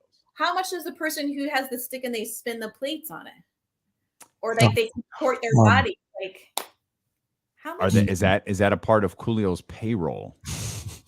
Like, I'm trying to think, who would I want to see that they could realistically get? I don't know what margins we're working within. I have no idea. Like I'm assuming. So, for instance, I don't think Coolio costs the same as Kendrick Lamar. So that's a good guess. What the Coolio budget is? Who could I get for the possible Coolio budget? Ja Rule. Hell no. I think Ja Rule costs a little more. A little more. Let's see. Coolio. You could get Skilo. You could probably get Frankie J or Baby Bash. You think you could get Nelly? No. Nelly's a little out of that price range. Yeah. You don't like Nelly, but Nelly got some records. Yeah, I don't like Nelly. I wouldn't stick around for that post or that halftime show. This is a Valentine's Day. If they were home, yeah, get John B. They were home. Valentine's. I think John B. I think John B. more expensive than Coolio. Damn. Yeah. In Vogue. I'd love to see In Vogue. Oh yeah, great suggestion. DJ Quick is more expensive than Coolio. Yeah. Well, what? I don't think so. I don't think so. What? Like, did you call me Maybach? Oh, that was a. Oh, what if we got the other Maybach? Oh, he's more expensive than Coolio too. Oh yeah. I do that though. do you think Coolio makes $100,000 doing halftime shows like a year? Oh, a year? A year. Going around? Yeah. Probably. So, do you think he got A lot of stages. Do you think he got $25,000 for that performance? I was thinking 10. 10. 10. I was thinking 10,000. Me too. Because that's 10 times. Yeah, that's what I mean. Yeah. Like, does Coolio get $10,000 a gig? Yeah. Oh man, wow. He could do that. He could get $100,000. What's his name? Montel Jordan came earlier in the year. Montel might have got more than 10,000 right now. Maybe he got about. Wait, are you talking about just coming to Golden One? Or are you saying Montel performed at halftime? He performed at halftime. He performed at halftime here. How did I miss that? Yeah, I think it was one of the first. I don't know. Yeah, I think it was pretty early. Well, Damian was there, so yeah, it was one of the first games. That's true. Oh, it was the first game. Come to think about it, it was the first game. Yo, that's big cap. Key Sweat still worked though. Nah, yeah. Like Key Sweat is a performer. Yeah. Like Key He Sweat sweats. work. Put it Oh, out here's there. it. Here's a good See one. what happened. Wow. Chingy. Oh my goodness. Chingy not getting Coolio money. Chingy might be 7,500. Yeah, he's not getting Coolio money. 7,500. Yeah. I'm putting on John Coolio's a chef? That is news. Coolio's a chef. Wonder if they could get Sean Paul. Just shake that booty nonstop. When the beat drop, just keep jigging it. Get jiggy. That sounded like Drake bars, like the emotion you had behind it. Oh yeah, today was very subdued. I was not impressed with the win. I'm not getting overly excited. That's all. You just need something to hit, man. That's it. And if you get 2, you're good. You only need 3. 2 and you're good. How you doing, little mama? Let me whisper in you. Something you might like to. Now that's a lot of they got big boy out here. Oh man. There was somebody, it was somewhere on my timeline, maybe it was one of you guys. They posted a story, and I believe that I think this is true. Of where were they at? This guy told a story about somewhere he was somewhere random. Like let's just say on the ferry, on the Staten Island ferry. Okay. And he was standing next to Andre 3000. And the guy's son was autistic or something like that. And he was talking to Andre 3000 for like 10 minutes about German Shepherds because he liked German Shepherds. Andre just found it, interesting and talked to the guy's son for however long. Said they exchanged numbers or something like that. He says 5 years later, he gets a text from Andre like, hey, man, I was just thinking back on that moment that I shared with your son on the ferry. How are you doing? Like, how's everything going? If you're ever back in New York, like, seriously, hit me up and, hit me up. Mm-hmm. I believe that. I 100% believe that happened with Andre 3000. Oh, I believe that. I believe that. I thought you were going to say he pulled out his flute. Yeah, he was going around doing the flute at like local Starbucks randomly. Like playing it for the little kid because sometimes music is, Did the Hendrix joint ever come out? I never seen it. Huh. I think it was an HBO movie. Oh, was it? I don't know. Yeah, but this was like was when supposed to HBO play- was not even Max. It was like It's like regular HBO. Yeah, I mean that rumor is forever old. Yeah. I was like, damn, I heard about that for years and don't feel like it ever happened. Maybe the funding got pulled. Andre Benjamin. No, it in fact did come out. It did? Wow, it did in 2013. Wow. Rotten won- Tomatoes did it. I don't know. I pulled it up on Wikipedia. Critical reception, a rating of 67% on Rotten Tomatoes. The site's consensus says it's uneven and it lacks the primal power of its subject's classic recordings. But Jimmy, All Is By My Side, offers a well-acted alternative take on the Hendrix myth. Huh. My dad was in a band in high school, and my parents were hippies, so they were rockers, and that's why they came to California. And so we grew up in a Jimi Hendrix household. It was like all gospel except we can have Jimi Hendrix. But my mom always said the only time she ever saw my dad cry was when his dad passed away and when Jimi Hendrix passed away. Like, anytime any of us, my siblings and I, see a Jimi Hendrix thing anywhere, we take a picture or something and send it to my dad. So I never heard my dad mention this movie, so I'm thinking he hasn't seen it. But sometimes those movies, like when you're a big fan of someone, they're hard to watch. Yeah, and it kind of ruins it for you. Yeah. I did set my summer plans though. Oh yeah. I'm gonna go to New York and see the new MJ play on Broadway. Oh, that seems like it'd be pretty dope. I saw it opened last night, so wow. I think I'm gonna go. I think I'll go in the summer when I take my time, and either that or I'll get spontaneous and go over like a long weekend. But I'm gonna go see that play. You could fly in and then fly back the next day, right? You love that. Don't love it, but for the play, I would do it. I would definitely do it. I'd actually like to spend some time in New York. I'd rather do it during Christmas, but it only has runnings through like September. So it's like, all right, I either need to sneak out at some point here, or I'll just wait till I take my vacation, which I think, I don't know why, but for some reason my standard vacation is August before the football season. You can sneak out sometime in mid to late April. Nothing going on here. It's true. Nothing going on around here. True story. You Baseball season, yay! KC and Olivia, you ready for 4 hours? I need to get you a microphone. That's what I should get you. I have microphones. Oh, you just don't use them?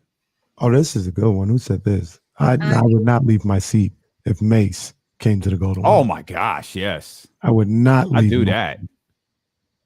We'd have to give him the Super Bowl halftime show though. We have to have it's a random game between the Kings and the Thunder, but for some reason halftime is 30 minutes tonight. Game is afterthought.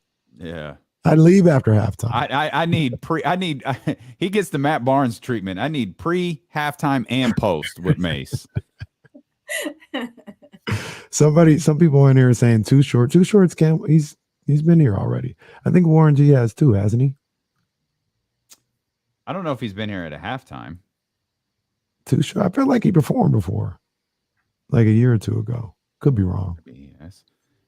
Western Conference All-Star reserves: Cat, Book, Luka, Rudy Gobert, Draymond Green, Chris Paul, and Donovan Mitchell.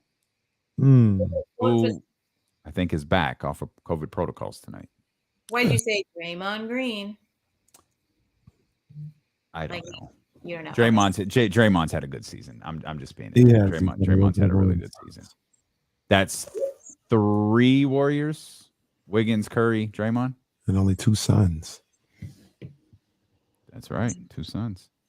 What do you think of Draymond when he's out hurt doing TNT sideline studio reporting?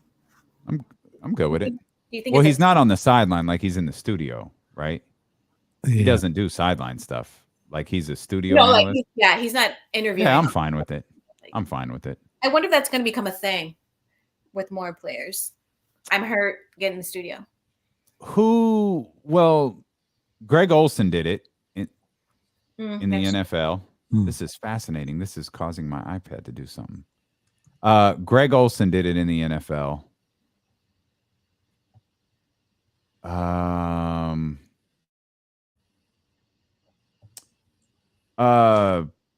Chiney Abumake did it. I didn't mean for you as to start thinking of everyone who did it. I just wondered, like, if it's Well, a no, thing. sorry. There's Yes, precedent. There's yes. precedent. I think it'll probably be a regular thing. Didn't Vince do it? Vince Carter in Atlanta? Kind of, I think he did. I feel like Still he not did. answering Olivia's question. The answer is yes, but only with Turner. It'll only happen, I think, with Turner. I don't think it'll happen with ESPN. Ryan Clark did it. Is now like I'm just thinking of all these people who did it.